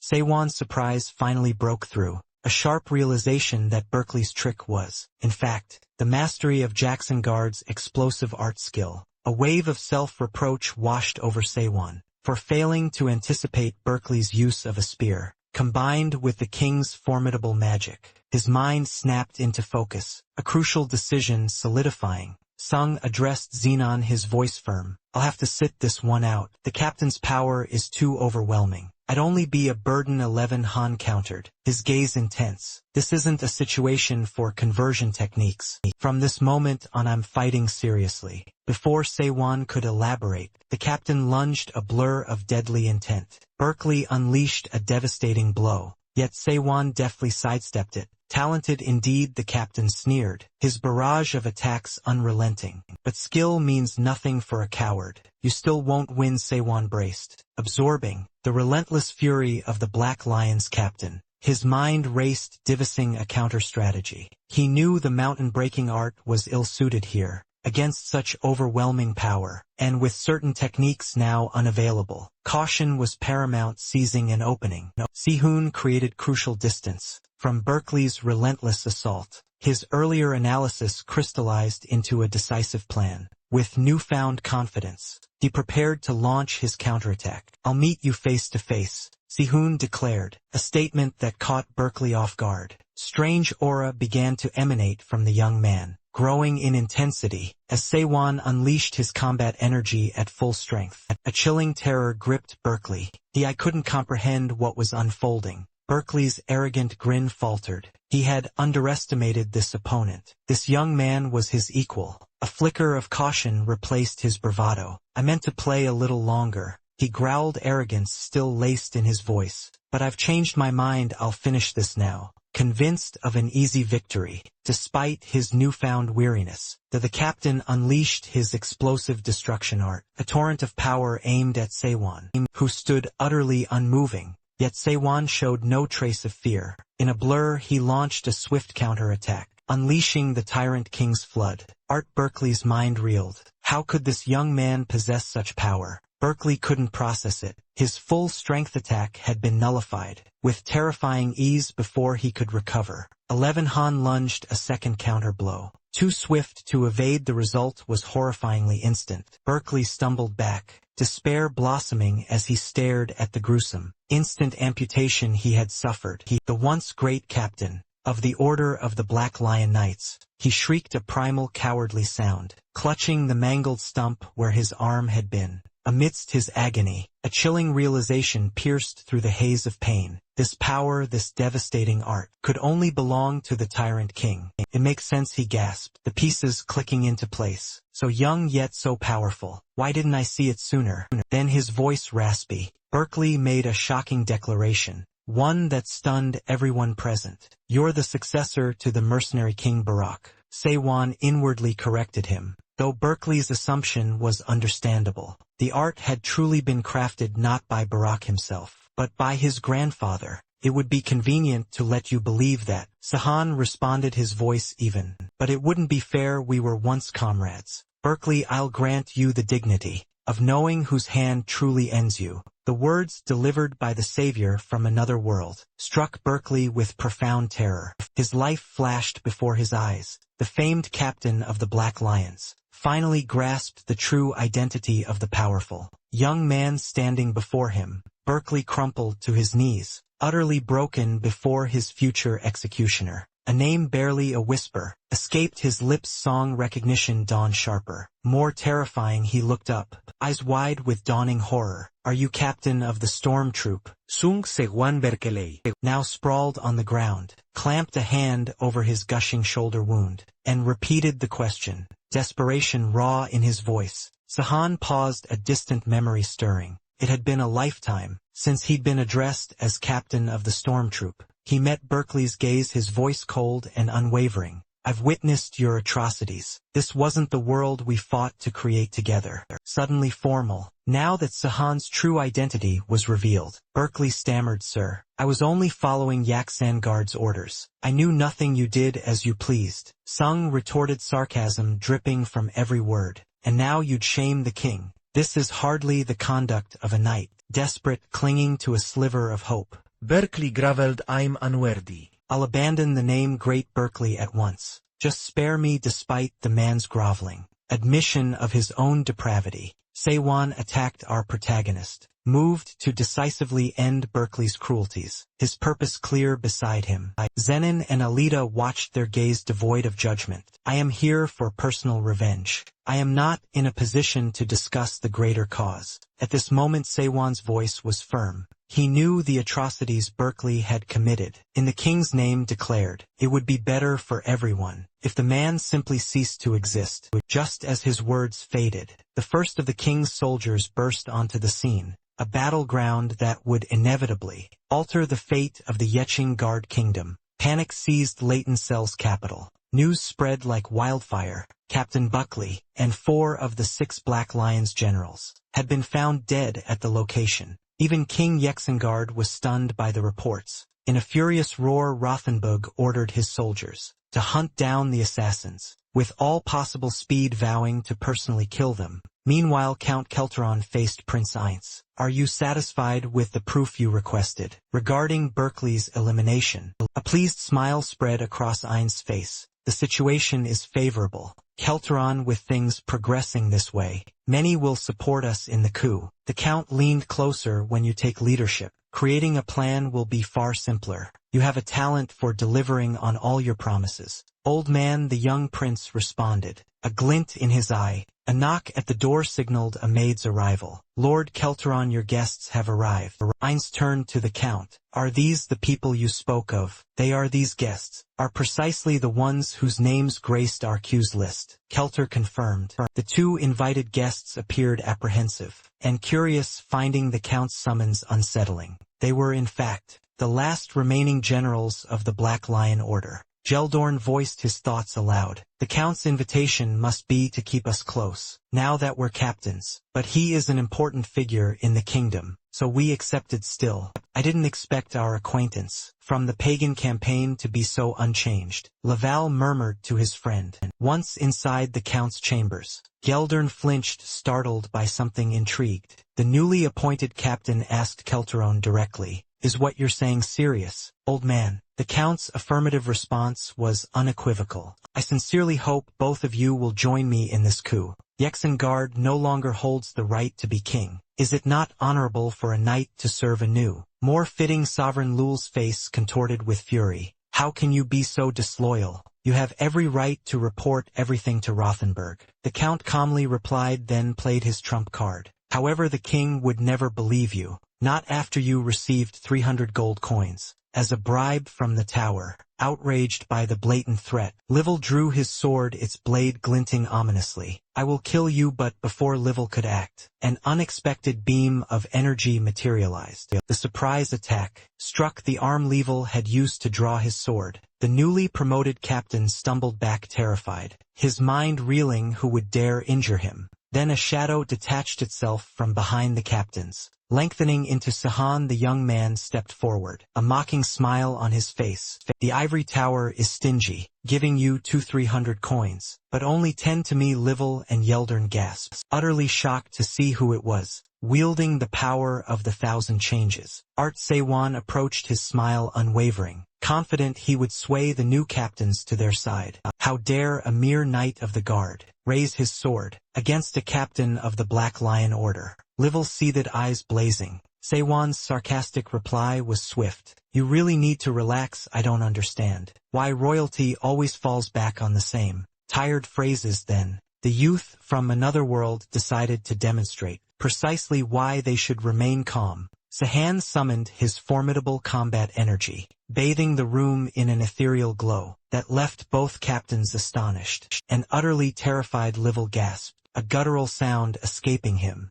as the immense power pressed down. As Sahan advanced, Livell's legs gave way and he collapsed to the ground. Sitting Yeldern, the new leader of the Black Lion Knights, finally recognized the source of such overwhelming energy. It was Sewon who killed Captain Berkeley. Sewon's mocking gaze landed on the man. Why the sudden politeness? I thought you were both mere opportunists, but now I know that's not the case. Keltrin interjected, addressing Sewon as Great Sewon. A person should be flexible in their choices and mindset. That is the true beauty of being human. Please, old man, do not degrade the definition of beauty, Sewon retorted, his voice chilling. Seeing the young man's displeasure, Keltrin paled, terror flashing in his eyes. It was just a joke. Yeldern stared stunned, realizing the powerful Count was genuinely afraid. Still on the ground, Livell, trembling, managed to stammer, Sewon, who are you really? Keltrin, recovering slightly, answered their unspoken question. This young man is the successor of the mercenary king. Barak Sewon inwardly replayed the events that led to that conclusion. He had used the Tyrant King's art against Darthwald, leading them to believe he was Barak's disciple. A brilliant idea sparked in his mind. He would continue the pretense, using the tyrant's art to his advantage, while keeping his true identity a secret. Sewon had just formulated his brilliant idea to maintain his guise as Barak's disciple and wield the tyrant art in secret, when Caldoran, as if reading his very thoughts, cut him off. I have already anticipated everything. Young master, the Count produced a meticulously prepared report. Detailing Sahan's fabricata identity. As Barak's successor, he had already taken care of every necessary detail concerning Schonstein as an individual, ensuring that everyone would believe. Sahan's audacious claim, Sian knowledge.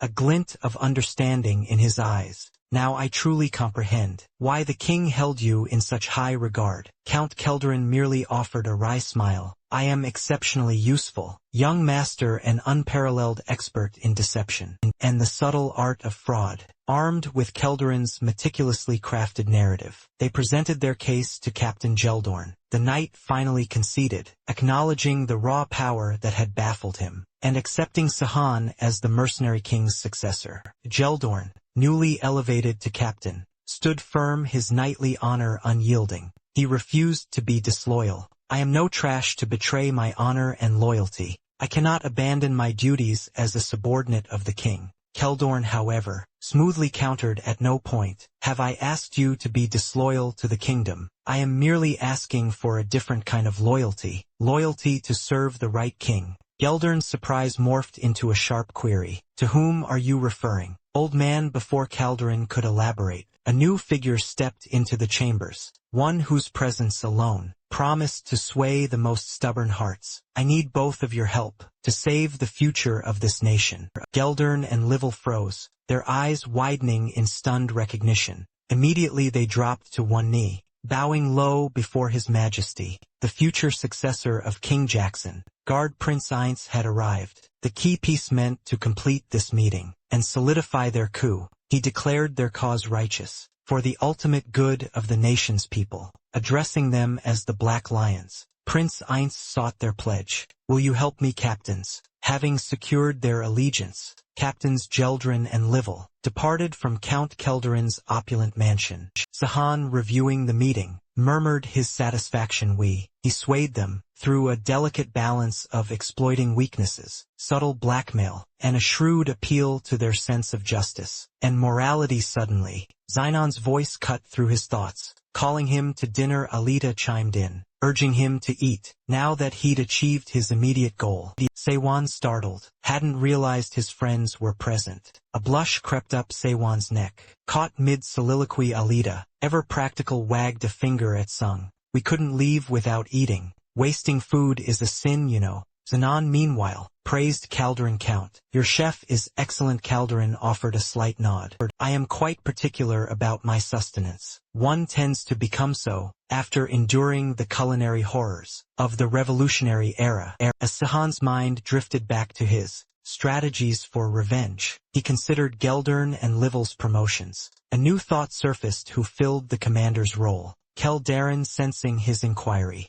revealed of the 4 original captains, only 2 remain: the formidable Kellier and Droth. Their unparalleled skill warranted dual promotions. Indeed, he elaborated further, they were chosen as the 2 most skilled and experienced knights available. Xinan, noticing Seiwan's untouched plate, interjected with a concerned frown. You haven't touched your lobster. Sung, don't you like it? Sung jolted from his thoughts, smiled faintly. It's one of my favorites. Zeno, I merely save the best for last. Sihun, still immersed in strategies to dismantle the current regime, mused aloud while gesturing to his plate. Main course should always be savored without haste, much like a meticulous plan. Calderon, producing yet another list, this one detailing key figures, already aligned with Sihan's coup, nodded approvingly. Indeed, the coup progresses remarkably well. Seiwan observed things are progressing quickly. Calderon merely scoffed. It simply signifies the multitude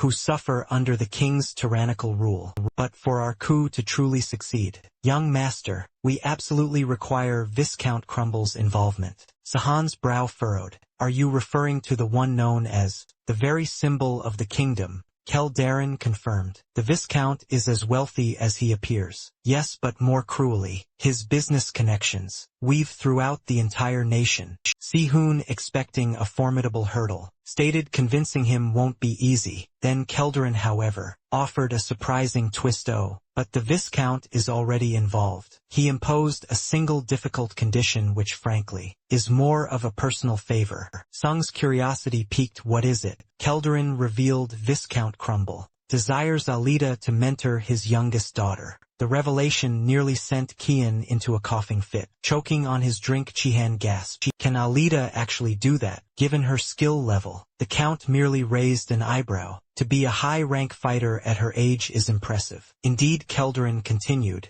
The youngest Crumble daughter lacks a mentor. Her father has undoubtedly heard of Alita's unique accomplishments. Sihan mused aloud. There are indeed few female knights of such caliber in Terrainer. It's plausible the Viscount is desperate, but as Sihan began connecting the dots, strange sense of déjà vu washed over him. Calder and supplied the missing piece. You've met her before. She was with us during the knight's mission against the cultists. The truth clicked, and the savior from another world blurted out, panicked realization dawning. Is it the girl who hit me on the head? Dina Crumble Kell. Darren's expression shifted to one of mild confusion. Hit you on the head? What are you talking about? Young Master Sihun, realizing his near slip-up, quickly dismissed it. Nothing important. Count, just a trivial memory. Meanwhile, Alita, who had been listening intently, I gasped in surprise. They want me to be a mentor. Sihun tried to explain, using a somewhat confusing analogy. It would be like a college professor teaching high school. Even if they're brilliant, still, if you wish to refuse,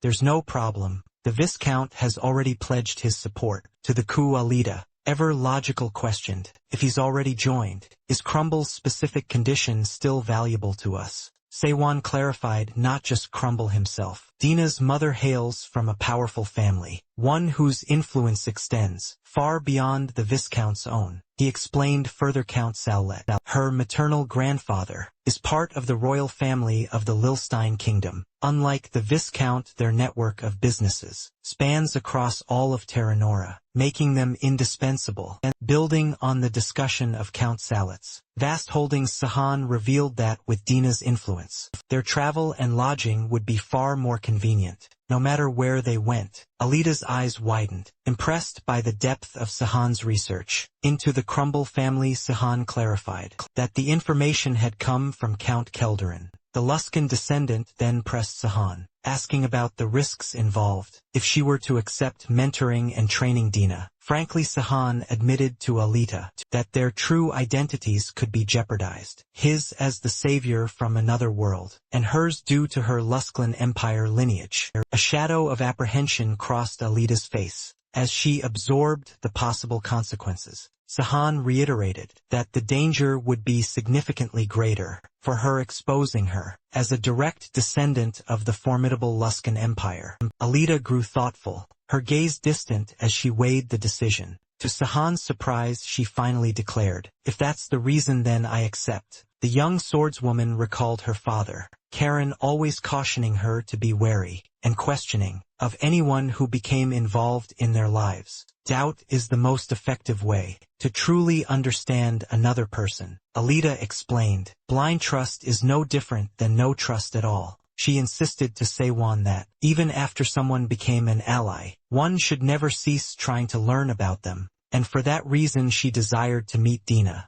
In that moment, a flicker of a past memory, strikingly similar to Alita's words, resonated within Sahan. He remembered the cascade of praise from his friends after each battle victory. He also recalled Lavina's fervent declaration of love. He had trusted them absolutely, just as they had seemingly trusted him. Sahan mentally replayed the scene's friendship, love, and unwavering confidence shared among those people. A chilling question arose. Had there truly been no signs of their betrayal after each hard-won battle? He now affirmed that he might have utterly failed to understand his friends, blinded by the pretense of trust. A wave of self-blame washed over Sewon. Perhaps he hadn't striven hard enough to comprehend what his team genuinely thought of him. Noticing the savior, lost in the depths of his introspection, Alita gently called his name. Sewon, startled, then offered an apology. "I was just reflecting on a few things." With renewed enthusiasm, Sahan invited his friend.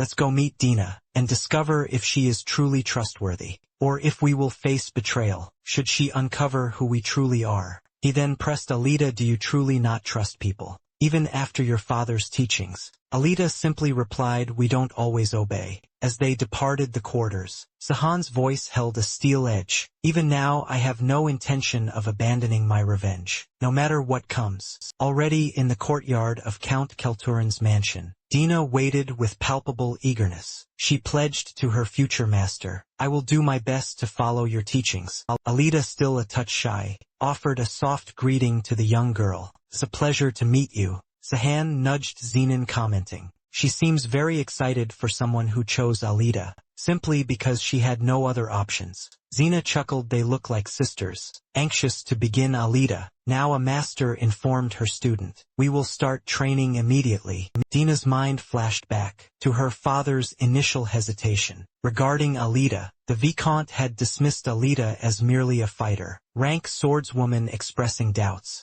and suggesting he could find someone better for his daughter's future. Dina had to persist relentlessly to convince him, overjoyed at the prospect of discovering her future master's potential. Dina had insisted to her father, "Alita is super ultra amazing." Back to the present training, Alita now asked her new disciple, "Shall we begin with sword strikes?" The girl, thrilled to have secured her desired master, responded with a resounding affirmative. Alita commenced the lesson, demonstrating a series of strikes on a training dummy. Her disciple's sheer enthusiasm, however, caught her off guard enraptured. Dina exclaimed, "She's even cooler than I imagined." Alita felt a blush creep up her neck, as the girl couldn't cease her open admiration, while Dina's thoughts were awash with praise for her teacher's strength and defined muscle tone. Dina recounted having heard that the defensive power of normal armor was useless against a fighter rank or higher, and she declared her aspiration to reach her master's level.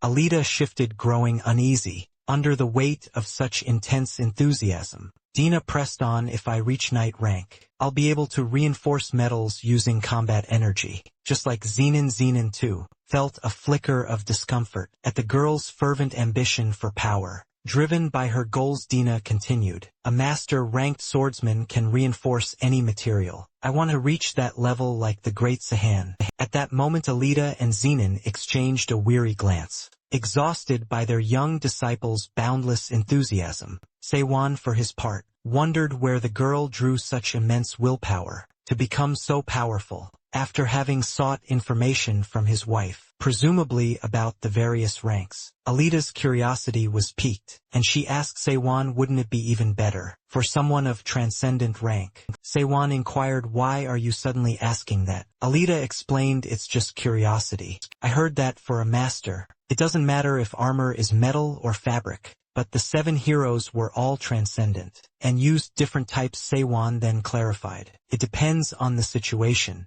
and the specific martial arts battle method each person learns." He elaborated, "If a garment has a defense level of 1, and metal armor is level 10, a knight can transform that garment into something significantly more resistant. In the case of a master rank, they can strengthen normal clothing until it's as effective as metal armor, using the same amount of combat energy. But for a transcendent rank, the individual can combine combat energy directly with the material of an object, proportionally increasing its strength." Unconvinced, Alita pressed further, "If that were the case, wouldn't metal armor always prove superior?" Her friend immediately dismissed the notion. Zihan elaborated, explaining that the choice of armor hinged on one's combat style. Lighter gear for those prioritizing speed, heavier for fighters who relied on brute strength. Analyzing the nuance, Alita concluded that, should she ever achieve transcendent rank, she would undoubtedly favor something light. "You can think about that once you reach that goal,"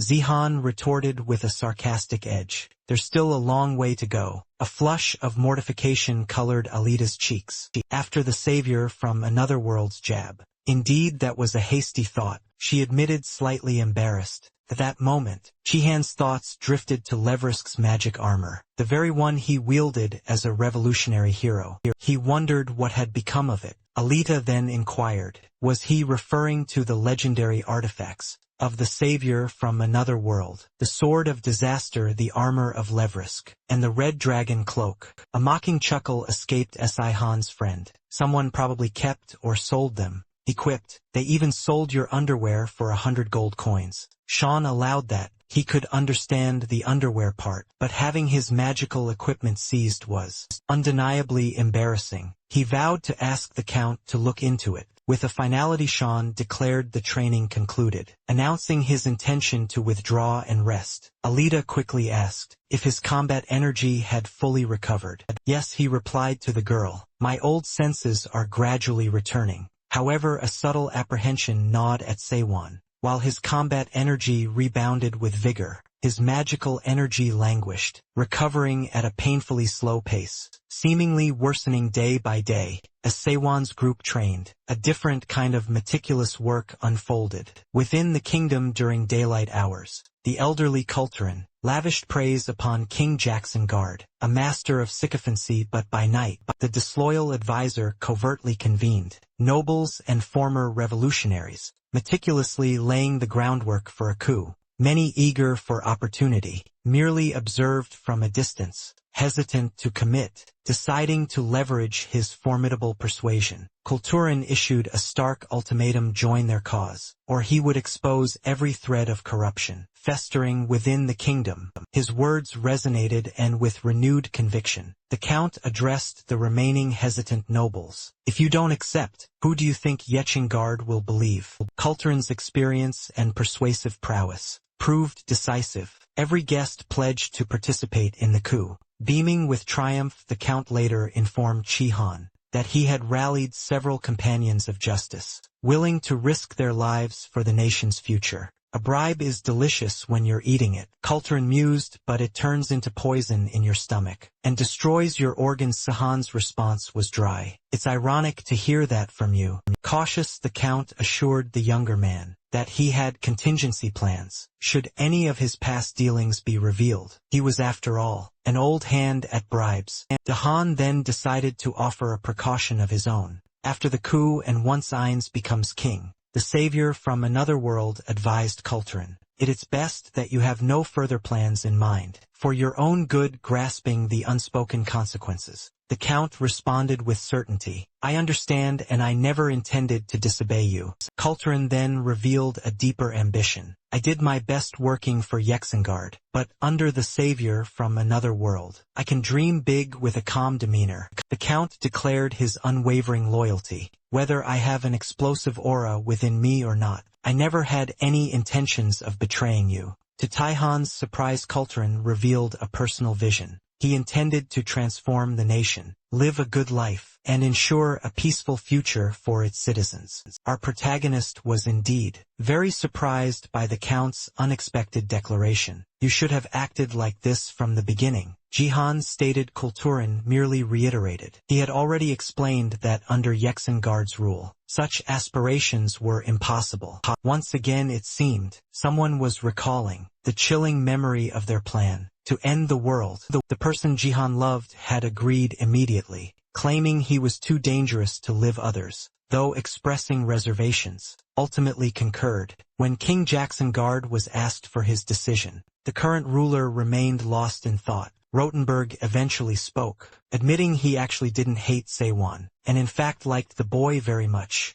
To sway Yexengard, Saffron interjected. Everyone liked the boy, but their decision wasn't born of hatred. Following the mage's words, something unexpected occurred. Yexengard seemed strangely oblivious. "I have other friends besides Sahan," he mumbled carelessly. Rotenberg declared his trust in Saffron's judgment. As a mage, Jacksengard, still unsure, agreed fully with the others, stating that democracy was superior in such situations. Then, Karen decided to broach a critical point of discussion. The girl raised a relevant concern. "We cannot ignore that problem." She then challenged the group. How would they defeat the powerful savior from another world? Ixengard's irritation flared. "Are you underestimating us?" he demanded. "No matter how strong Seiwan is, he won't be able to handle all 6 of us at once." But Karen's conviction remained unshaken. "Even if the savior from another world manages to escape death when we all go against him," she asserted, "and if we are lucky,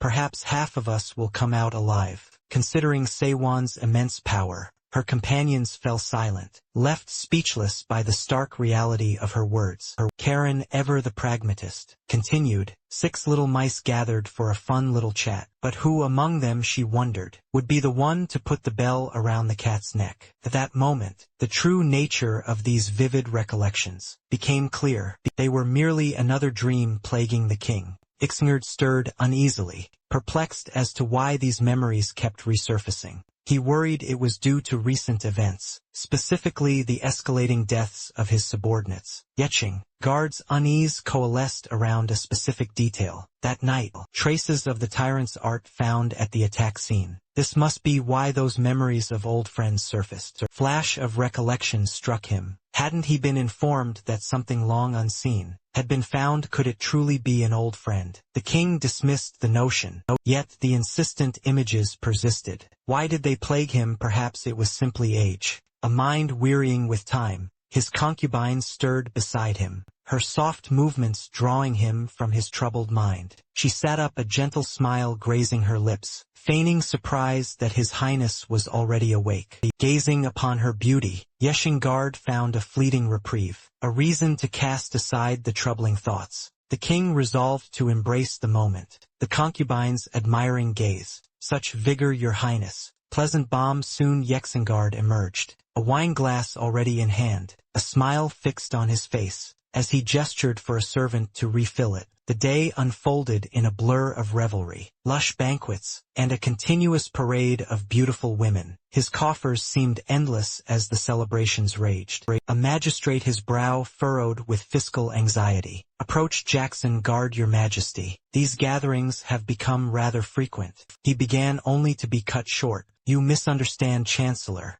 This is no mere party. It is a tribute to the late Berkeley," Jackson Guard declared. Sigh of weary resignation escaped the magistrate. "Even so, your highness, a full month of such extravagance hardly seems appropriate even for a commemoration," he retorted, his voice tinged with irony. Ixngard's eyes narrowed with irritation. "Silence," he commanded. "This is how warriors honor their fallen brethren." Just then another figure strode in, his voice ringing with praise. Captain Berkeley would surely rejoice at such a magnificent tribute. "Your Majesty," it was Keller, the newly promoted, who raised his glass high. To the soul of the late captain he toasted. His gaze steady, the magistrate's face fell further, as Ixngard lauded his newest commander's spirit. Realizing the futility of a serious discussion, the disgruntled subordinate bowed curtly and exited. Scarcely had he departed when another voice called out, announcing a new arrival for Jackson Guard. Kelturan bowed deeply, his voice laced with deference. "Your Majesty, I bring urgent news. The assassins, responsible for the great Berkeley's death, have been located." The words, long awaited,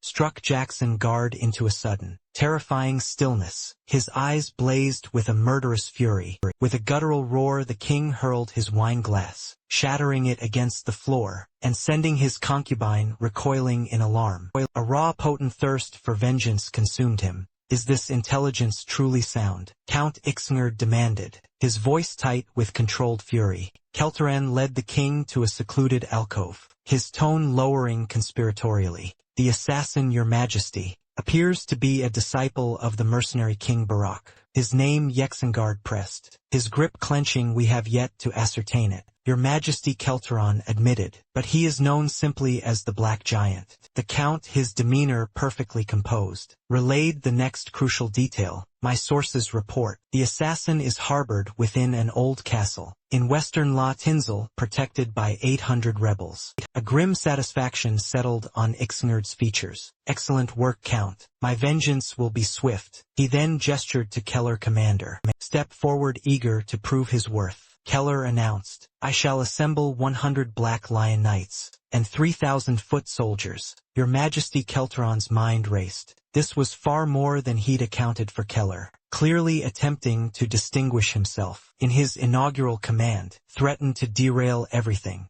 With a flicker of cunning, the count quickly recalibrated. "Bold and decisive move, Commander," Keltran exclaimed, feigning admiration, and watched as Keller's chest puffed out in pleased surprise. "Indeed," Keltran continued smoothly, "the Black Giant is no ordinary swordsman. Having slain Captain Berkeley, such a force might seem justified. Yet, your Majesty," the count paused, allowing his words to sink in, "if we deploy nearly our entire army, will it not be perceived as fear? Will the people not think their king trembles before a single assassin?" Jackson Guard's brow furrowed. "You are right, Count. Such a show of force would betray weakness." He turned to Keller. "Prepare 50 Black Lion Knights. No additional troops, and I shall lead the charge myself." "A lion exerts its full strength even for a rabbit, your Majesty," Keller declared, attempting to salvage his grand plan. Kelteran interjected, a slight smile playing on his lips. "Give your all, Commander. By all means, but remember, a mere rabbit requires only 1 or 2 lions.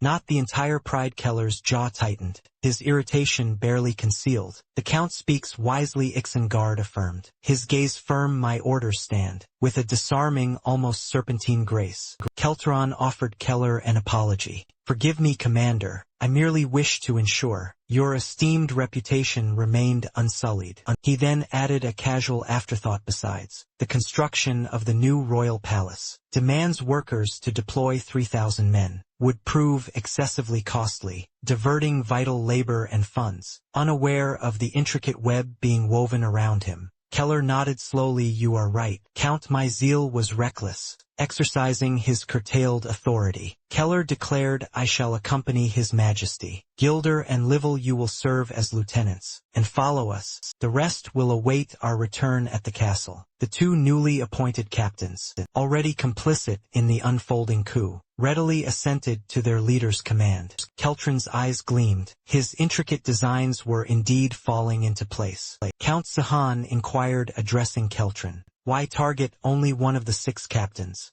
Gelderin and Livel are already our allies." Keltron explained to the young man, "Our next step is to position them among the king's elite guard. Why not for then?" Sahan pressed. Keltron elaborated, outlining his cunning. 3 captains serve Keller directly. "We shall pressure the new commander, reminding him that arrogance has no place in such matters." Saihan considered this. Eliminating a subordinate might seem strange. Instead, we can leverage their recent promotions against them. A dangerous thought sparked in Saihan's mind. While manipulating these loyalties, could he not also cripple the king's forces, permanently weakening his military might? "If you do that, Sahan," Alida interjected, her voice firm, "they'll simply promote another commander, making it impossible to insert Gelderin and Lavelle into the ranks." Her explanation of military succession was so sharp, so convincing that Keltron's gaze sharpened, fixing on her with an intensity that spoke of dawning suspicion. "You speak as if you possess first-hand experience." "Young woman," the Count mused, a glint in his eye, "one might almost believe you came from a royal family." Alida merely shrugged. "I read it in a book, sir." Beside her, Sahan's expression tightened. He knew then with chilling clarity the true extent of the old man's acute perception. Sahan, however, found himself wrestling with a stark realization. Keltron, for all his current cheer, had once betrayed his former liege. Chilling question gnawed at Saiwan. Had the Count ever known guilt? The old man's apparent enthusiasm for their schemes now seemed less jovial and more unsettling. It cemented Saiwan's resolve. He would need to tread cautiously around Keltron, lest he become the Count's next target. Far in the distance a grand, ancient castle loomed, rumored sanctuary of the enigmatic Black Giant. High atop the formidable walls, a sentinel's gaze sharpened. He had seen something. A tremor of unease rippled through him, then snapped into stark alarm. Enemies.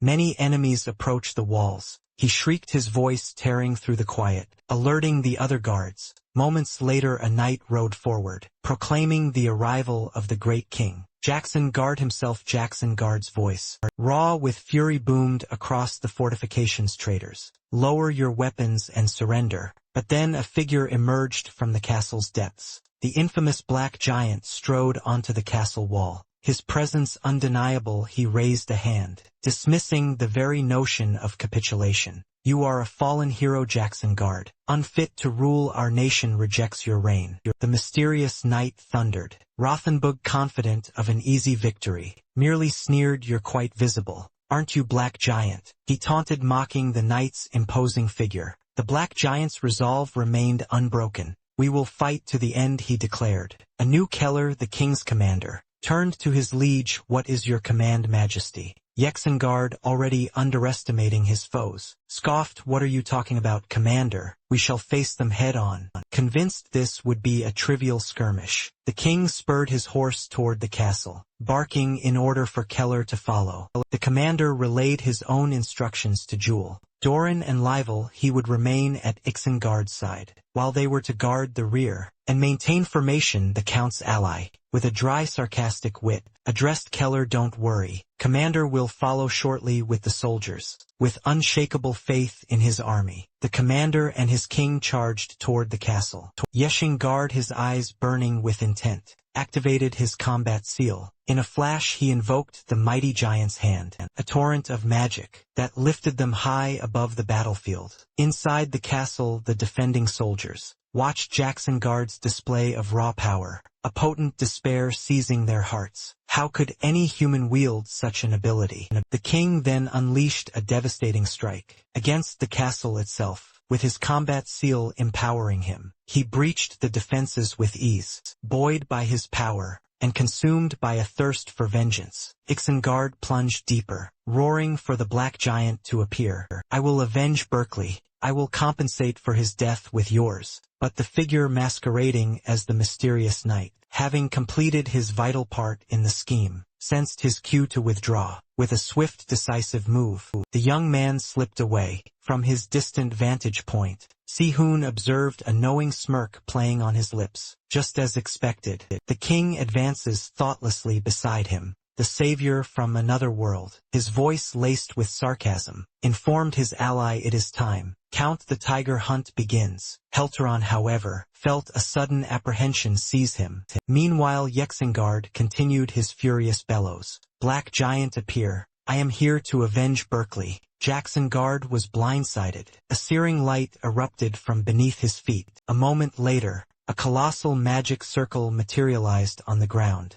ensnaring both the king and his commander. Keller's voice edged with desperation. Sliced through the air, Majesty. What is that light? Isengard, remarkably unconcerned, merely replied. A trap. It was then that the king noticed the scores of swordsmen and mages, swarming the area. A crushing pressure, emanating from the magic circle, began to bear down on both Keller and Isengard. A flicker of suspicion crossed Keller's face. Something is wrong, Majesty. The Count's report stated that the rebels, including King Barak's disciple, were just ordinary soldiers. Isengard dismissed his concerns. The magic barrier is only difficult from the inside. It's easily broken from the outside. Army destroy it. Yet an unforeseen obstacle materialized before the king. Isengard glanced back, his eyes widening in disbelief. His army had not followed. Keller spiraled into a panicked cry. For Yuldurin and Livell, to the utter shock of both commander and king,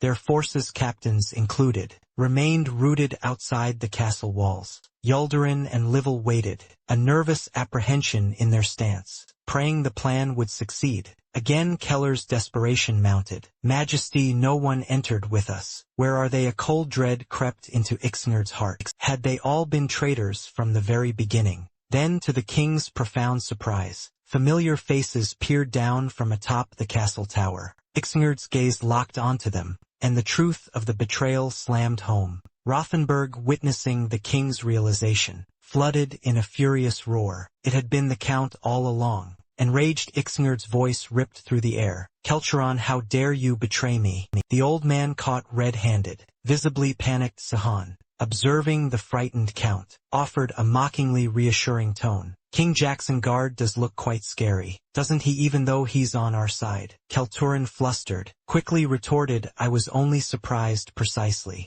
Seiwan countered with a dry, knowing smirk. Kelturin, still visibly shaken, stammered, was it truly necessary for you to be here? Absolutely, Seiwan replied, his tone devoid of mirth. Now I needed to witness your conviction firsthand. Facing Isengard without it, my trust would be incomplete. The Count, his shoulders slumping slightly, nodded. I understand. You performed admirably, Seiwan praised, his gaze piercing. Luring the king to this exact spot was essential. Kelturin allowed himself a small, rare smile. Zenon's performance was unexpectedly convincing. He then turned to Sihun, his expression regaining its strategic edge. Isengard could identify you. If you were the Black Giant, that's why Xinyan must appear more visible. The old man's eyes narrowed. Entering a tiger's den to capture it risks being devoured oneself. Indeed, the true art of hunting a tiger lies in luring it into a trap, Kelturin asserted. Below them, King Isengard and Commander Rodenberg felt the barrier's immense, constricting pressure intensify. Rodenberg, desperate for release, bellowed, destroy this magic circle. How dare you ensnare your king? Surrender now and you might find forgiveness. Rodenberg urged his soldiers, yet the knight beside him merely scoffed, utterly bewildered by his commander's words. Convinced, Rodenberg failed to grasp their dire situation. Then, to the king's and Rodenberg's astonishment, the mages attacked, their voices echoing, Isengard is no longer our king. With lethal intent, aimed at both Rodenberg and Isengard, Sihun's allies unleashed a devastating assault. Numerous bolts of crackling lightning streaked towards the trapped pair. Immobilized by the unseen barrier, the commander and his king found themselves utterly exposed. With no avenue of escape, it seemed, Rodenburg was destined to perish in the onslaught. A deafening explosion ripped through the air. The remaining soldiers exchanged bewildered glances, wondering if their commander and king had been eradicated, yet the unthinkable occurred. Sahan's allies recoiled in shock, cries of panic rising as Isengard emerged, soaring through the air, colossal axes clutched in his powerful grip. The king slammed back to the ground, his eyes scanning the aftermath. Spotting Rodenburg's fallen form, Isengard muttered, "I suppose I should have expected a knight of his rank couldn't withstand that level of attack." Rage and confusion warred on Isengard's face. An ivory tower mage is here. Who masterminded this betrayal? Lil Steinkaren. One of the soldiers, gazing up at Isengard, murmured in awe, "He's truly astounding." Isengard turned, curiosity briefly eclipsing his fury. The young man who had been speaking, Sahan, stepped forward, his voice ringing with outrage. "Your people are weary of your dictatorship. King, they have risen against you, just as you rose against the Empire 10 years ago." Isengard stood frozen, a statue of utter bewilderment. Rodenburg, staggered by these accusations, and genuinely believing he had governed well, stammered to his soldiers, "Have I not been a good king?" Indignant Isengard's gaze swept over the familiar faces. "I see many of my own men among you. I refuse to believe. My subordinates would stab me in the back. Do you truly intend to betray me? Do you truly believe you own us?" A soldier retorted, his voice dripping with contempt. "For 10 years we fought for your highness, as if you were merely our captain. Nothing more." Following the agreed-upon signal, Sahan's allies surged forward, a chorus of voices demanding, "If a leader is useless, is it not right to depose him?" Isengard, consumed by a blistering rage, roared, "How dare you attack your king?" But the king struggled, hampered by the barrier, unable to properly defend himself. "I cannot move properly," Isengard bellowed, frustrated. "Without this barrier, I could easily decimate this rabble." From a vantage point, Sahan and Kelterin observed the king being overwhelmed. Isengard simply cannot adapt to a sudden shift in circumstances. Sewan remarked with a touch of sarcasm, "He's merely swearing and growing angrier." Johan's eyes gleamed with approval. At the barrier, even a transcendent swordsman would find this difficult to break. "Did you hire such high-ranking mages?" Count Kelterin stroked his beard. "My expectations were moderate, but Trandin was surprisingly cooperative. They boast the highest-ranking mages. Against the Earth Dragon, the Ivory Tower likely has further intentions." Sahan mused, his brow furrowed in thought. Kelterin nodded in agreement. A concerned sigh escaped the old man. "I fear news of the coup has already begun to leak. Savior from another world." "Inevitably so," Sewan dismissed with a shrug. "Such news always finds its way out, and the Ivory Tower is particularly sensitive to information." "The king is truly foolish," Keltern commented, shaking his head. "Not notice what even a foreigner could discern. It's almost understandable. He walked into this trap so readily." To Sewan's astonishment, sudden flash of déjà vu, the Count revealed, "I was the sole custodian of such sensitive information." A new confidence surged through the old man. "This is a fortunate development. Now I am certain we will defeat Isengard." Bound and infuriated, the king roared, commanding his remaining loyalists to shatter the barrier simultaneously. Elsewhere in the palace, the coup continued. Gildurian and Liville apprehended a prominent figure. Close to Isengard, the captured man, Duke Chromatin, bristled with fury. Addressing the knights, "I am the king's stepfather. You will kneel and beg for forgiveness." Duke Chromatin Gelder encountered, unyielding. "What we do for the future of this nation." The duke's face flushed with renewed rage. "Lower your swords now." In Isengard's royal palace, chaos had truly seized the atmosphere. A full-scale war threatened to erupt. Within the very heart of the kingdom, Prince Yen stepped forward, addressing the Order of the Black Lions, the nation's proud guardians knights. "Listen to me," he implored. "I do not seek to betray my father, but to rectify this kingdom, to excise those who steer the king down a darker path." The prince reiterated his plea. "There is no reason for conflict here. Everyone lower your swords." The knights, still grappling with the unfolding drama, ultimately complied with Ain's command, declaring they would await the king's return. Ain's, a flicker of satisfaction in his eyes, declared it a wise decision, one that would prevent the needless spilling of innocent blood. Alone with his thoughts, the prince mused that seizing control of the palace constituted half the battle won. With his initial gambit complete, the prince realized the coup's fate now rested entirely on the count and his contingent, who confronted the king, genuinely driven by a desire to uplift the nation. Ain's was racked with anxiety, praying the remaining stages of their rebellion unfolded smoothly. Meanwhile, on the distant battlefield, King Jacksonguard was incensed, his movements thwarted by the invisible barrier, shackling him in place. Enraged, Yeshingard bellowed at the soldiers, branding them filthy dogs, and demanding, if they truly intended to bite the hand that fed them, "Shut your mouth, Rodenburg," a knight retorted, his voice cutting through the din. "You don't deserve to be king." To Yexingard's astonishment, the defiant soldier unveiled their true allegiance. "We stand under the command of Prince Ans." The king recoiled in disbelief, a chilling thought echoing through his mind. Was his own flesh and blood son usurping him? His gaze flickered over the assembled traitors, and he quickly discerned the truth. It wasn't just the prince, it was his sworn subordinates and even Count Kelteron, in whom he had foolishly placed immense trust. A cold fury seized Isengard.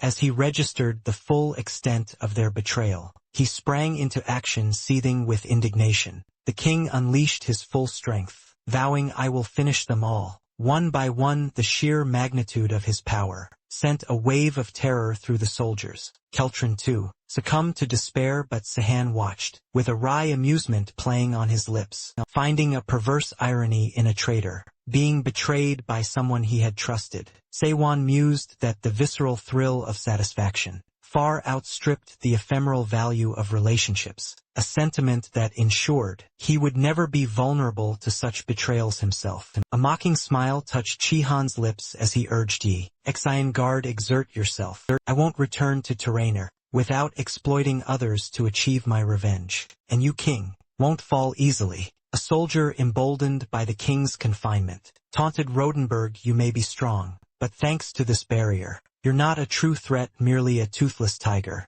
Isengard's rage intensified tenfold, hearing such insolence from those who had once sworn their loyalty. Next, the king slammed his foot onto the ground. Isengard's icy gaze pierced the soldier, who had dared to taunt him, sending a tremor of fear through the man. His fury cresting, the king thundered at the assembled troop. Do you truly believe you can defeat me with just this meager barrier? With a guttural roar, Isengard unleashed his power, and the very earth beneath the soldiers fractured and tore, leaving them utterly paralyzed with terror. Even the black giant Zenon seemed taken aback by the king's sheer determination and raw strength. Despite the barrier's oppressive pressure, Yeshingard managed to invoke his battle seal and conjure his formidable giant's hand magic. Beneath his imposing armor, Zenon recoiled in disbelief, astounded by how the king could wield such power. While shackled within the magic circle, his awe growing, the young man mused, he must be more than human. Zenon declared Isengard a transcendent rank swordsman. Even as the king, Rodenburg vowed to annihilate every last soldier. Rodenburg, his rage boiling from their betrayal, conjured his giant's hand magic, which now loomed menacingly over the cowering troop. The soldiers plummeted into utter despair, certain of their imminent demise. However, a crucial memory resurfaced in Xian's mind. Jean had once confided in him the precise weakness of this variability, should the king ever unleash it. Armed with the knowledge that the weak point of Yeshingard's magic lay in the wrist section, connecting to the earth, the famed black giant unleashed his pulse, breaking mountain art to Yeshingard's shock. His formidable ability shattered. The colossal giant's hand disintegrated into a shower of debris, scattering across the battlefield. Stunned silence hung over the battlefield, as the soldiers could scarcely believe their salvation. Grappling with the miracle of their survival, Yeshingard, a grudging respect dawning in his eyes, conceded to the black giant. You have finally impressed me. Acknowledging Xenon as a worthy adversary, the king admitted, "I had dismissed you as a mere pretender." Aiming for my downfall, his opponent, however, acknowledged the black giant's formidable display. Yet he declared, no mere puppet would ever truly defeat him. A tremor of apprehension ran through the onlookers, for they had witnessed the enemy effortlessly breach the protective barrier. Sex and Guard for his part seethed, acknowledging that he would obliterate them all in an instant, if his strength weren't temporarily depleted from contending with the formidable barrier. Nevertheless, he vowed that every soul who dared defy him would come to profoundly regret their insolence, ensuring a tragic, inescapable demise for each of his adversaries. With that chilling declaration, he withdrew from the battlefield, abandoning the stunned soldiers to their fates. As he retreated, a searing humiliation burned within him, a foreign sensation for never before had he been forced to flee from a confrontation. Yet an insatiable desire for retribution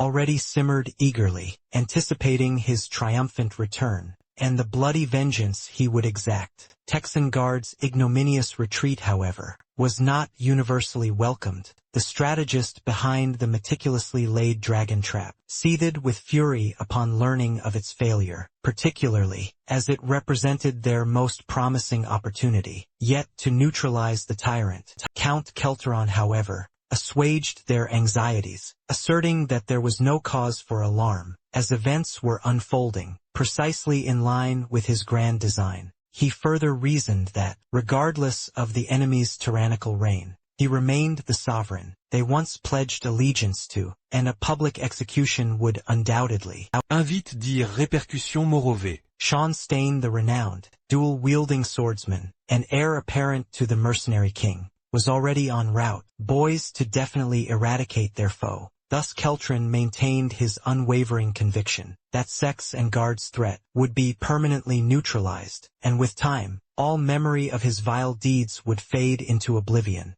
The Count's unwavering confidence proved infectious, galvanizing his hesitant allies, who now found themselves ready to place their trust in his assurances. Consequently, they resolved to convene an urgent council with the reigning monarch to deliberate matters of profound significance. A sudden flashback pierced the present, revealing a scene deep within a verdant forest. A small group of individuals cautiously navigated its ancient depths until, quite unexpectedly, they stumbled upon a formidable barbarian. A young boy, undaunted, posed a question to Saxon Guard. "Are you the guardian of this domain?" After the protagonist addresses the barbarian, his comrade questions if it is truly wise to proceed. With only two in their party, Sahan asserts his companion, a 6th-level mage, should not quail before mere forest bandits. Observing them closer, the barbarian discerns a surprisingly youthful adversary,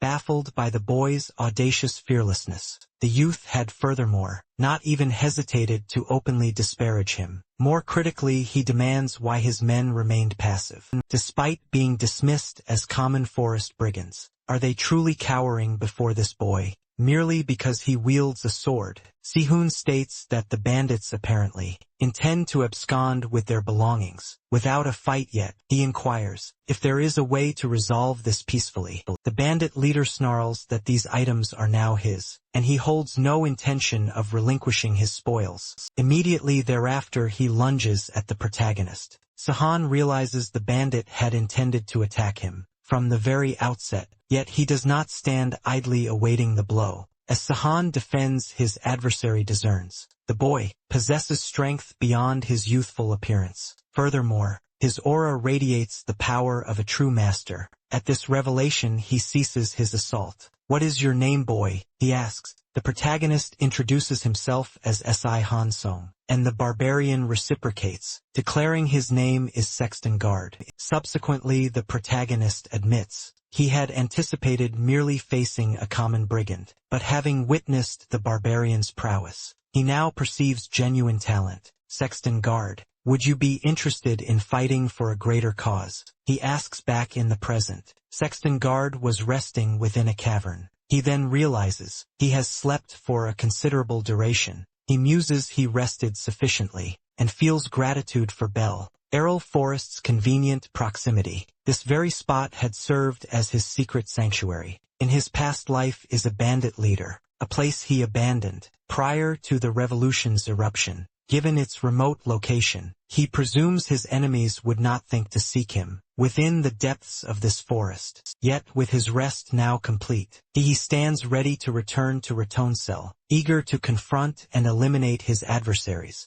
However, the sound of approaching movement reaches his ears. Sesshin Guard questions, "Has someone discovered my sanctuary?" Regardless, he has no intention of retreating. Rather, he embraces this opportunity to stretch his legs. "Whoever lurks in the shadows approach," he bellows, "for I intend to eradicate all who betrayed me." Yet a figure emerges remarking, "How amusing to hear Saxon Guard declare he hunts a traitor, when I too was contemplating the very same." Sex and Guard wonders, "Am I dreaming?" Despite his bewilderment, the protagonist draws closer to his old acquaintance. Instantly he forces Sex and Guard onto the defensive. Yet the protagonist speaks, "It has certainly been some time since our last encounter." Sex and Guard is utterly stunned to behold Sihan Song. "Once more, what brings you here?" He manages to stammer. Sihan retorts, "They have not met in 10 years and challenges. Is that truly all you have to say?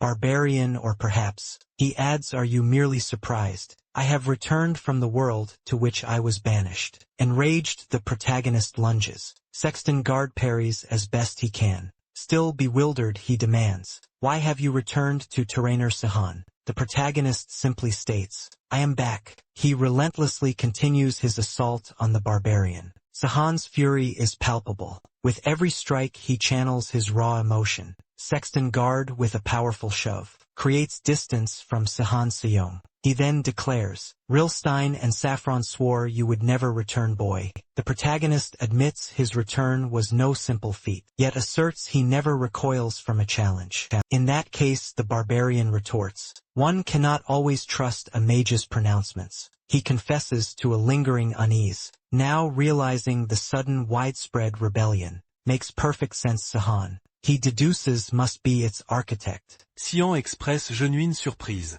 "It seems you are not a complete fool after all, barbarian." Saxon Guard states he now comprehends the boy's motives, concluding Sihan has returned after 10 long years, for nothing short of vengeance. "I am no coward," he declares, "nor will I offer justifications for my past actions." Furthermore, he asserts, "I hold no intention of seeking forgiveness. Therefore, if you wish to eliminate me, Sihan, then strike." In response, the protagonist proclaims, "Sexton Guard will rue his words, for he shall pay for his betrayal." Amidst the brutal clash, a powerful, distant aura reached a young girl's senses. She surmised it could only be 2 of the 7 revolutionary heroes, locked in fierce combat, and in a sense, her intuition proved uncannily accurate. Meanwhile, Sexton Guard registered a notable surge in the protagonist's strength. A swift realization followed. He would need to escalate his assault to claim victory. Sewon, for his part, unleashed his emperor's ability.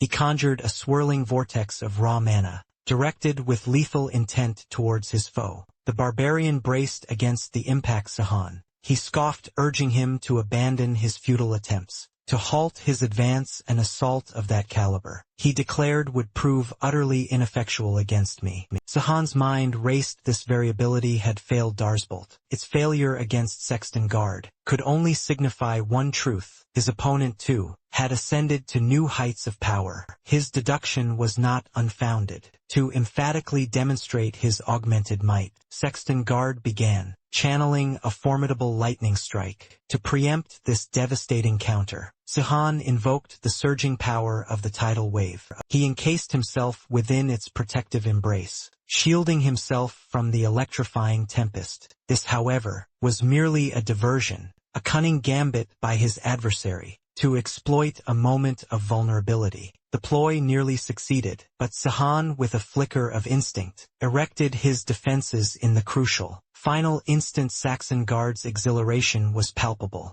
a booming declaration escaping him. He couldn't recall the last time he had faced such a captivating challenge. Sihan, however, cautioned against such brazen overconfidence. The barbarian lowered his guard at his peril, for it could signal his impending downfall. Saxon guard merely scoffed, countering that he was locked in combat with the fabled savior from another world. Being incapable, he assumed, of true cruelty. Thus, he asserted Seiwan stood no chance of victory, for unlike the boy Saxon guard, himself embodied the very essence of ruthlessness. A decade passed. The 6 vanguard heroes of the revolution had banded together against Seiwan, yet even their combined intellect could not conceive a strategy to permanently eliminate the savior from another realm. A grim thought settled in Sexton Guard's mind. If 6 heroes had failed to vanquish Sahan, what hope did he alone possess? This, he mused, was likely his final stand. With this realization, victory became secondary. His true aim was not to prevail, but to conceal his ultimate intent. He would fight with unyielding ferocity until his last breath, giving his adversary no hint of his resolve. With renewed resolve, Sexton Guard unleashed a full-force assault. The protagonist met his charge with an equally ferocious counterattack. Amidst the escalating exchange, Sexton Guard suddenly discerned an anomaly. Sahan's demeanor, he observed, had suddenly shifted. An unsettling premonition snaked through his being. He decided then to amplify the intensity of his barrages. The protagonist, discerning his opponent's intent, maintained his unyielding defensive posture. Abruptly, Sexton Guard ceased his relentless onslaught. "I've detected an anomaly," he declared. "Seiwan, are you employing refined aura? This esoteric technique, achievable only by Grandmaster-level swordsmen, compresses raw aura into an exceptionally pure and potent form." The sight of this refined aura dredged up a vivid memory for Sex and Guard, the expansive, azure skies that had stretched above them a decade prior. Despite the passage of time, the image remained startlingly crisp in his mind. A troubling realization surfaced. Seiwan was exclusively on the defensive, offering no counterstrikes. A tactical ruse, Sexton Guard concluded, his adversary feigning weakness with deliberate intent. Why this charade, Sihahan? He demanded. To ask such a question, Sexton Guard, is to reveal your own folly. Sihahan retorted, for it lays bare your weakness. I no longer wield the formidable power I once commanded. He confessed, my very essence, my aura and magic, was expended merely to bridge the gap back to Terrainer. Saxon Guard's skepticism bristled at his words, for if Sahan's power was truly diminished, he would not have sought this confrontation. This pursuit of vengeance infuriated. The barbarian surged forward, Unleashing a renewed offensive. This time his strike found its mark, connecting squarely with the protagonist. Dahan braced, deflecting the blow with a desperate last-ditch effort. If your strength were as depleted as you claim, boy, the barbarian rumbled, you would not be standing after enduring that blow. I had anticipated this would be my glorious final battle, he continued, a death worthy of a warrior. But if this meager resistance is all you can muster, then I have no recourse but to utterly obliterate you. My full power may elude me, Sahan countered, but I retain more than enough might to bring you to your knees, and what's more, I can anticipate every single one of your assaults. Do you harbor some foolish hope then, Saxon Guard scoffed, that your dormant aura will awaken mid-battle? Seiwan, however, found himself with no discernible opening to retaliate. Worse, he perceived a colossal enemy attack, bearing down upon him, from the very earth beneath his feet. A colossal hand of stone erupted, conjured by his adversary. Its sole purpose was to utterly crush the protagonist. Perhaps you weren't entirely mendacious about your strength. After all, Sahan, Sex and Guard conceded, observing the new development. Yet, I never imagined you would resort to an aura circle, to evade combat rather than engage. The protagonist found himself utterly ensnared by the unexpected assault. He attempted to erect a defense, but was caught completely off guard. The colossal stone hand clamped around him, securing its grasp. I confess I never envisioned you in such a predicament. Boy Sexton Guard mused, a cruel edge to his voice. Tell me, how does it feel to finally fall in battle? It appears, Seiwan retorted, his voice strained, that you harbor no compunctions about my elimination. In the decades since our last encounter, A singular question has plagued me. Why? Saxon guard, he demanded. Did you and the others merely banish me to another world, instead of simply ending my existence outright? A gnawing question had haunted Sahon for a decade. He had been utterly defenseless, a puppet caught in the portal's unforgiving maw. Had the barbarian chosen to plunge a dagger into his heart, instead of simply thrusting him through the swirling gate, Sahon would have been powerless to resist, his fate sealed. Yet Sexton Guard had refrained from a fatal strike, opting instead to banish Sahon back to his original realm, sparing his life. This unanswered leniency fueled Sahon's lingering query. Had Saxon Guard been assailed by a sudden pang of guilt for betraying a comrade, or was there another reason? The barbarian Saxon Guard scoffed, a dark amusement in his eyes. There's no harm in truth now, Sewon, since you're about to meet your end regardless. He admitted to having considered Sewon's outright extermination back then, but 3 hypocrites, who readily assented to your banishment, drew the line at murder. They threatened to defect, to turn against us, if you were to be permanently silenced. Though eager to betray you for their own gain, they lacked the stomach for true bloodshed, loath to burden their consciences, and thus insisted on merely casting you back to your realm. Sex and Guard scoffed, dismissing their squeamishness. They should never have held back. I betrayed my friend to seize a throne, to become king of this land. He declared, his voice hard, and I would not have truly savored that life if you had remained in Terraner. He harbored no regrets for his actions that day, proclaiming that while he might be a betrayer, he refused to be branded a coward. Sahon in turn fixed him with a scathing gaze. You are a fool, barbarian. You posture as if you are above them, yet you are merely the vilest among them. You claim not to be a coward, yet your actions scream otherwise. Texan Guard, you are the grandest narcissist I have ever encountered, for you harbored intentions far more sinister than those 3, and yet you still perceive yourself as innocent. Incensed, the barbarian roared. You may think what you wish, Sahon. Your judgment means nothing to me. For now I shall simply eradicate you once and for all. He lunged, a whirlwind of furious intent, but Sahon, with a sudden fluid movement, broke free from his unseen binds, and parried the devastating blow with ease. Now I know the true story of my 10-year exile, Sahon announced. Throughout their skirmish he had feigned weakness, calculated act designed to uncover a crucial truth. His conclusion was stark. Sex and Guard strength had not truly evolved in the intervening decade.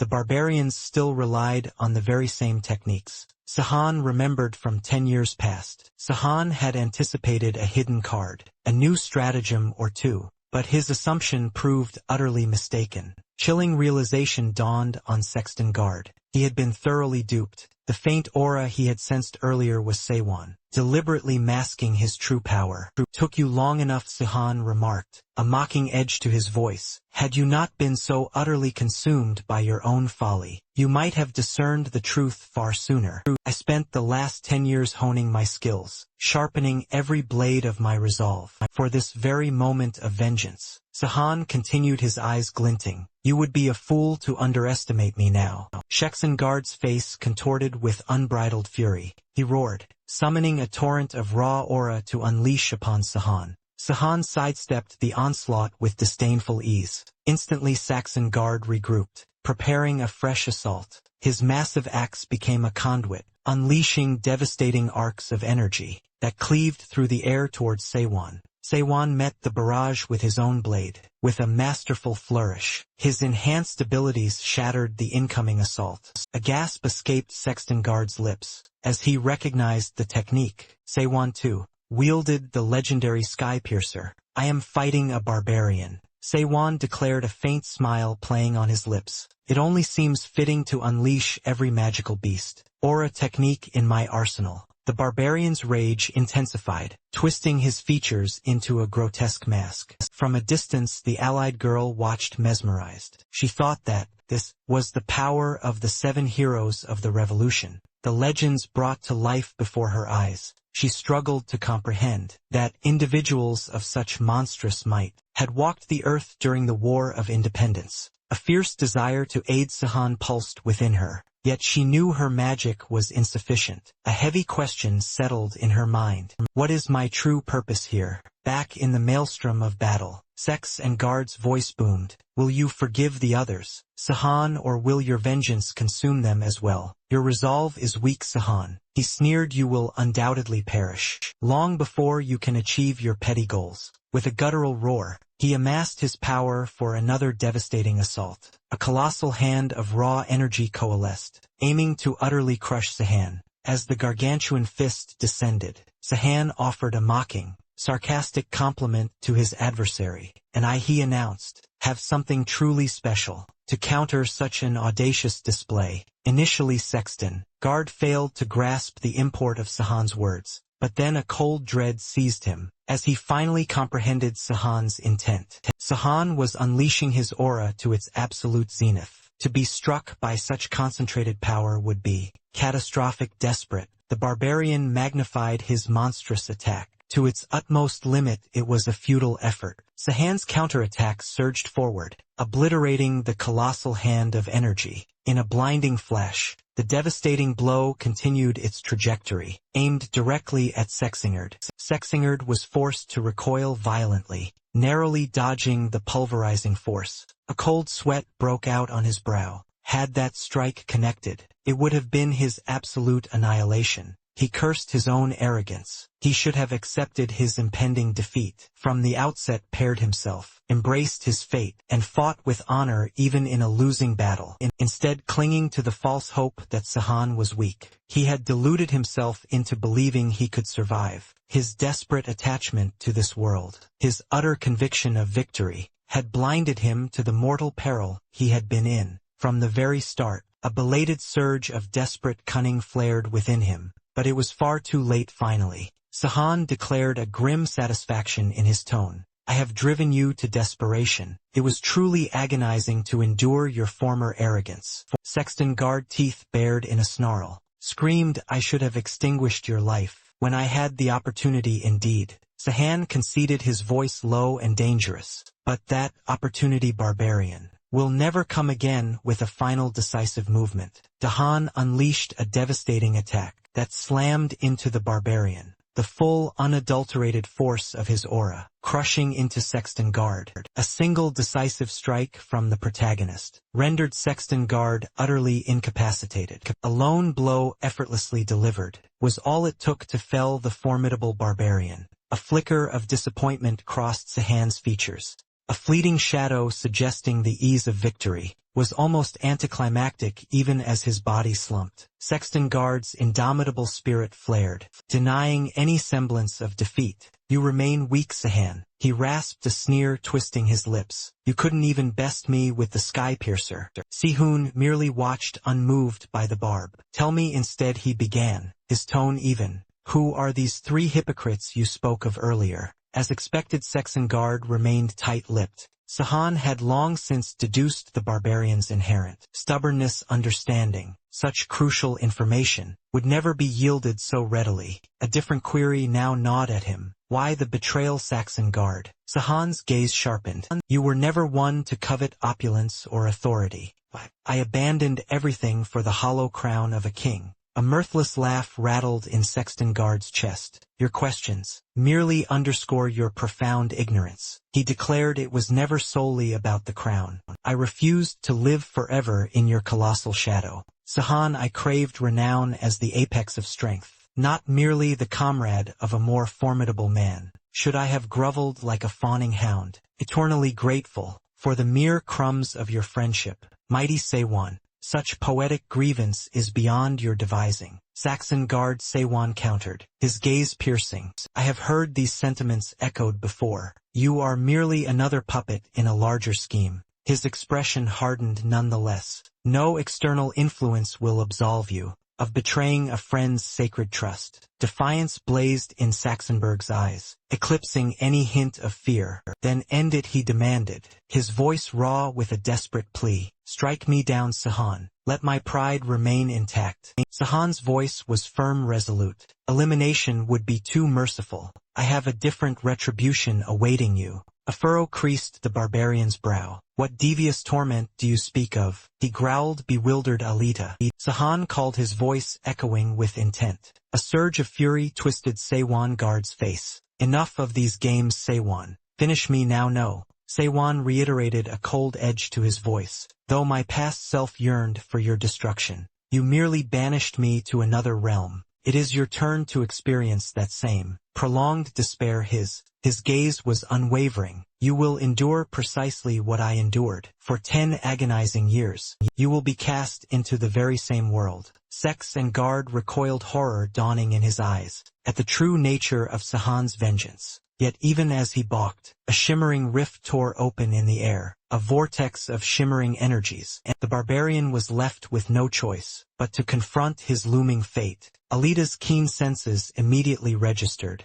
A subtle drain. Sahan had siphoned her mana, weaving it into the nascent portal. To her, the notion of manipulating another's energy for spells was preposterous, akin to attempting to build one's own physique with another's muscles. A specific anomaly existed within this arcane law. Summoned magical entities, bound by extradimensional techniques, possessed the inherent right to draw power from their summoners. Sahan hadn't initially intended such a direct imposition, but his own mana replenishment was proving agonizingly slow in that moment. Alita understood the true scope of her presence, her role in Sahan's meticulously crafted vengeance. He truly meant for Sex and Guard to relive every harrowing moment of his decade-long exile. The barbarian thrashed, fighting the irresistible pull. He exhausted every ounce of his remaining strength, attempting to resist the portal's inexorable draw. Sahan observed, his voice devoid of pity.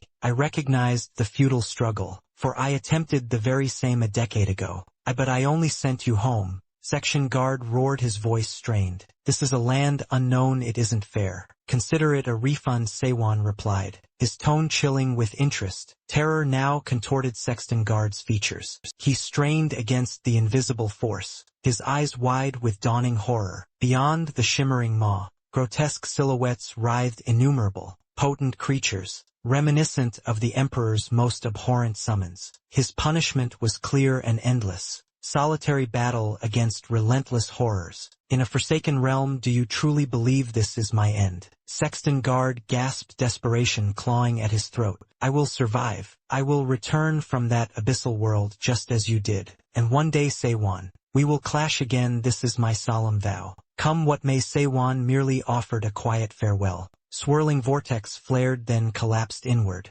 consuming Sex and Guard entirely, leaving only a lingering tremor in the air. Alita's brow furrowed. Was this truly prudent? She wondered aloud. The Four Towers will undoubtedly sense such potent dimensional disturbances. Sahan merely shrugged. It matters little, we depart soon enough, and I possess enchantments capable of cloaking our tracks, silencing any lingering tremors. His eyes then fell upon the barbarian's tattered garments, discarded in the wake of his banishment. Perhaps I can fetch a decent sum for these. He mused, a hint of dark humor in his tone. What will become of Sexton Guard? Alita pressed, her voice touched with concern. Who can say? Sahan replied, his gaze distant. Anything is possible in that other world. His survival, his demise. It holds no bearing on me. My vengeance is complete. What fate befalls him now is his own concern, not mine. I would feel more at ease if he had been fully eliminated. Alita confessed, even a minuscule chance of his return, as he vowed, troubles me like is hardly a simple feat, especially for one who is not a mage. Seiwan acknowledged, yet I, more than anyone, know that such returns are possible. Defying all expectations, did I not, after all, confound my own enemies? And should he truly return? Alita probed, her gaze searching. What then? Sihun considered, a slow predatory smile spreading across his lips. I confess, he admitted, his honesty stark and chilling. I would be rather intrigued to witness the ultimate fruit of my vengeance. Not long after the reigning monarch recognized his unsuitability for kingship and abdicated, embracing the life of a free man, unbound by the crown. Ines Primero thereupon ascended the throne. as the new sovereign, solemnly decreeing that the nation would henceforth be known as the Kingdom of Rattenberg. Upon his enthronement, Heinz swiftly reorganized the kingdom's internal affairs. Crumble, whose tireless efforts had bolstered the new monarch, was fittingly elevated to the rank of count and entrusted with administrative oversight, a portfolio previously managed by Kelteron. Jolderin was appointed commander of the Black Lion Knights, with rival designated as his vice-commander. Keltron, already elevated to Marcus, was subsequently appointed chancellor, and lauded as a hero by the populace. Observing Heinz systematically. Dismantle any lingering vestiges of the previous reign. The remaining nobility braced themselves, anticipating dire consequences. However, the new king declared he was not akin to Emperor Russenard. While he could not condone the transgressions committed by Duke Cramatin and other complicit nobles, he understood the cruelty of casting blame upon all others indiscriminately, to unequivocally demonstrate his benevolent aspirations for governance. He proclaimed his intention to take the former queen, Layla Ren Rattenberg, daughter of Duke Cramatin, as his wife. This decisive act by the new monarch was widely interpreted by the nobility as a clear indication that he held no designs to castigate them for their past misdeeds. Thus Heinz garnered the trust of the nobles, who in turn pledged their unwavering fealty and utmost service to His Majesty. In the quiet chambers of his mind, the new king offered a silent commendation to Kelteron, for he perceived that events were unfolding precisely as Kelteron had envisioned. For her part, Layla confided that her father had never treated her as a person, but rather as mere property. Hence she expressed profound gratitude that the new king had accepted her, feeling deeply honored to stand beside him. The king, too, derived profound satisfaction from knowing he had secured her trust and the unwavering support of the nobility. Thus all hailed the new sovereign of Rattenberg. Some time later the protagonist encountered Kelteron, offering his congratulations on Kelteron's elevation to chancellor. He added that, in this esteemed position, Kelter would now wield absolute control over the entirety of the kingdom's finances.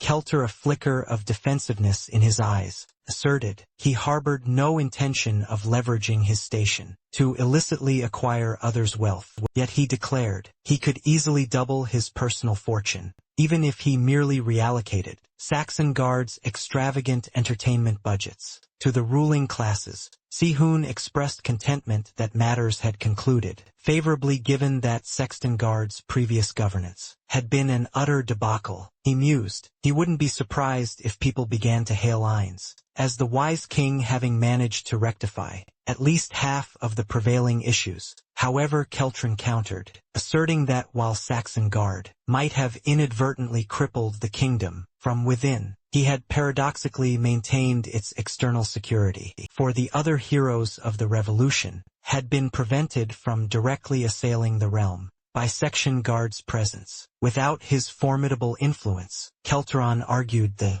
kingdom now stood dangerously vulnerable to its neighbors. Even granting this premise, the protagonist remained unconvinced that the kingdom faced imminent peril. Keltron posed a direct question. Did Sihan's conviction stem from the belief that he would soon compel other nations into a similar, subjugated position? Of course, Kelter openly admitted his fervent hope for Sihan's success in his vengeful endeavors, knowing full well the considerable advantages he himself stood to gain. The protagonist dismissed this. Ultron, you did not summon me merely for such trivial speculation. State the true subject you wish to address. At this, the chancellor's demeanor shifted, a subtle change in his posture. He then revealed that the other heroes of the revolution were considerably more formidable than Sexton Guard had ever been. The former king, he explained, had been fundamentally unfit to govern, his skills atrophied and unhoned by his prolonged absence from the battlefield.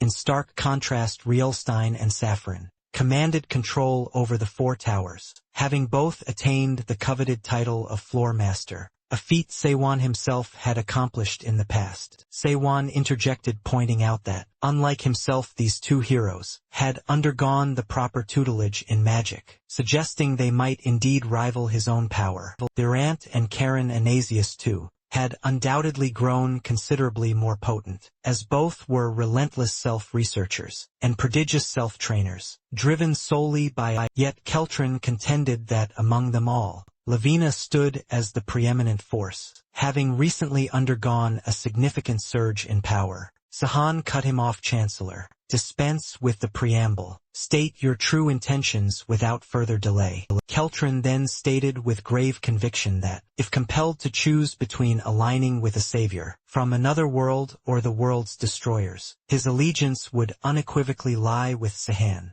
He considered any alternative choice to be the height of folly. However, if the broader populace were forced to confront such a stark decision, many would undoubtedly agonize over the choice. Upon hearing this, the protagonist's gaze sharpened. Has Lavina truly grown that formidable? Keltron declared. There were only 3 individuals he knew who could conceivably stand against Sewon. One was General Londark, the guardian knight of the Ruslan Empire. Another was the mercenary King Barak. Yet no word of him had surfaced since the empire's downfall, and he was widely presumed deceased, succumbing to the ravages of advanced age. The last Sahan knew intimately Lavina, the invisible thief queen. She had recently ascended to the pinnacle of her craft, achieving the rank of God Sword Warrior, the highest echelon in her discipline. With the disappearance of the 3 former God Sword Warriors, she was now officially the sole remaining God Sword Warrior on the entire continent at this revelation. Sewon mused that as shocking as the news was, he found himself able to believe it. A decade prior, Lavina had achieved Grandmaster status, while still a mere adolescent. She was unequivocally a true prodigy. It was hardly inconceivable that she had now reached the absolute pinnacle. Keltron posited that Tyrant was in fact close to attaining Lavina's formidable level. Despite Lavina's inherent ambition, she had not yet moved to dominate the neighboring country. On her border, this inaction, coupled with Tiran's imminent attainment of her power level, suggested that even with her God Sword Warrior status, she lacked absolute confidence in victory. Hence, Tyrant also represented a tangible threat. Lavina might have occasionally displayed flickers of ambition, Sewon countered. Yet she is not the type to ruthlessly trample others to sate her personal desires. Are you certain, Chancellor, that you have not mistaken her for someone else? The Chancellor conceded.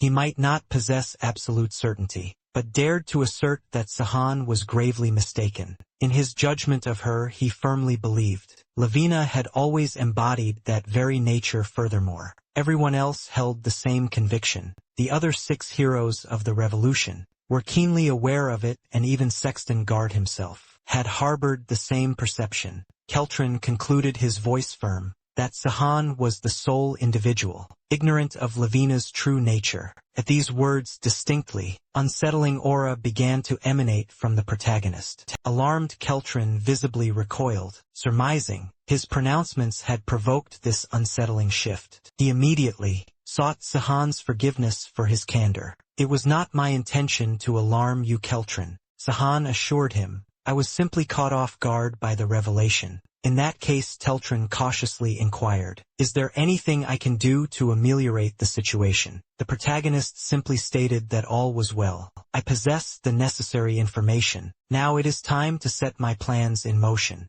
The final nod, he took his leave of the Chancellor. As he departed, Sahan's thoughts swirled. Realizing there was one crucial detail Keltron remained unaware of. He had witnessed Lavina's true nature a decade ago, side of her known to no other soul. The mere recollection of Lavina's chilling gaze sent a shiver down his spine, making him feel as though her presence lingered nearby. Later, as Sewon prepared to leave, Alida inquired, do you have an engagement? Sewon shrugged, claiming profound boredom. He had considered a stroll, but with Tyrannor offering scant diversion, he decided to seek out books. Alida promptly declared her desire to accompany him. Equally weary of domestic confinement, the protagonist raised an eyebrow, questioning her readiness for public exposure. Alida, however, confidently affirmed her mastery of disguise techniques. Just then, another young woman materialized. Addressing Sihun as master, having apparently overheard his plans. She eagerly petitioned to join their outing.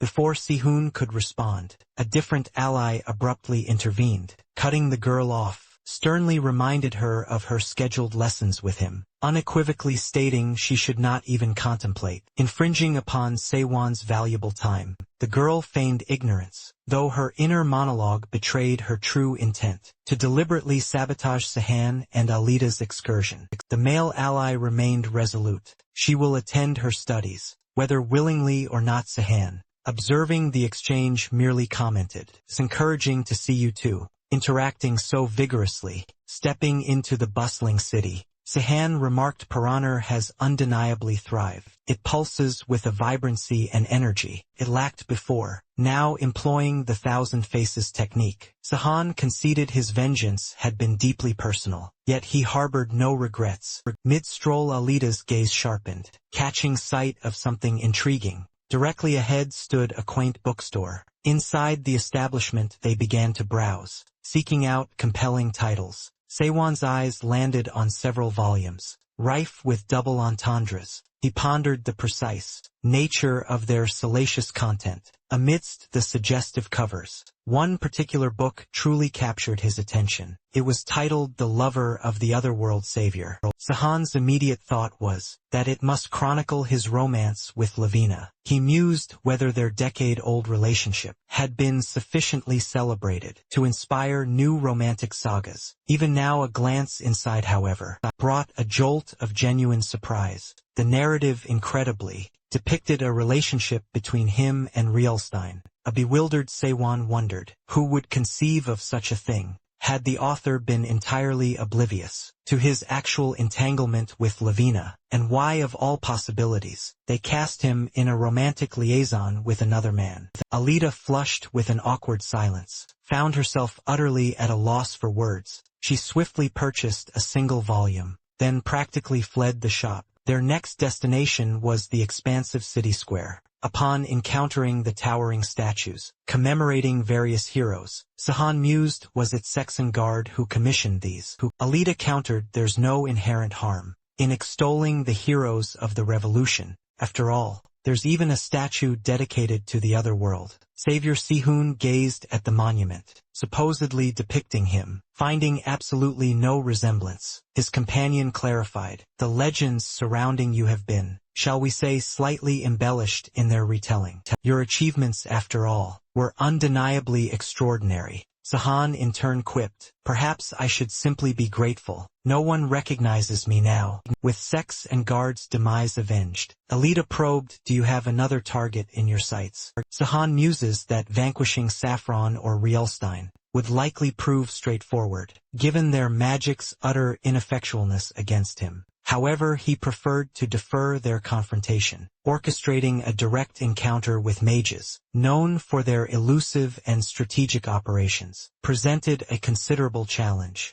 Sahan had initially intended to pursue Tyrant after Sexton Guard's defeat, believing Tyrant's arrogance in his swordsmanship would make him an easier opponent to isolate for a solo duel. Yet Lavina had achieved the rank of warrior goddess through her unparalleled swordsmanship. Sahan suspected, though it was merely a conjecture, but Tyron was perilously close to reaching a comparable tier of skill. Should Keltarin's intelligence prove accurate, and Tyron truly had ascended to warrior god status, then Sahan's confrontation would be premature. While Sahan had largely recuperated his aura, he remained at a grandmaster tier. He would require additional time to fully restore his formidable strength. His companion then inquired if he intended to persist with his rigorous training until complete recuperation. The protagonist retorted, I've already squandered a decade. There is no further time to forfeit. His gaze then shifted, settling upon one of the hero statues. He murmured, I can barely wait to finally confront Karen and Aegeus. Alida's eyes widened. Are you speaking of the immortal witch? He elaborated, Karen wields Prin, the cleric's restorative capabilities. alongside Freya, the Templar's devastating destructive power. Such a unique combination is almost unheard of. However, her true menace lies not merely in her individual combat prowess, but in her formidable aptitude for synergizing these diverse talents, far more potent than simple physical augmentation. This unique amalgamation of skills allows her to plague her adversaries with a myriad of ailments. Even the most formidable swordsmen and mages dread such a threat. One must remain acutely vigilant against her contagions. Alita conceded Karen appears to be an exceptionally challenging adversary. Are you certain of your convictions, Sahan? He responded with an unequivocal affirmative. Beings from other worlds are immune to Terraner's indigenous diseases. Thus Karen's specialized abilities will prove utterly ineffective against me. Alita pressed. So it's not merely Karen's specific contagions that fail to affect you, but any Terranorian disease. Indeed, Sahan confirmed, a note of profound gratitude in his voice. Were it not for this immunity, I doubt I would have survived. His friend ventured, is this some form of potent magic? Seiwan elucidated on Earth. Constant exposure to antibiotics fostered potent, highly evolved germs. I essentially became a carrier, transporting these microbes across the dimensional divide. The dimensional portal, it seems, made no effort to impede such a transfer. When I was wrenched into this world, my entire microscopic ecosystem came with me. Alita's astonishment was palpable. Even a germ can traverse a dimensional portal. What are the true limits of this phenomenon? The protagonist recounted. Realstein was once obsessed with finding an answer to that very query. He once theorized that only genuinely living entities could pass through the dimensional gateway. Then he turned to me, Sahan recalled, and posited, what precisely does the portal define as living? Sahan admitted his uncertainty, but speculated that perhaps anything possessing a soul would qualify. At this, Realstein launched into a barrage of hypotheses, questioning, could zombies or animated carrion traverse it? Sahan, overwhelmed by the sheer volume of grotesque hypotheticals, found himself utterly speechless. Realstein then declared, but this is the very essence of a research mage's endeavor. He persisted, however, delving into increasingly bizarre and frankly repulsive lines of inquiry. This persistence earned Realstein a sharp rap on the head. A young woman who had approached unnoticed chided him. Must you utter such things before dinner, Realstein? Realstein immediately protested, rubbing his head that truly stung Karen. Yet the moment his eyes met Karen's face, his irritation melted away. Her smile was simply too captivating to resist. Karen set the evening meal before them. Dinner is served, she announced, a faint apology in her voice for the simplicity of the fare, attributing it to a lack of ingredients. Sihun quickly assured her there was no issue. Merely having food on the table was more than enough. Realstein, however, observed Karen herself was not partaking in the meal. Why aren't you eating? He inquired. Karen explained that, sampling various dishes and ingredients, while cooking had sated her appetite. The young men, unconvinced, promptly offered generous portions. From their own plates Karen demurred, insisting her hunger had vanished. Yet, their persistent efforts to feed her were undeniable. She relented, finally taking a bite, much to the visible delight of Realstein and Sihun. Tyrant, however, remained unimpressed. The protagonist questioned if he, too, would offer her some of his meal. Tyrant, a flicker of irritation crossing his features, merely stated he was not like them. He rose abruptly, leaving his plate on the table. I've eaten plenty, Karen can have the rest, he declared. Karen, with an inner smile, understood.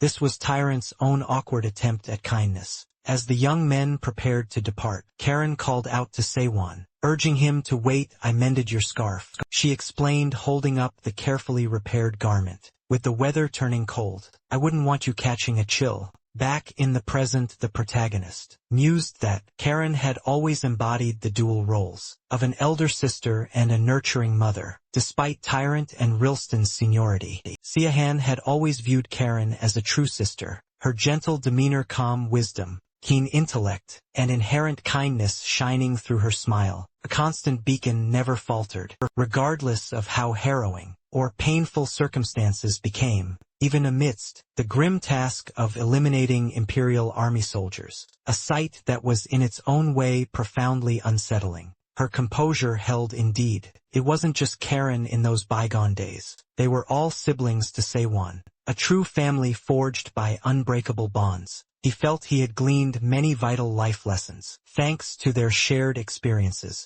But now, weary from his wanderings, he turned to Alita. It's time we headed back. He announced. A somber thought, however, echoed in Sehon's mind. Too much time had elapsed, and some paths once taken offered no return. Meanwhile, within the sacred spires of Lysaterium, the divine capital of Enacius, Karen attended to her duties. Has Sexton Guard abdicated the throne? She inquired, her voice cutting through the hushed reverence of the chamber. A priest confirmed, relaying that the eldest son had indeed ascended to the kingship. Furthermore, Count Keltron, Sexton Guard's trusted right hand, had seized control of the volatile situation. Another priest mused that the name sounded familiar. His colleague elaborated, Keltron is that individual, blessed with the physique of a scholar and the savage cunning of a wild beast. Karen, in turn, expressed her astonishment. It's surprising to hear the Keltron I know is no coward, nor is he the sort to instigate such an upheaval.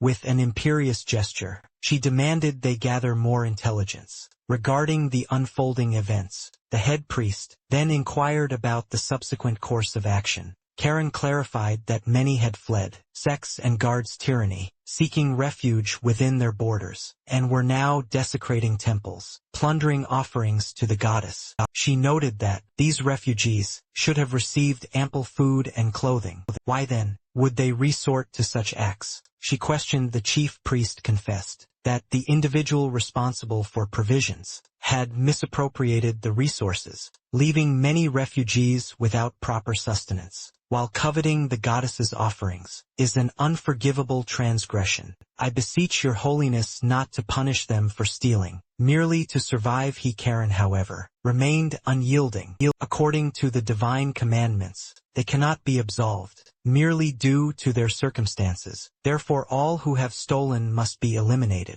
Secular laws are inherently unjust and iniquitous, she asserted, for they are predicated on human emotions and transient situations. The populace must adhere to the goddess's will, not the arbitrary laws or ethical codes they devise for themselves. Only through such obedience, she declared, will they achieve a righteous existence in this realm. If you comprehend, priest, you may now withdraw. Her gaze was utterly devoid of emotion, a chilling emptiness that some might interpret as the epitome of dispassionate justice. Bereft of any alternative, the priest could only acquiesce to her decree. They bowed in unison, then retreated from the hallowed space. The scene shifts back to the protagonist. Keltron declared he had executed Sehon's request. Precisely, Lord Sehon. Sword superior senen sword superior alita. And your student Dina, he began, are all designated members of the Rattenberg delegation, destined for Enesia's the religious kingdom. The protagonist marveled at the Count's swift efficiency. He had needed to locate Karen, and had tasked Keltron with devising a method to do so, without arousing suspicion. Keltron had requested time for the endeavor, yet had delivered results with astonishing speed. Sehon had assumed the Count would ponder the matter for a full day, only to realize he had already completed all the necessary arrangements. Sehon knew that, for a king to truly assert his claim to the throne, he required recognition from other nations, necessitating the dispatch of diplomats to their capitals. Yet, Sewon also knew, administrative procedures were rarely so straightforward. How did you secure permission for everyone so swiftly? He questioned. Keltron explained that he had appointed Sehon and his companions to the delegation, from its inception a task not overly arduous. Given his influential position as a count, the protagonist wondered if Keltron had orchestrated this entire scheme beforehand, meticulously preparing for any decision Sewon might render. Do not create unnecessary work for your subordinates, he admonished the Count. Simply inquire before taking such initiative next time. Keltron acknowledged the suggestion as a sound one, Seiwan, observing this, deduce that the Count must have endured considerable hardship serving Saxon Guard, which explained his palpable apprehension of making mistakes. The Count then reported that the religious kingdom of Anatius had responded positively to the news of the new king, a reaction echoed by other nations. You may therefore leverage this delegation to arrange meetings with representatives from all the other realms, he informed Sahan. Sahan had a vague inkling of who he might be. This individual had always been close to Sexton Guard, and would undoubtedly harbor little affection for Ines I. The protagonist, however, had not anticipated such overt hostility, and sincerely hoped this person was not contemplating war. He referred, of course, to Seraphan, and now realized he would encounter him far sooner than anticipated. The Safari Kingdom stood alone among nations, refusing to officially acknowledge Einstein I. Its unwavering stance stemmed from Seraphan's deep-rooted alliance with Sexingard. Their bond transcended mere friendship. They were an inseparable partnership, forged in war. Seraphan, the strategic intellect, and Sexingard, the formidable force. Kelteron maintained that Sexton Guard had officially abdicated his throne, choosing instead the quiet existence of a free man. Yet Seraphan, who knew Sexton Guard intimately, dismissed the claim as an outright fabrication. The protagonist deduced that Seraphan's distrust must be profound, explaining his refusal to sanction the new monarch. A grim realization dawned on him. He couldn't allow countless innocents to become collateral in his quest for vengeance. At this rate, his path might lead him to Seraphan before Karen. Keltron, however, reassured Siren, emphasizing that his apprehension was unwarranted. Every other kingdom save for Seraphan maintained amicable relations with them. Moreover, they commanded the formidable backing of the Rielstein Kingdom, the continent's preeminent power. Both Rielstein and Seraphan were realms of potent mages. Their rivalry ignited during the War of Revolution, and simmering ever since. Given this delicate balance, Seraphan would be powerless to act rashly or instigate any impulsive conflict. Thus Kelteron concluded, Sahan could proceed with his initial itinerary, commencing his journey to the pious kingdom of Anasius. And all preparations, after all, were already complete. The Count must have anticipated this precise turn of events. To some degree, the protagonist remarked, trusting Kelteron's counsel, he resolved not to abandon the journey. Then, I shall leave the arrangements entirely to the Count, he declared. 3 days later, the protagonist found himself on the open road, not alone but accompanied by his entire delegation. He journeyed towards the kingdom of Anasius. From within the opulent confines of a carriage, a noble observed the protagonist astride his mount. My lord, would you not prefer to rest a while? The noble inquired. I am quite comfortable on horseback. Sahan replied, in fact, I find it far more agreeable than being confined within a carriage. Should you require anything at all, please do not hesitate to inform me, the noble offered. It has been a long time since I last rode. Sihun mused, and I find I quite enjoy it. Unlike Sihun, Attila possessed no prior experience with horsemanship. Attila is gradually acquiring the knack, he noted, then cautioned her. But do not overexert yourself. The aura abilities that amplify speed, allowing one to outpace a horse, are exceedingly difficult to master, Attila explained. Thus it's imperative to learn proper horsemanship, just like Zenon, a knight of the realm, or Dinah, who hails from a privileged background. I had always assumed you too came from a family of means. Seiwan mused, flicker of surprise in his eyes.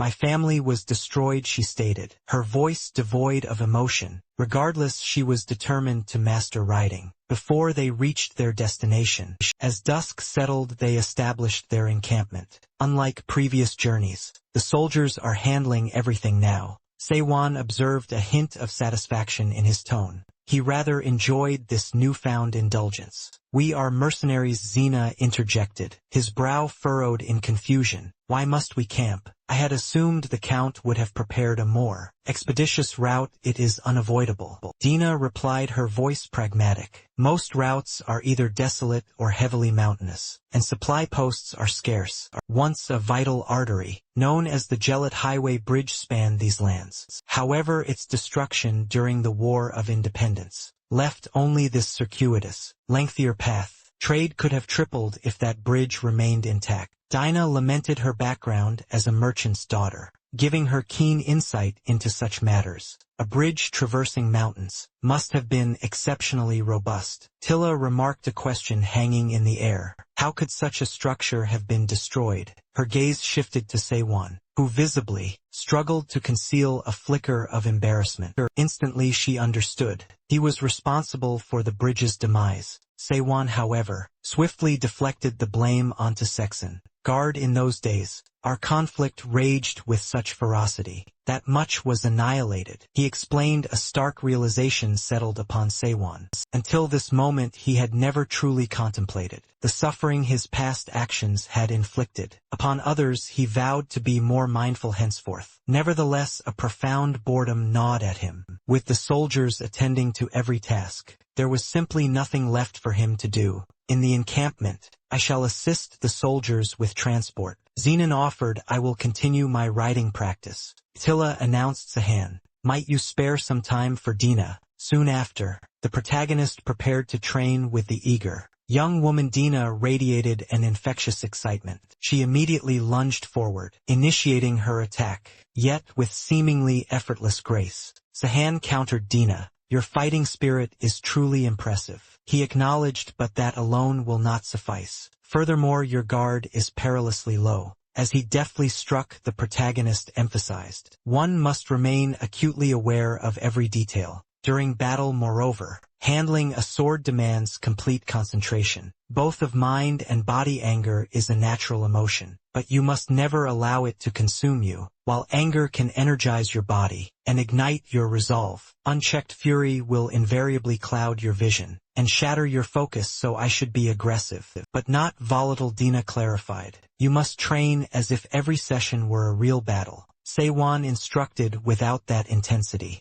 you will not improve. There are no shortcuts to mastering swordsmanship. He further cautioned Dinah against overexertion during practice. There is no benefit in training to exhaustion. He advised moderation in practice is key. Dinah absorbed his every word with a surprising readiness, which genuinely astonished the protagonist. This is precisely what I expected from the mercenary king's successor. The girl beamed. I am honored to learn from you. Was this how you learned the fundamentals? She inquired, her eyes gleaming. Before mastering the mercenary king's own sword techniques, Sahan's mind in that instant reeled back to his own brutal training. Unlike Dinah, his master had shown him no such leniency. Training had been relentlessly harsh. Not only was the regimen physically grueling, but his trainer's words had been utterly devoid of motivation. Amidst one such session, a friend had intervened, openly challenging these brutal methods. He believed the trainer was being unduly cruel. The sword instructor, however, had justified his severity, claiming it was the most efficient path to mastery. He was convinced that, without such rigor, the protagonist would quickly be eliminated. The moment the instructor departed, Sewon's friend rushed to his side, offering solace, tears streaming down his face. The protagonist confessed it had been 3 agonizing months since he was forcibly thrust into this world. He felt he deserved none of this cruel treatment. His friend gently explained that his harsh treatment wasn't a consequence of his wrongs, but rather the inherent cruelty and insensitivity of the world itself. But your most precious possession, Sehun, is your life. His friend had urged. If you wish to survive, you must become strong. Only then will you ever hope to achieve your goals. Back in the present, Sehun mused on his past, acknowledging that he had indeed fulfilled Master Shan's every demand. Dinah, you've done exceptional work today, he announced. Now, it is time to cease and take some well-deserved rest. Sahan reflected on his own origins. Wielding a sword he had learned, not from a reputable master, but from a worthless vagabond in a dark alley. It wasn't the art of combat he had assimilated, but the stark, brutal meaning of violence itself. Through that grim education, the protagonist had come to comprehend the chilling simplicity of eliminating another life, precisely what measures were required to merely survive the inferno that was Terrainer. During the encampment, Zenon commented on the satisfaction of witnessing a true army's disciplined efforts. Alita with a hint of dry wit quipped, "Are we to expect rain again, now that we've stumbled upon another magical beast?" The protagonist, gesturing at the clear sky, assured her, "Not tonight. The weather is perfect." A ripple of laughter spread through the group. Dinah expressed her contentment. "It is truly pleasant to have a camp like this, and the food simply marvelous." She, however, seemed to be the sole connoisseur. Saihan, for his part, found the meal utterly unpalatable. Zanin had been the chef, and while undoubtedly an exceptional knight, his culinary skills left much to be desired. Alita silently concurred, yet no one dared voice their true opinions, loath to dampen the jovial atmosphere of their journey. They wished not to offend their friend, but a silent, unanimous pact formed. Zanin must be kept far from the cooking pots. On future excursions, Lena remained the singular admirer of his cuisine. As dusk settled over their encampment, the protagonist declared, "No one should disturb us tonight." He deemed it the perfect hour to resume aura skill training, eager to assess Alita's progress. Sahan intended for Alita to master Lavina's fabled stealth ability to Zanin. He aimed to impart Sexion Guard's explosive aura. Alita questioned the ease of instruction, remarking, "Is that truly easy to teach? You often struggle to explain things, hailing from a world so different from our own."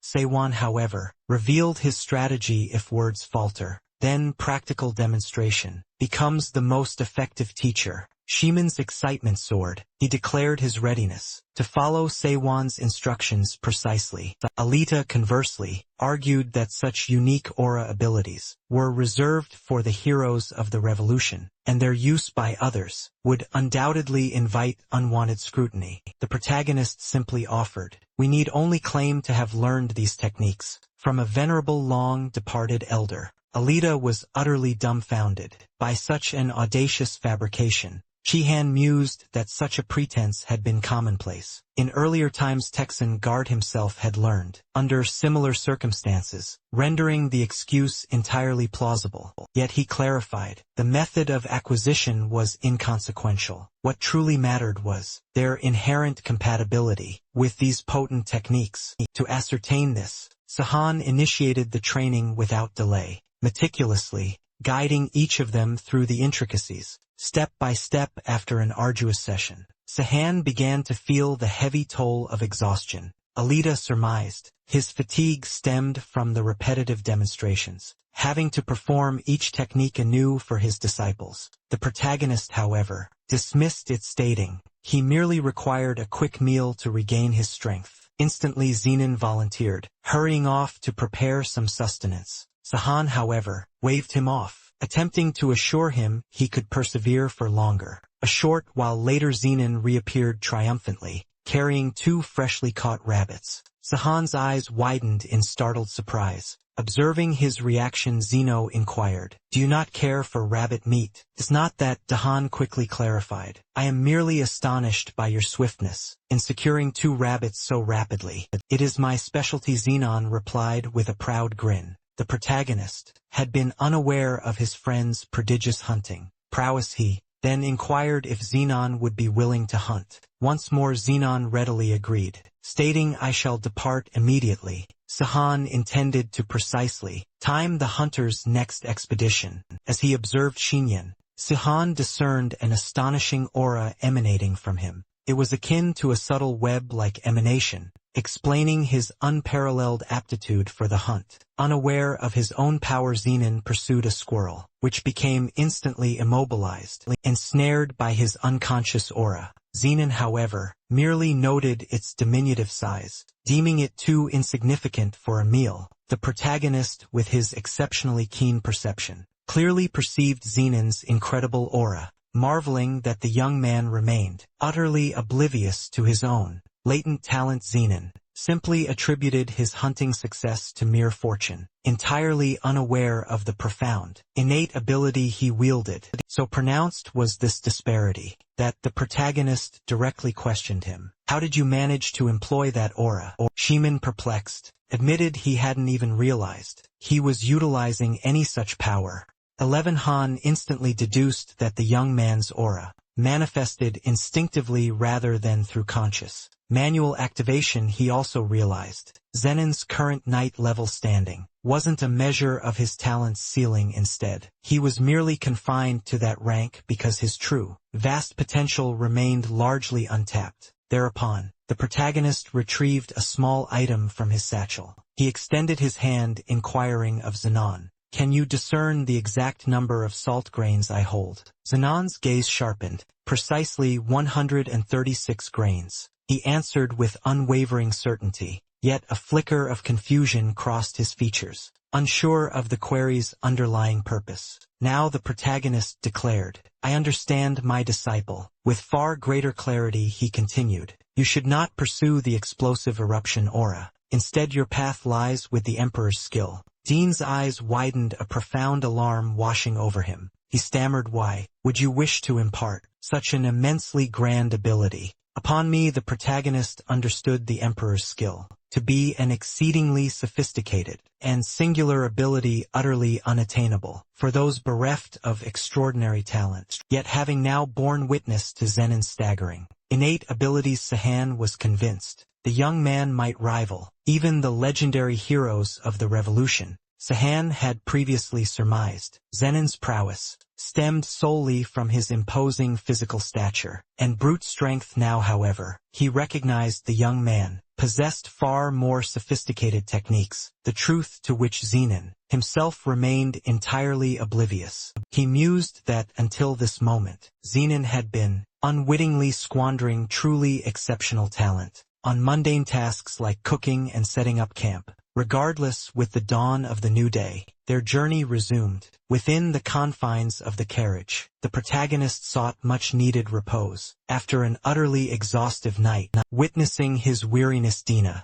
who had not participated in the nocturnal training, pondered what Sewon could have possibly been doing to incur such profound fatigue. Her gaze then drifted to the horizon, where she finally caught sight of the capital. The towering spire of Lyceterium, visible from a great distance, heralded their approach. Sahan and his retinue reached the city's towering spires. Greeted by the high priest himself, the caravan's vanguard offers a polite expression of gratitude on behalf of their company. Meanwhile, Sahan suddenly assesses their surroundings, a flicker of recognition crossing his mind as he identifies several familiar faces. Many of these individuals, he recalls, have served Karen since the early days of the Revolutionary Army. Sianru assures himself that his presence remains undetected, his features veiled by a potent magical disguise. The moment of anticipation culminates. The priest's voices resonate, proclaiming her entrance. Her Royal Highness,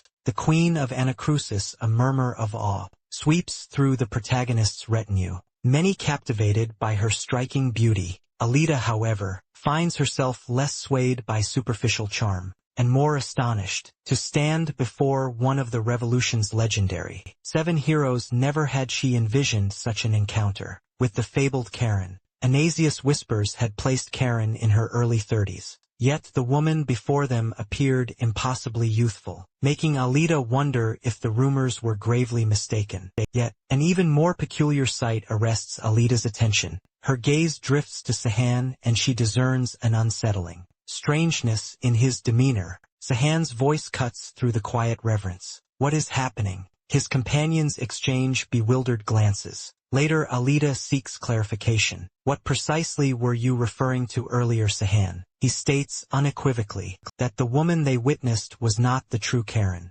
Though their visages are identical, he felt an unsettling intensity radiating from her. A presence utterly unlike the familiar aura of Karen could only mean one thing: an impostor. Lacking concrete proof, however, he cannot substantiate his grave assertion. Alida offers a pragmatic counterpoint. Perhaps her personality and demeanor have simply shifted. With the mantle of royalty, a decade after all, can profoundly alter a person. Zenon interjects, reminding them they would encounter the Queen once more. Tomorrow a grand fete was being held to welcome the Rattenberg delegation, offering Sahan a prime opportunity for closer observation. Dina sweeps into their chambers, hearing news of specially prepared attire for the forthcoming celebration. After all, a meeting with the queen demanded nothing less than impeccably appropriate dress for every member of the delegation. Alita, ever eager, is the first to don her ensemble. Upon seeing her transformed, Dina gasps, utterly captivated by her friend's radiant beauty. The protagonist, meanwhile, grumbles that he has never before been subjected to such elaborate attire. Shimin reminds him pointedly that the occasion demands such elegance, for these are the solemn customs of royalty. Alita, catching Sewon's lingering gaze, inquires, does this gown not meet with your approval? Sewon retorts, on the contrary, it suits you remarkably well. Dina, bristling, challenges him, is that truly all you have to say? The protagonist explains that, since Dina has already taken the necessary measurements, he wishes to shed the restrictive garments immediately, feeling profoundly uncomfortable in formal wear. Dina insists he remain in the attire until he grows accustomed to it. The welcoming celebration, she informs him, will transcend a mere banquet. Grand ball is planned to foster amiable relations. He will find himself in a precarious position if his discomfort impedes his ability to dance. Alita comments that it has been quite some time since she last graced a ballroom. Dina echoes the sentiment, calling her last ball 6 months prior. Even Zenin admits his absence from such festivities, but expresses eager anticipation for this one. Dina then states that one of a true knight's virtues is proficiency in dance. She turns to Sewon. Are you skilled in the art of the ballroom? The protagonist confidently replies, indeed, for a fencing match is not but a vigorous dance. Inwardly, however, Sewon's mind descends into sheer panic. To approach Karen, he must maintain a facade of normality, yet he possesses absolutely no knowledge of dancing. Alita, sensing his veiled desperation, offers, I shall instruct you in the steps. She takes her place beside him, gracefully demonstrating the fundamental ballroom steps. Alita expertly leads, guiding him through each intricate movement. To all appearances, the protagonist begins to grasp the rhythm and form. Suddenly, however, he executes a startling maneuver, locking her arm in a swift, practiced hold. Dina exclaims, utterly aghast, Sihun, what in the blazes do you imagine you are doing? He sheepishly admits it was an involuntary impulse, his body too ingrained in the instinct of combat. Leaving his companions collectively, despairing at his incorrigible nature, the following evening, the grand hall bustles with distinguished guests. Beneath the melodic strains of enchanting music, tables groan under the weight of an opulent feast. Zenin, wide-eyed, declares he has never witnessed such extravagance. Visibly torn between a multitude of delectable dishes, the caravan leader explains that the spread showcases the local cuisine, highlighting a particularly renowned dish, known as grass sihun. Sampling the dish muses that guk is essentially a simple combination of noodles and vegetables, akin to a japchae.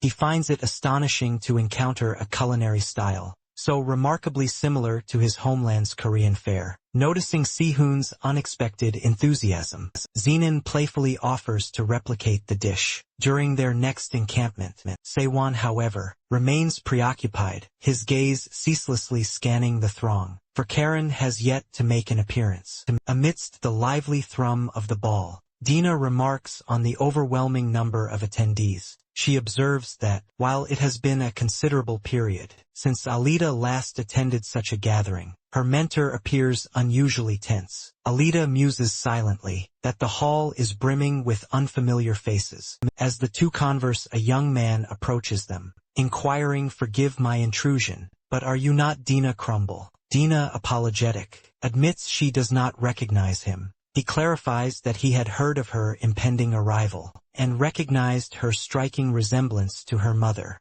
He formally introduces himself as Bright, of the illustrious Amos family, explaining that Dinah's mother is his own mother's younger sister. Dinah acknowledges hearing of the Amos family, recalling that her aunt had indeed married into their lineage. Within Anasius, a dawning realization spreads across her face. He is her cousin presently. Another young man draws near. Bright introduces him as Duran Grant, the formidable guardian knight of the Ames family. Amidst the swirling festivities, the protagonist sensed an undercurrent of activity. He moved towards Dina, Seeking clarity on the unfolding situation, the young woman explained she had just made the acquaintance of her cousin, introducing him as bride of the Ames family. She then presented her companions, the Marquises of Kelterin, Sean Stain and Zenon lastly. Her gaze settled on Alida Relkin, whom she also formally introduced. Such a beautiful name for an equally beautiful maiden. Bright Purd then inquired, "Would you grant me the honor of a dance?" Dina's brow furrowed slightly, a flicker of irritation in her eyes. This reception, she mused, was starkly different from his initial interaction with her. Had Bright merely used her as a conduit to approach? Alida, perceiving the girl's simmering frustration, Duran intervened to soothe the tension. Extending his hand to Dina, "Might I have this dance?" Flattered by the unexpected invitation, she accepted gracefully. A wave of relief washed over the protagonist. Seeing Dina's composure restored, however, his gaze was swiftly captured by a new spectacle. The queen had finally graced the festivities. With her presence, Sahan's heart quickened, for his paramount objective remained a private audience with Karen. As she moved among the guests, a collective gasp rippled through the assembly. All eyes drawn to the queen's ethereal beauty. A myriad of young men felt an ardent desire to invite her to dance, yet each recoiled their courage, faltering at the prospect of royal rejection. Unfazed by the pervasive trepidation, the protagonist stepped forward, introducing himself with a confident bow. "Marquis Sean Stain of Kelteron, Your Majesty, would you grant me the singular honor of this dance?" A murmur of astonishment rippled through the onlookers, many surprised that anyone dared to breach the unspoken barrier and invite the Queen Sihun, though he initially harbored reservations about such a direct approach, concluded it was the only means to gain proximity, without appearing unduly presumptuous. Karen inclined her head, accepting the invitation, and soon the two glided onto the dance floor. Their partnership immediately drew the collective gaze of the majority. The Sewon thought was the propitious moment. The time had come to unveil the fruits of his diligent practice. To all present, Alida, some time ago, had observed that Sewon's body, honed by combat, struggled to grasp the nuances of ballroom dance. She had advised him then to conceptualize dance as another form of combat, a subtle, graceful ensnaring of an opponent, slowly drawing them into a trap for capture. Back in the present, a collective gasp of astonishment rippled through the spectators. The dance unfolding between the queen and the marquis was a breathtaking spectacle. Even Dina found herself trembling, not from fear but from sheer exhilaration. Even Karen herself evinced surprise, murmuring that Sean possessed a genuine mastery of the art, moving with the precision and grace of a master duelist. Seizing the opportune moment, Sewon offered a compliment. "You are breathtakingly beautiful, Your Majesty. It is an unparalleled privilege to dance beside you, as if waltzing with a princess from the Moon Palace. Even the fabled rabbit said to reside there would be blinded by the resplendence of your beauty." A flicker of profound surprise crossed Karen's features. At the comparison, after all, Saihan had uttered the very same compliment. Some time ago, on that previous occasion, the protagonist had recounted a tale of a rabbit said to dwell upon the moon, explaining it was a popular folk story, born from the shadowy visage on the moon's surface, which vaguely resembled a rabbit. Karen had remarked then that the people of Sahan's homeland were rather amusing. He, however, had assured her it was not the sole legend of the moon, and for some time, he had continued to regale her with further lunar lore. Now in the present, Karen repeated, "A story about a rabbit dwelling on the moon is rather unusual. Where did you unearth such a tale?" The protagonist offered no reply. He then smoothly brought their dance to a halt. "It has been an utmost pleasure to share this dance with Your Majesty." The queen acknowledged the sentiment, stating she too had enjoyed the dance. With a regal nod, she then withdrew from the ballroom. With that interaction, the protagonist's conviction solidified. This was not the true Karen. The real queen, he knew, would have recognized and recalled the tale of the moon rabbit. Meanwhile, far on the outskirts of the devout kingdom of Anasius, nestled atop the formidable Abrial Angel Plateau, a clandestine meeting was underway. Within the shadowy depths of Sable Tower, "My lady," a subordinate announced. Stepping forward, "We have located an individual bearing the ancestral bloodline of Ruslin Megas Holland. You have indeed done exceptional work." The leader replied, her voice smooth as polished stone. Did this search prove more protracted than anticipated? She had concealed her true identity. With remarkable cunning, Helen responded. Operating as a high sword, she is presently serving as a knight, under the employ of a noble. It is no wonder, then, that you encountered such difficulty. The mage leader conceded. I am, however, astonished to learn that our target has embraced the path of a high sword, especially given her inherent inheritance of the Emperor's formidable summoning magic. You are to dispatch a message to the Moon Temple. Without delay, she commanded her subordinate. I am certain Priest Lumint will lend his invaluable aid to this mission. Our target possesses the terrifying ability to summon magical entities from other realms, against which our own magic would prove utterly ineffective. We have invested considerable resources and effort to unearth someone bearing the Rustlin bloodline. We absolutely cannot allow her to slip through our grasp. Every contingency must be considered, every precaution taken. The subordinate nodded, the gravity of their objective now fully impressed upon him. Back to the protagonist, his earlier certainty now absolute. He mused that the Karen he had just encountered was an impostor. Yet the identity of this masquerading figure, and the fate of the true queen, remained shrouded in mystery. Unearthing the truth would prove no simple feat. Zenon interjected. We can hardly stride through the halls, openly inquiring as to the whereabouts of the true monarch. Our presence here as knight escorts, delegated by Kelter on to this delegation, Sahan explained, grants us the unique privilege of approaching influential figures. But now that the situation has taken such a convoluted turn, acquiring the necessary intelligence will be a far more arduous task. To delve deeper and ascertain the true queen's location, we must endeavor to forge connections with the resident nobility and their various acquaintances within this kingdom. A thought then struck him. There is the noble Dina, introduced during the festivities. I could use that acquaintance as an opening, subtle wedge to gain access to the circles I require. The following day Duran awaited his guests. Acknowledging Dina's return, he expressed his profound pleasure and offered his escort on behalf of his family. He further elaborated that the Count had been eager to extend an invitation to his cousin, who had journeyed from a distant foreign land. Sewan, who had pondered how best to approach them, found his path unexpectedly cleared when the invitation arrived first. This family's apparent influence among the nobility offered a promising avenue, a significant chance. They held information regarding the papal court. This, he realized, was the perfect opportunity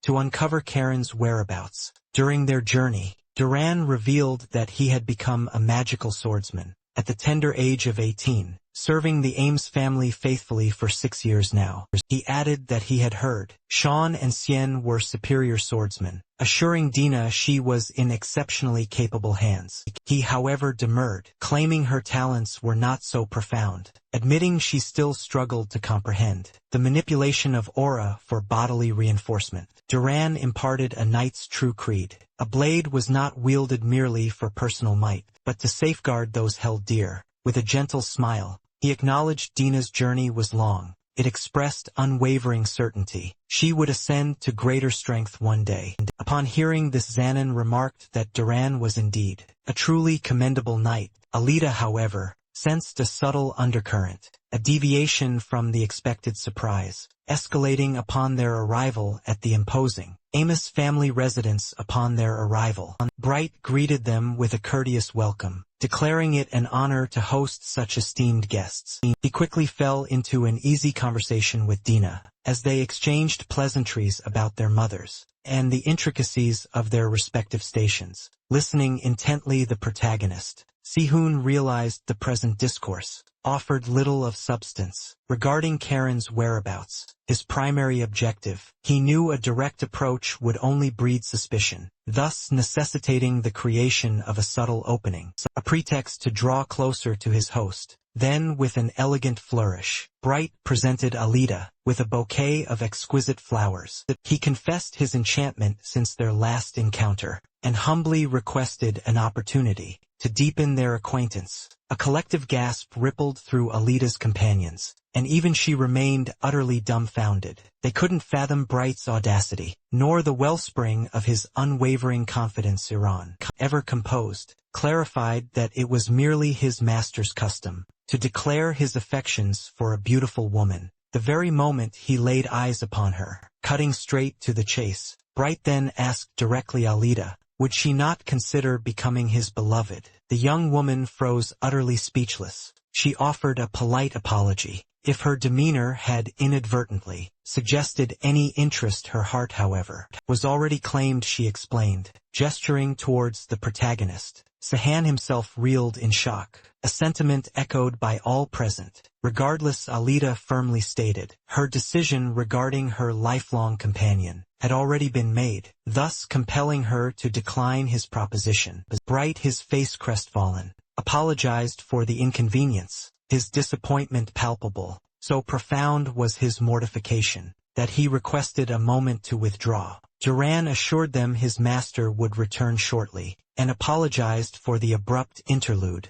He extended an invitation for them to spend the night, proposing they resume their discussions. The following day, some time later, the protagonist made his way to the chamber, prepared for him, marveling at its exquisite decor. A maid explained that the room had been specifically arranged for a couple's comfort, a direct order from Master Bright himself, who had been profoundly embarrassed by the earlier incident. Once the maid had departed, Dahan turned to Alida, his question unspoken. What do we do? He asked. Alida merely shrugged. There's nothing to be done. It grows late and I wish only to sleep. This situation matters little to me. This is hardly comparable, she added, to the time I glimpsed you unclothed. Sahan mused that this was not their first shared chamber, recalling their stay in Kargan City. Thus there was no call for undue dramatics. Anticipating the inevitable, Alida retrieved a blanket and a pillow, settling herself on the opposite side of the room,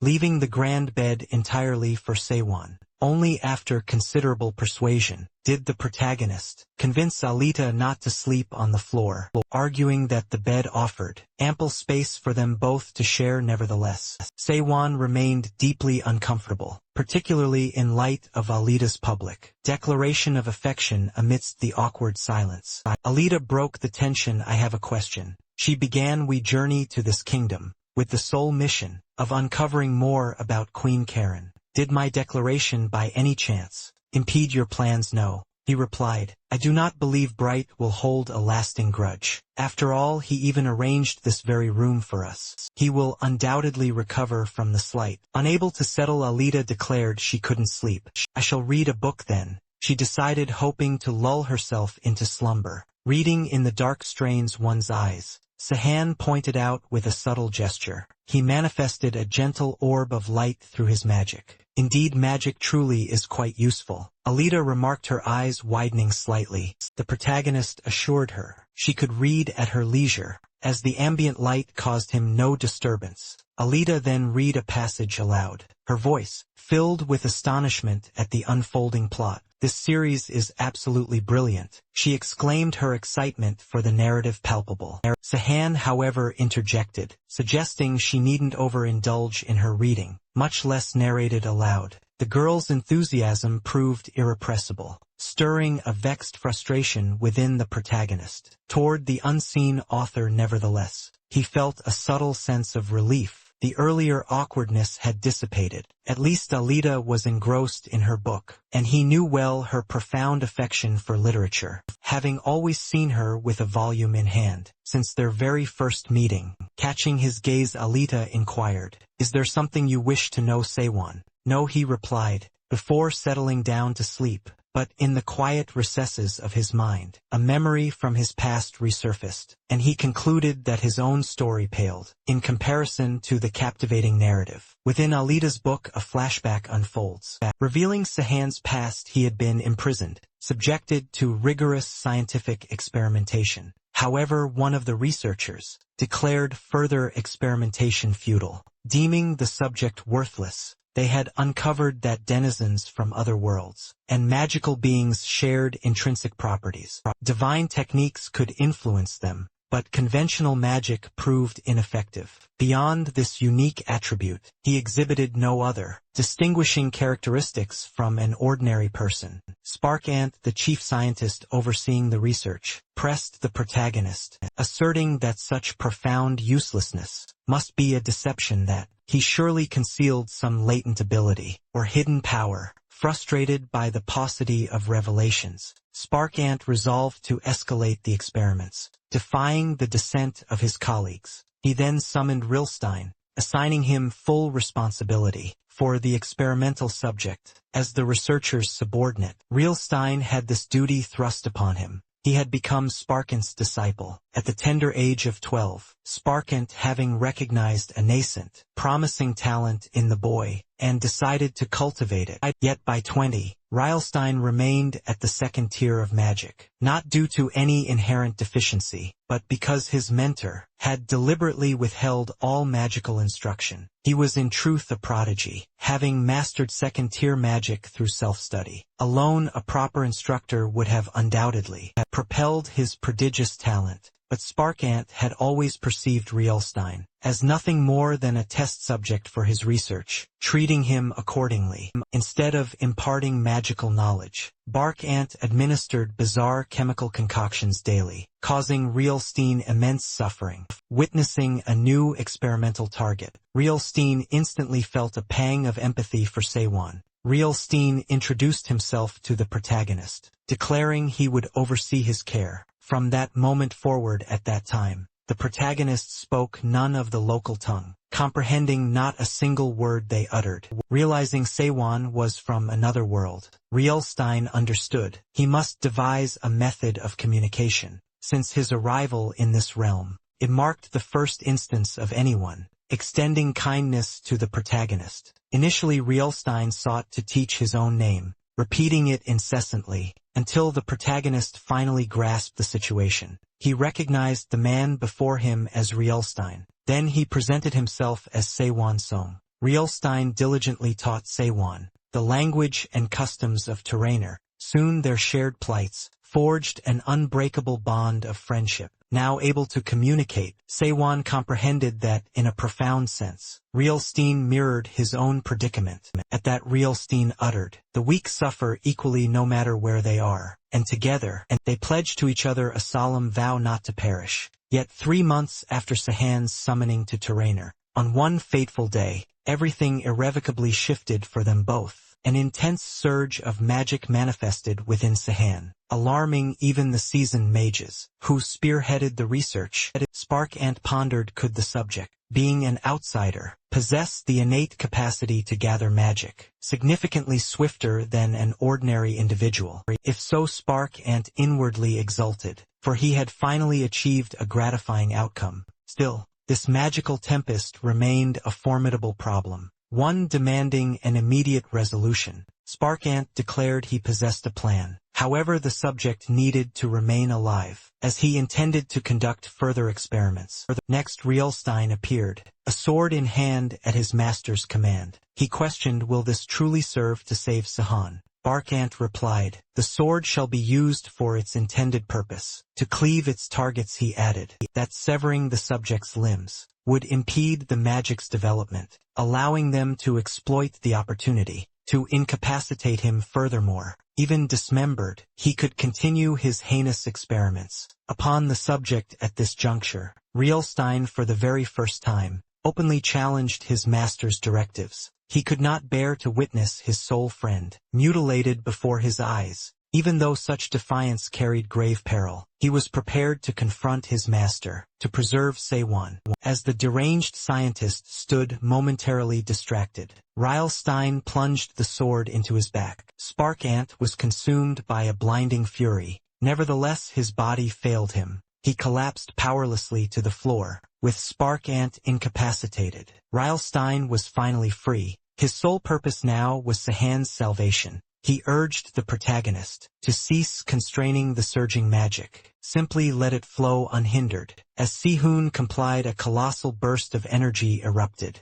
unleashing widespread devastation across the vicinity. The protagonist now recalled these events. As a vivid dream, Alita gazed upon him, a silent thought echoing in her mind. Sehan's past had been truly harrowing. Peering into his memories, she discerned that his friendship with Rylstein had offered a beacon of hope to them both. This afforded Alita a deeper comprehension of why Sehan wrestled so fiercely with the pain of betrayal. Beyond that, she mused, how had he fallen asleep so swiftly? For after all, she was a woman. It baffled her how Sewon could slumber so utterly relaxed beside her. Regardless, Alita decided it best not to dwell on such trivialities. She too sought a moment of repose. Moments later, the protagonist's eyes snapped open. He announced, the time for sleep has ended. Startled, Alita questioned, what are you talking about? Sehan stated, I can sense a nun, 2 superior swordsmen, and 4 mages in close proximity.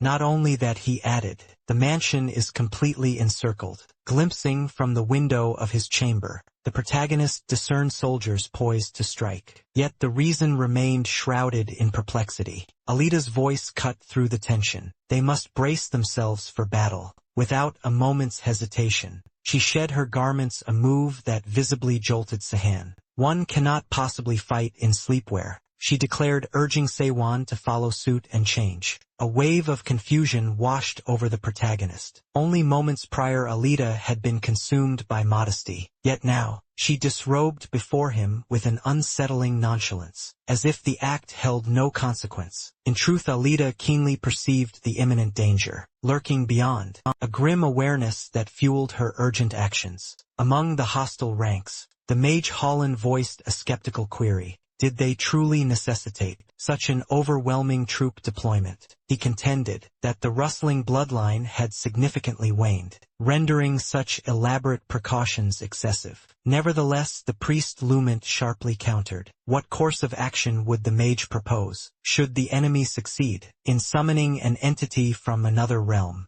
There is no detriment in preparedness for all eventualities, he asserted. Holland, however, mused that such extensive measures came at a prohibitive cost, a burden ultimately borne by the towers. Yet as a mere subordinate, his hands were tied, powerless to sway the current directive regardless. He reasoned, should an interdimensional entity truly manifest, at least his own contingents stood adequately prepared. Moments later, Bright Amos emerged at the estate gates, his gaze sweeping over the scene. What exactly is transpiring here? He demanded. This is the ancestral estate of the Amos family. He continued, his voice ringing with authority. My lineage pledges fealty to the Temple of the Moon and the venerable crone Lysate. Now he wished to know precisely why such a formidable host of soldiers besieged his home at this ungodly hour. Lumen's eyes narrowed. How dare you invoke the Temple of the Moon? He snarled, when you harbor a descendant of the accursed Rusklon clan within these very walls. The insolence of this youth knows no bounds. Spat. A collective gasp rippled through the onlookers, fear seizing their hearts at Lumen's revelation. To whom do you refer? Diva's voice was barely a whisper. A chilling dread gripped Alita. Could these soldiers, this grim assemblage, truly be here for her? The priest's gaze swept with disdain. One need only behold that abominable platinum blonde hair, he declared, to confirm we have found our quarry. There is no refuge for such tainted, sinful blood, he vowed, no escape from our grasp. To the utter astonishment of all present, Lumen's finger stiff and accusatory, lanced toward his intended target. Every eye followed, and a collective gasp of realization swept through the crowd. He was pointing at Duran, a truth made starkly apparent by his full name. a name until now kept veiled. Duran Grant Russell. Alita's heart had initially plummeted, convinced her own veiled identity had been irrevocably exposed. Yet a swift glance confirmed. The soldier's unwavering focus rested upon another. She had simply never suspected that Duran, too, carried the cursed Russlin lineage. Duran, however, found his voice defiant. I am a Buriano. Like our emperor, he asserted. Not of the Russlin bloodline. Bright intervened, his tone urgent. While it is true that Ruskin descendants often bear striking platinum blonde hair, he explained it does not logically follow that everyone with such locks belongs to their cursed lineage. By your flawed reasoning, he added, even my honored guest Alita would be labeled Russlin, a claim I vehemently deny. Regardless, Lumen's voice boomed, cutting through the arguments. All of you surrender immediately. The truth shall be mercilessly extracted by the heretic inquisitors. He promised, his tone chilling. What fate awaits? Durandina whispered, her voice laced with fear, driven by sheer desperation. The young man made a sudden, drastic move. His hand darted, a blade appearing as if from nowhere, to press against Bright's throat. Approach one step further, he snarled, and no one else will. Otherwise the blood of Count Ames's successor will stain your hands, he vowed, his voice trembling with resolve. I nearly duped this foolish noble. Duran muttered, his eyes wide with a desperate glint. I cannot afford to be captured. Now the enemy finally reveals his true Vil visage Lume proclaimed. A cruel satisfaction in his tone. He is, after all, a cursed descendant of the emperor himself. Duran offered a grim, fleeting apology. There is no purpose in lingering here any longer, he stated, his voice tight. He violently shoved his hostage aside, and for everything he managed to gasp, I am grateful. Advance. Lument roared, his command echoing across the courtyard. Duran, however, did not remain stagnant. With a desperate leap, he vaulted over the palace wall, intent on escape. Cut off his escape. Lument bellowed, his voice laced with fury. In the palace courtyard, Dina remained utterly stunned. Immobilized by shock, her mind reeled, unable to reconcile the kind, gentle Duran she knew with this sudden, stark revelation of a desperate, ruthless fugitive. Alita,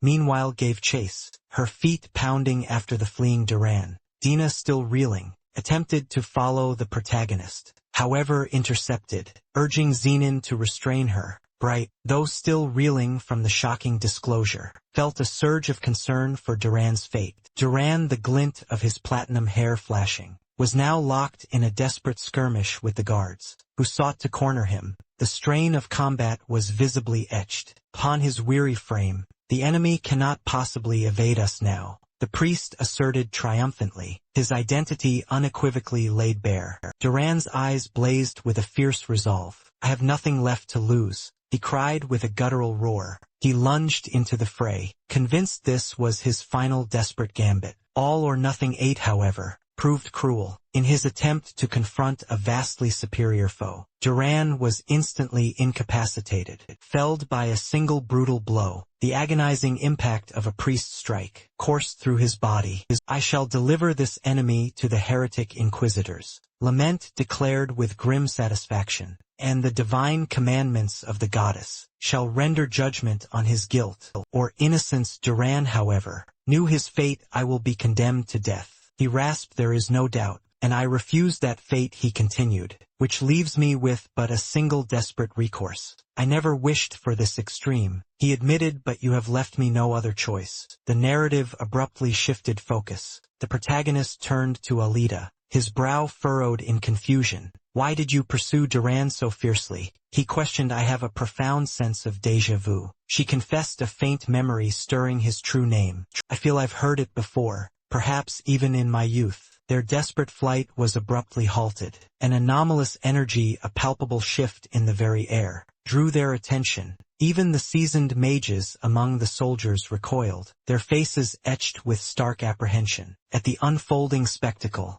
cornered and desperate, Duran unleashed his final terrifying resort. He invoked a monstrous entity from another realm. High above the city, a swirling, nascent portal tore open in the sky, its ominous presence casting a pall of terror over all who beheld it. The priest stared aghast at the sudden invocation. Even Duran himself seemed thunderstruck, protesting that this was not his will. Yet he had no other recourse, no option but this for his very survival. He then compelled the monstrous entity to attack. Instantly the soldiers, at the forefront, were the first to be assailed. "Do not falter," Lumint commanded, his voice ringing with conviction. "We are the goddess's mighty blades, untouchable under Kron Lissart's hallowed protection." Galvanized by his words, the soldiers surged forward, launching a unified assault. Lumint, ever at the vanguard, plunged into the fray alongside them. The colossal monster failed to instill dread in the priest, and seeing their leader fight with such valiant resolve, only spurred the others to emulate his courage.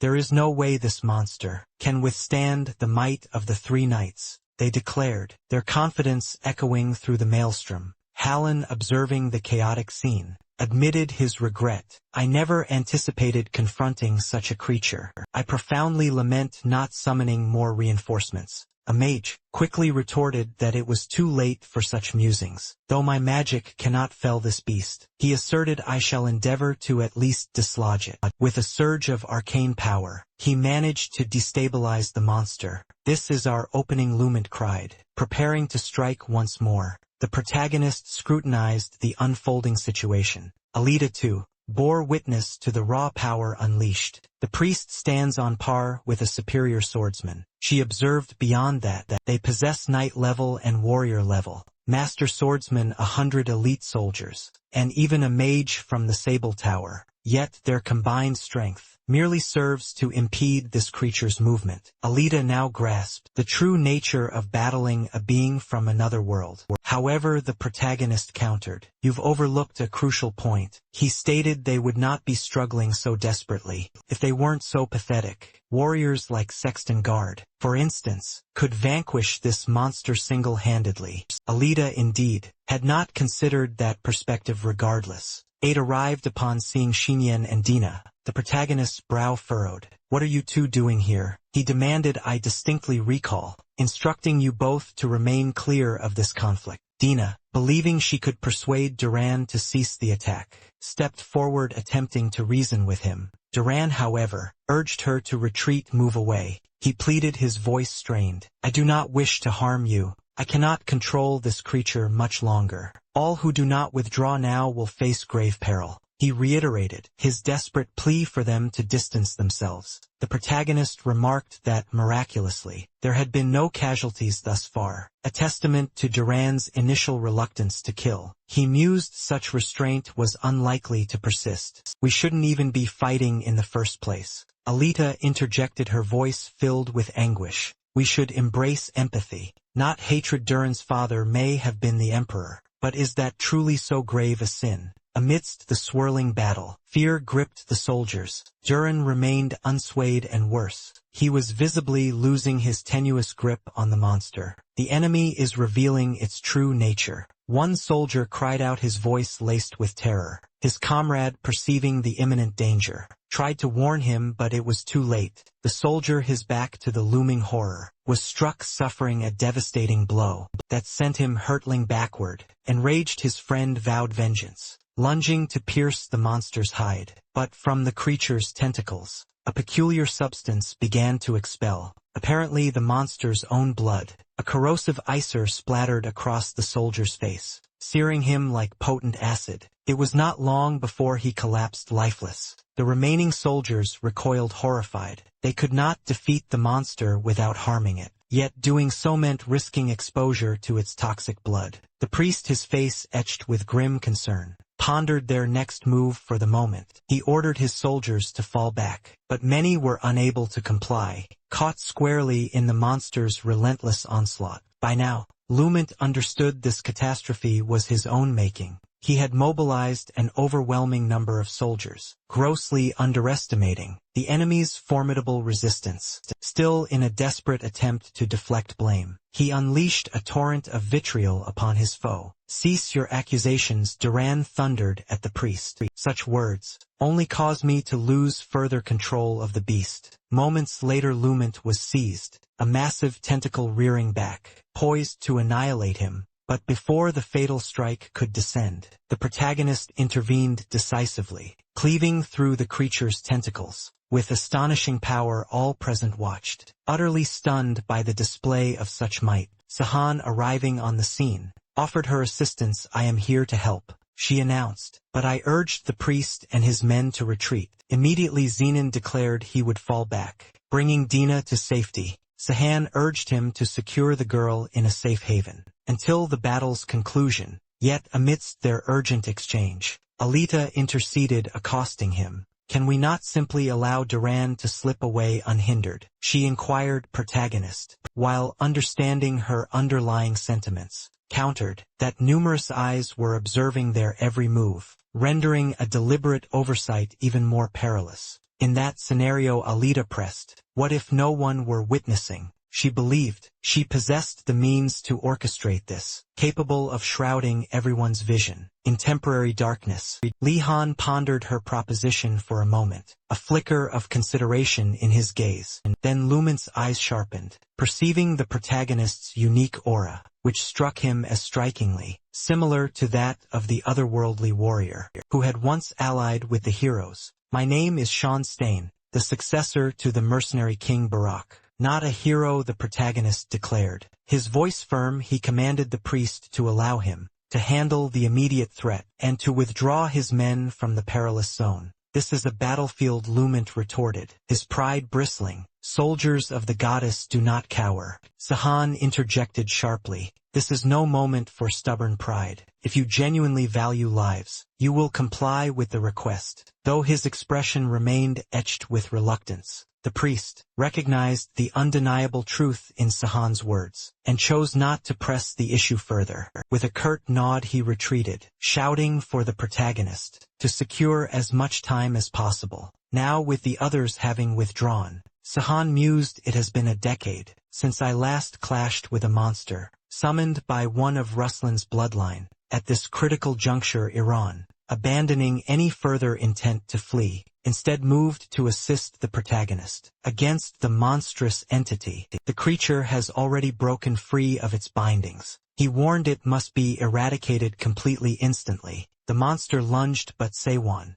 with practiced agility, effortlessly evaded its crushing assault. The protagonist poised himself, preparing for a devastating counterstrike. With a swift, powerful sweep of his blade, he severed one of the enemy's writhing tentacles. Witnessing such raw power unleashed before him, Duran questioned inwardly where such immense strength could possibly originate. Seiwan quickly surmised that merely severing the creature's appendages was futile, as they regenerated with alarming speed. Victory, he realized, lay in eliminating the very root of the problem. He knew his emperor's ability alone wouldn't suffice for a decisive blow, yet battling this formidable foe, while concealing his true identity, posed a significant challenge. Just then Zenon reappeared, announcing he had secured Dina in a safe location, and was ready to lend his aid. "Your timing is impeccable," Seiwan acknowledged. "I need you to keep its myriad tentacles engaged," he instructed, "while I handle the rest." And Zenon, a glint in his eye, declared this was his long-awaited chance to unleash and test the new ability he had acquired. Without hesitation he launched his assault, wielding the formidable Emperor's ability. His display utterly astonished Seiwan. Zenon engaged the monster with formidable prowess, his movements precise and powerful. He executed precisely what the protagonist had requested, keeping its thrashing tentacles completely occupied, and thereby forging a crucial opening for attack. Still, Seiwan internally mused that Zenon would be better served utilizing his explosive aura, rather than merely his emperor's ability. Yet so long as his actions proved effective, Sahan decided he would not dwell on the specifics. After all, the protagonist, had his own vital task to accomplish. The colossal creature's attention was now entirely fixated on Shinyan. Sahan's objective was clear: locate its critical vulnerability and utterly annihilate the threat. Sahan darted, positioning himself directly beneath the behemoth. First he sought to prevent any possibility of the enemy escaping. With a surge of frigid power, he encased the monster in solid ice, binding it immobile. Then, manipulating the very ice he had conjured. He launched a barrage of razor-sharp projectiles into the creature. Duran realized, astonished, that the protagonist had moved with such blinding speed. He hadn't even perceived his arrival. Beneath the colossal foe, a surge of hope coursed through him, convinced now of their chances for success. But to Duran's utter surprise, a sudden alarming shift began to unfold. Duran watched aghast as it became clear. The protagonist had struck the creature with absolute precision right at its core. In the next heartbeat, a colossal explosion erupted. The soldiers who had withdrawn, now at a safer distance, murmured amongst themselves, "What in the heavens just transpired?" They observed that a significant portion of the ground had been utterly obliterated. Not only that, but as their eyes fell upon the fallen monster, a collective cheer arose. The otherworldly creature has finally been vanquished. Meanwhile, the protagonist, amidst the dissipating dust, queried, "Did Duran manage to escape?" As if summoned by his words, Alita was indeed aiding Duran, yet she confessed, "I cannot sustain this pace much longer. My magical reserves are severely depleted." Duran cautioned her, "You are imperiling yourself by assisting a member of the Rustlin. Why do you do this?" Alita merely urged him, "Just keep running, young man, before anyone spots us." At that moment, a fragment of memory surfaced in Duran's mind, a recollection from a distant past. He observed that Alita bore a striking resemblance to a young girl he had once known. "Are you Serafina's daughter?" he inquired, a tremor in his voice. Alita offered no verbal response, but her silence, more than any words, confirmed the truth Duran sought. He felt a pang of relief and joy that she too had survived, yet a profound sorrow that their reunion occurred under such dire circumstances. However, before their paths diverged, he felt compelled to impart something crucial to Alita. In a hushed tone, Duran divulged a pivotal secret. The revelation left Alita utterly astounded. "Is this truly accurate?" she breathed, her eyes wide. "It is," Duran affirmed, then added, "I am counting on you to safeguard this secret." In the very next instant, Duran was caught completely unawares. He sustained a brutal direct impact. All of it unfolded directly before Alita's horrified gaze.